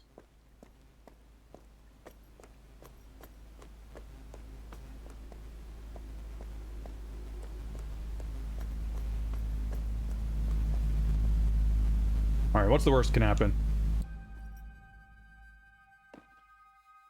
Sure, not creepy at all.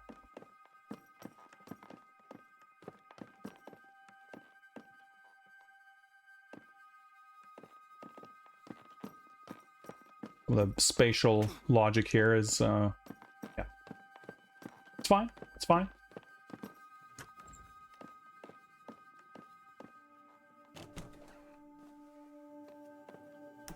Oh, cool. Well, let's have a drink. Sure. Cold beer. Rabbit hole. Where am I? You didn't see the sign? Don't worry. Have a drink. On the house. I don't drink. Are you sure? Well, suit yourself. It's the strangest thing. I feel like I'm dreaming. How so?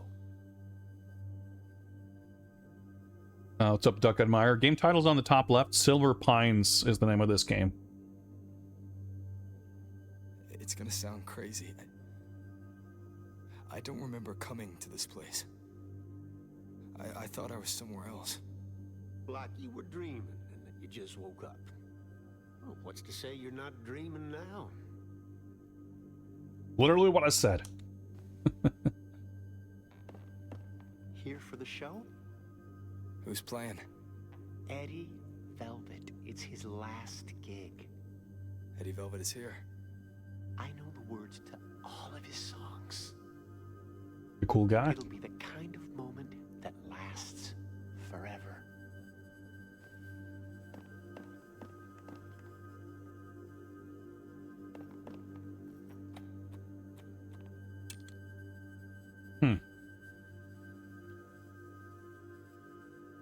Isn't gonna work? Well, I can try it. Nope.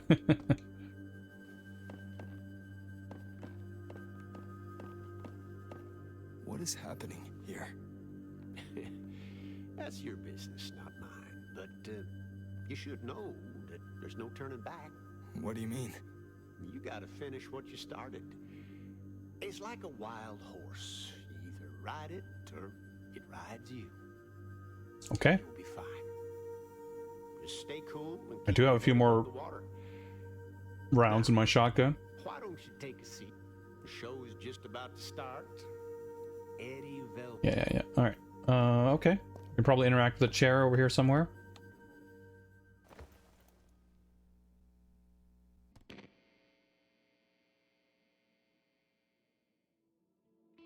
Fancy camera work presentation.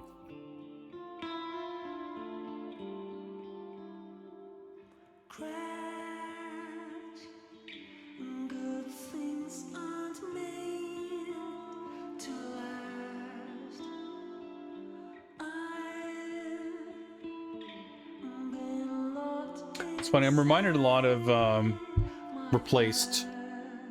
And this is like 100 million times cooler. A ride to the stars. In, I feel like, a lot of different ways. What's up there?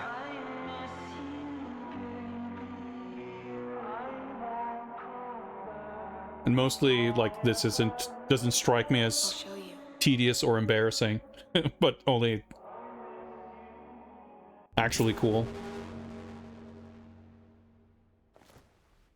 Still going? Figured that would be a good place to end. Game had other ideas. Bronze Lord 2.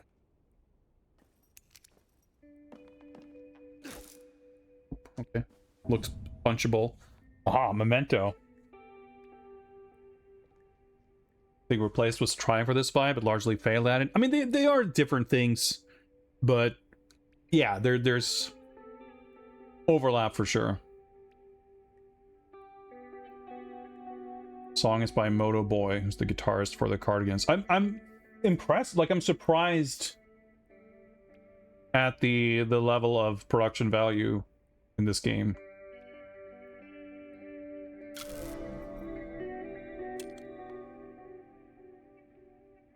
Oh, interesting. Okay, so it's like a thing.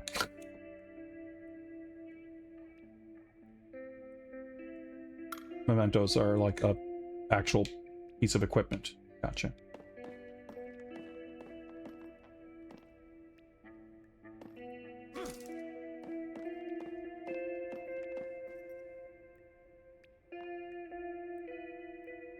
Back to the stars.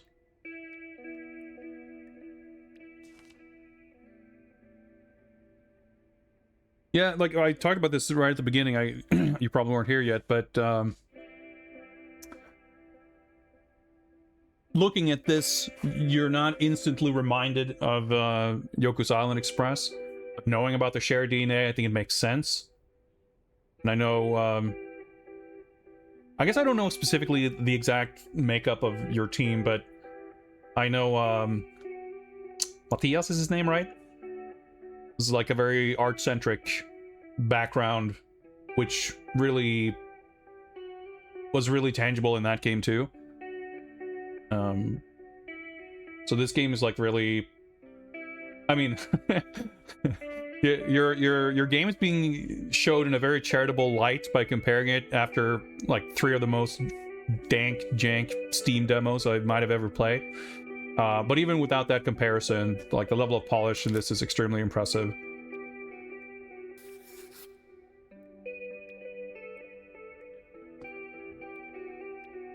Like, it legitimately, I think, does feel like it's... Even without knowing the specifics of budget or production, like, it feels like it's punching above its weight.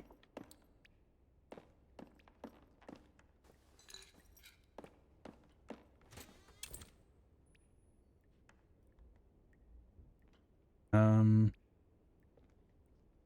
guess that we're not going to be keeping either of those bottles for very long. I mean, I wouldn't expect this demo to be going for very long. I wouldn't expect it to go this far. I should have fucking put it in the other one. Whatever, doesn't matter.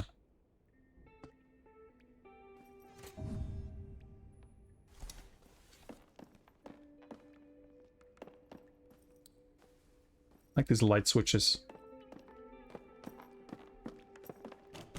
Yeah, like I wanted to check this out. Partially kind of as a favor to just help showcase it. Partially because I was moderately curious. But I was not expecting to like it as much as I actually do. Just, you know, on account of the type of game it is that I expected it to be. You know, not a judgment call or anything. But it's more interesting than I would have expected, and a different enough type of game that it's more up my alley than I would have thought it would have been. Oh, the rain effects. There's just like, yeah, and I think it's a very strong demo too. I mean, obviously, just the way I reacted to it, but like the fact that it's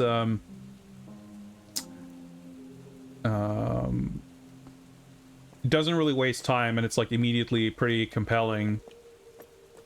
I think it strikes an impressive balance between easing you into things without like overloading you, but it's also not a drag. Like I think it's the atmosphere works well for something that's like pretty slow paced. Like for certain kinds of demos, You see it now. just walking along the sort of opening of the story or doing things very slowly can just be super tedious. You just want to get to the meat of the experience. But I think for something like this, at least if it's well made like this, that feels more like it's part of the experience. Listen to me, Walker. The job. I need you to focus. And just in general, the storytelling and presentation, I think, is also well done in that it doesn't... We played other games today where you have no clue what anything is about. You don't understand what the setting is, and it feels weird. In other games, it can be a real chore to get through all the lore dumps because you really don't care. But the writing in this seems good. What? And I like that it's not really wasting time. Obviously, it's like mysterious, right? There's a lot of... We don't know what's going on. Is there a cable car in town? But you have an instant objective and kind of understand the... There's something there to hook you to the parts that matter, and then everything can kind of be doled out in due time. Like, I don't necessarily feel like I'm invested in the sense that I need to know what's going to happen in the story. Find out what you can. I mean, I do, but what's more pulling me along is like the presentation is so cool that I just want to see more of it.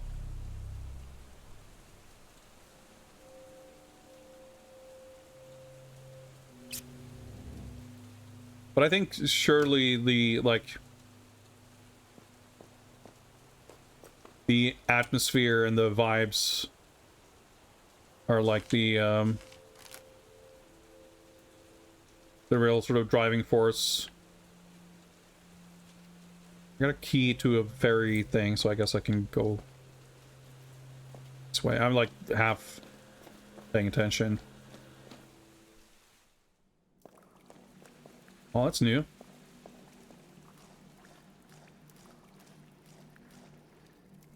Like in general, you know, it keeps keeps you on your toes. Stuff keeps happening.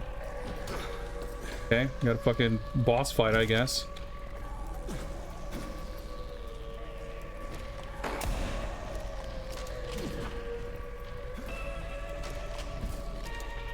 Okay, kind of difficult to... Oh, I see. Get into position.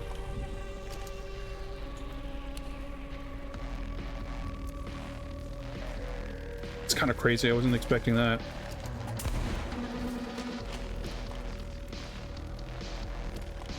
Got it. Whoa, okay.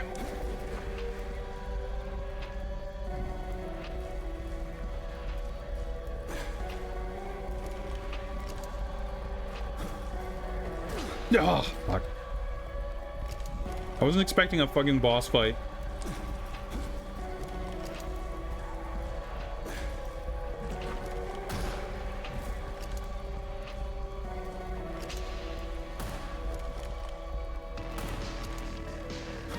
Well, that's poorly timed.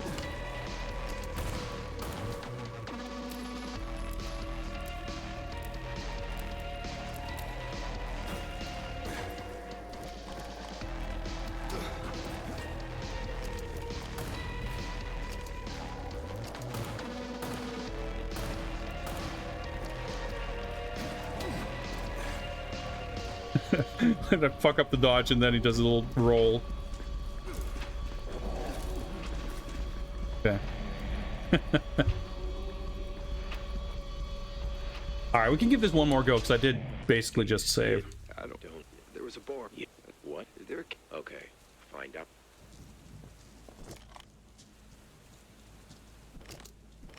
Right, so 2 out of 4 means... I didn't fucking mean to do that. Well, I guess I'm not at full health, so I kind of... It wasn't a waste.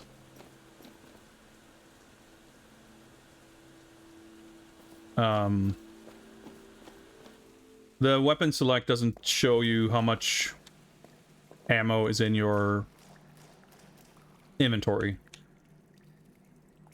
Just how much is currently loaded.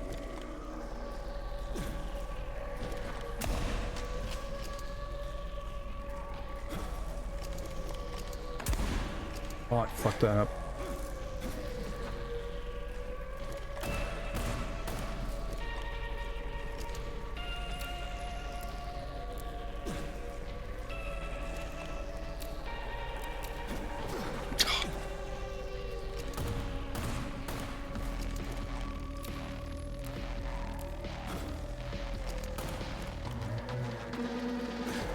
Oh.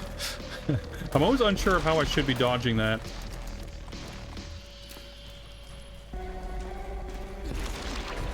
Okay. These little apparitions, at least.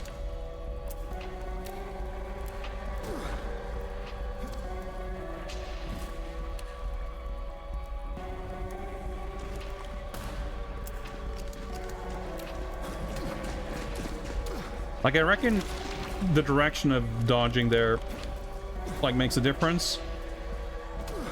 But I can never make out which direction I should be dodging. Do I have ammo? I do. Probably towards it, I guess.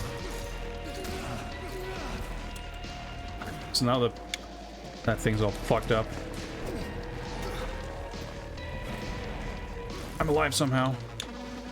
No, I didn't mean to do that. That guy was still there. Okay. Let's try one last time. Do you see it? Vaguely getting more I don't. What? of a hang of Find out. the controls. Not getting everything mixed up. I'm injured. So I might as well drink this. And I can... Oh, you can combine these. Interesting.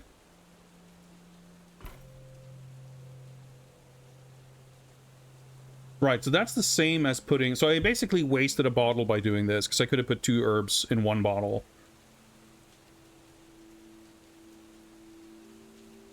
Yeah, I was thinking...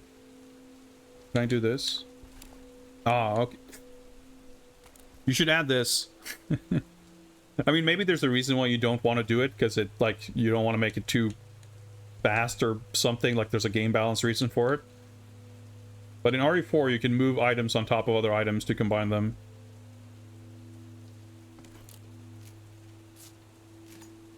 I guess you'd still have to go through that, so...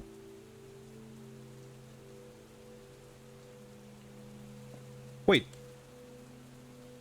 Oh, I did not waste a bottle, because now I have an empty bottle, which I didn't have before. You know, it's not the... it's not that I think the game feels bad for not having that feature. It's just that I think I expect that feature to be there when everything else about the inventory looks and feels pretty much exactly like RE4. So when there's something that doesn't work the same way, it's sort of like, huh, okay, I see.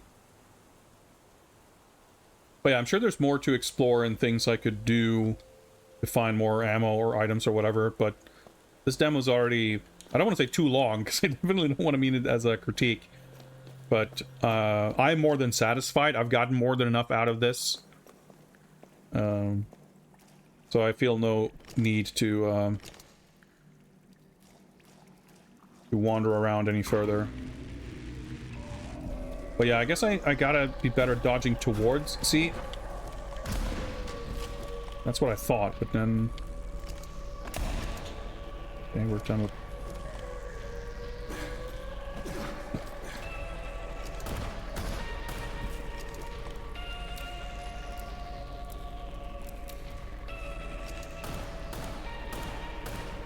think I'm hitting?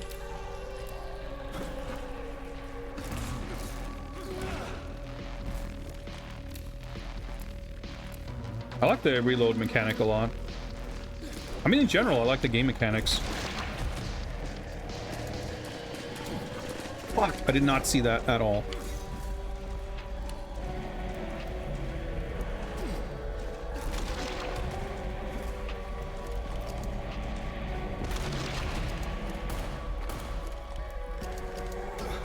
I tried to dodge last second.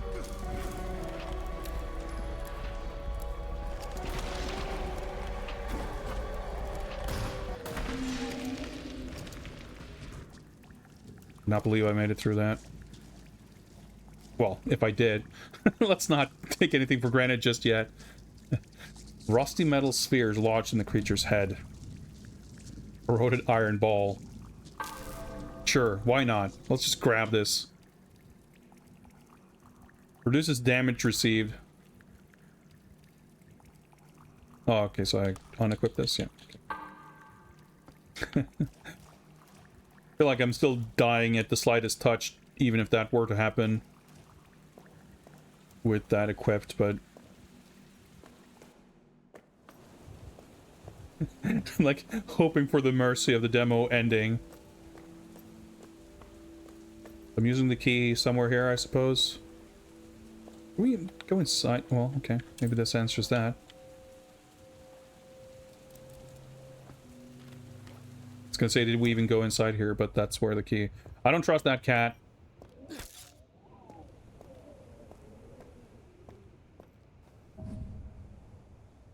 Alright, inventory extension. I was expecting that to be a thing.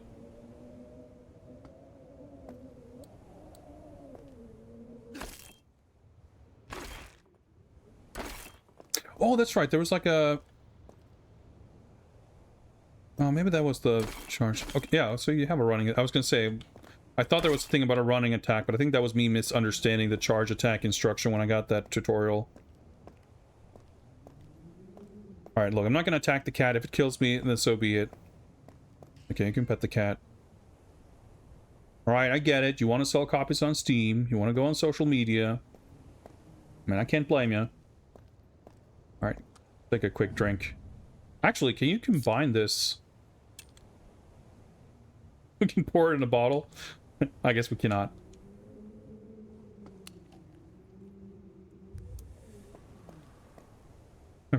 We're injured. Put a little plus up arrow.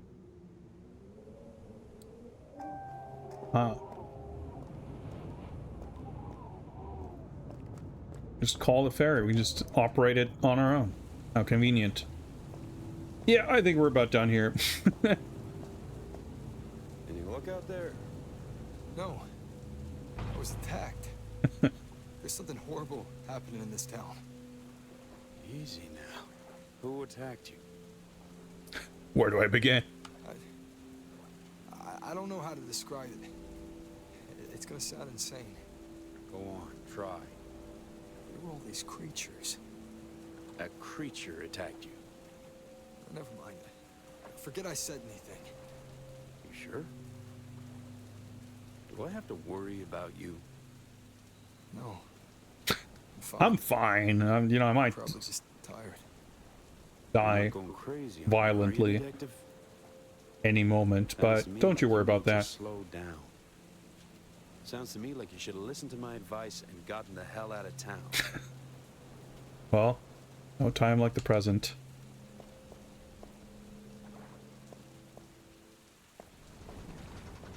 Item box.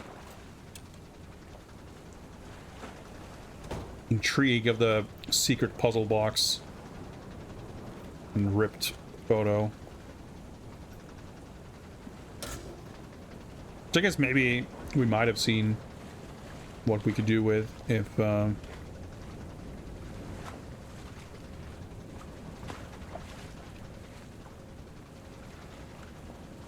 we had explored more.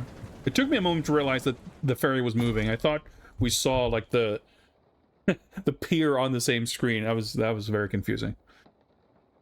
There you go. That's the dev team right there. That's I did not know that Kalle was working on this.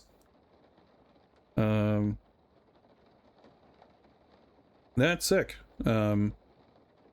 He's a former schoolmate of mine. We were in the same class. He's really talented too. I'm sure all of you are, even the ones I don't know personally.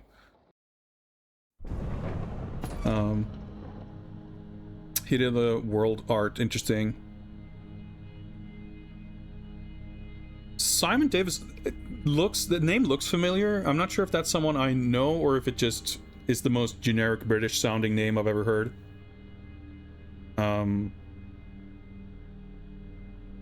I used to work at Arrowhead, and I know you guys used to like share an office. So did he or someone else come from there as well? Yeah, I can tell he's British, but I'm just unsure if I recognize the name because I know him or have met him, or if the name is just one of those names that looks like it's familiar because it looks familiar. I'm actually not sure.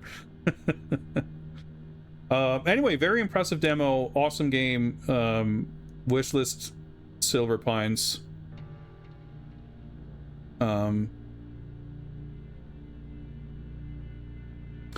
interesting. I did not know that you worked on Helldivers 2.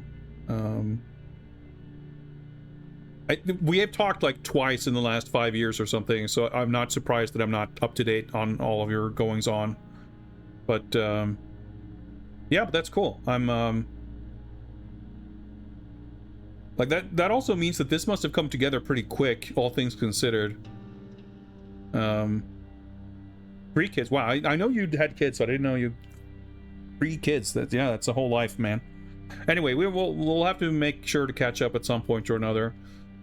The infinite promise of, hey, we'll catch up, but we will at some point, right? Anyway, Silver Pines, excellent demo, very cool game. I liked it a lot more than I thought I would, just based on the kind of thing it is. But with the pedigree of people involved, I'm not surprised that it looks super polished and well made. Do you guys have a release date or a prospective release window? I'm not sure.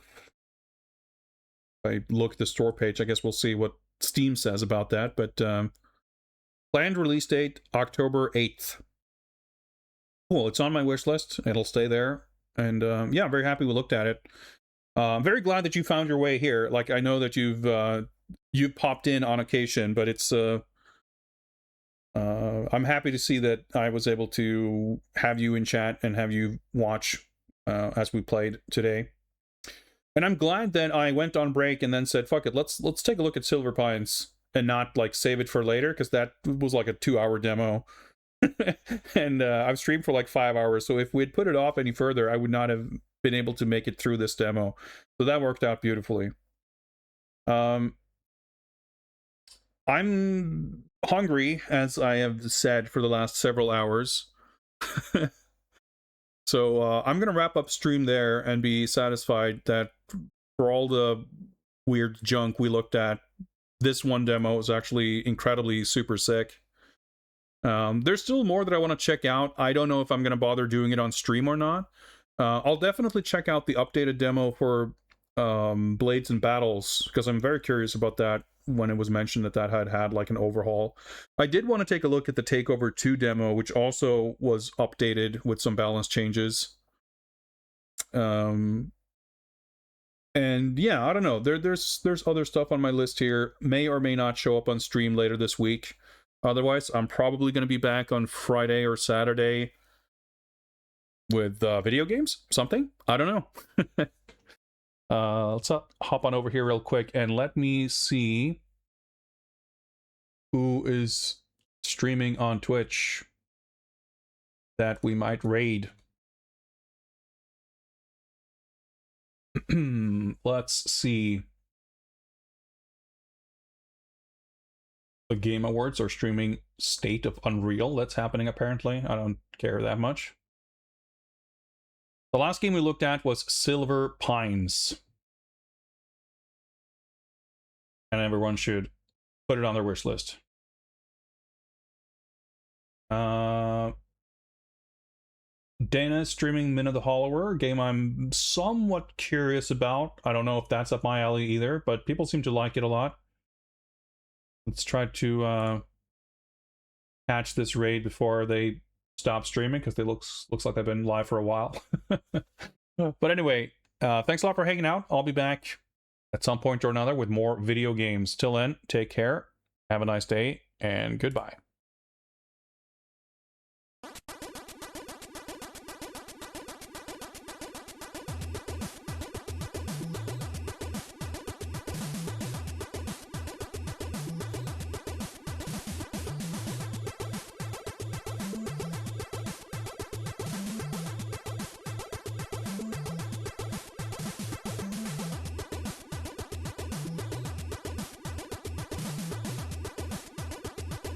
It's like one of my Japanese animes.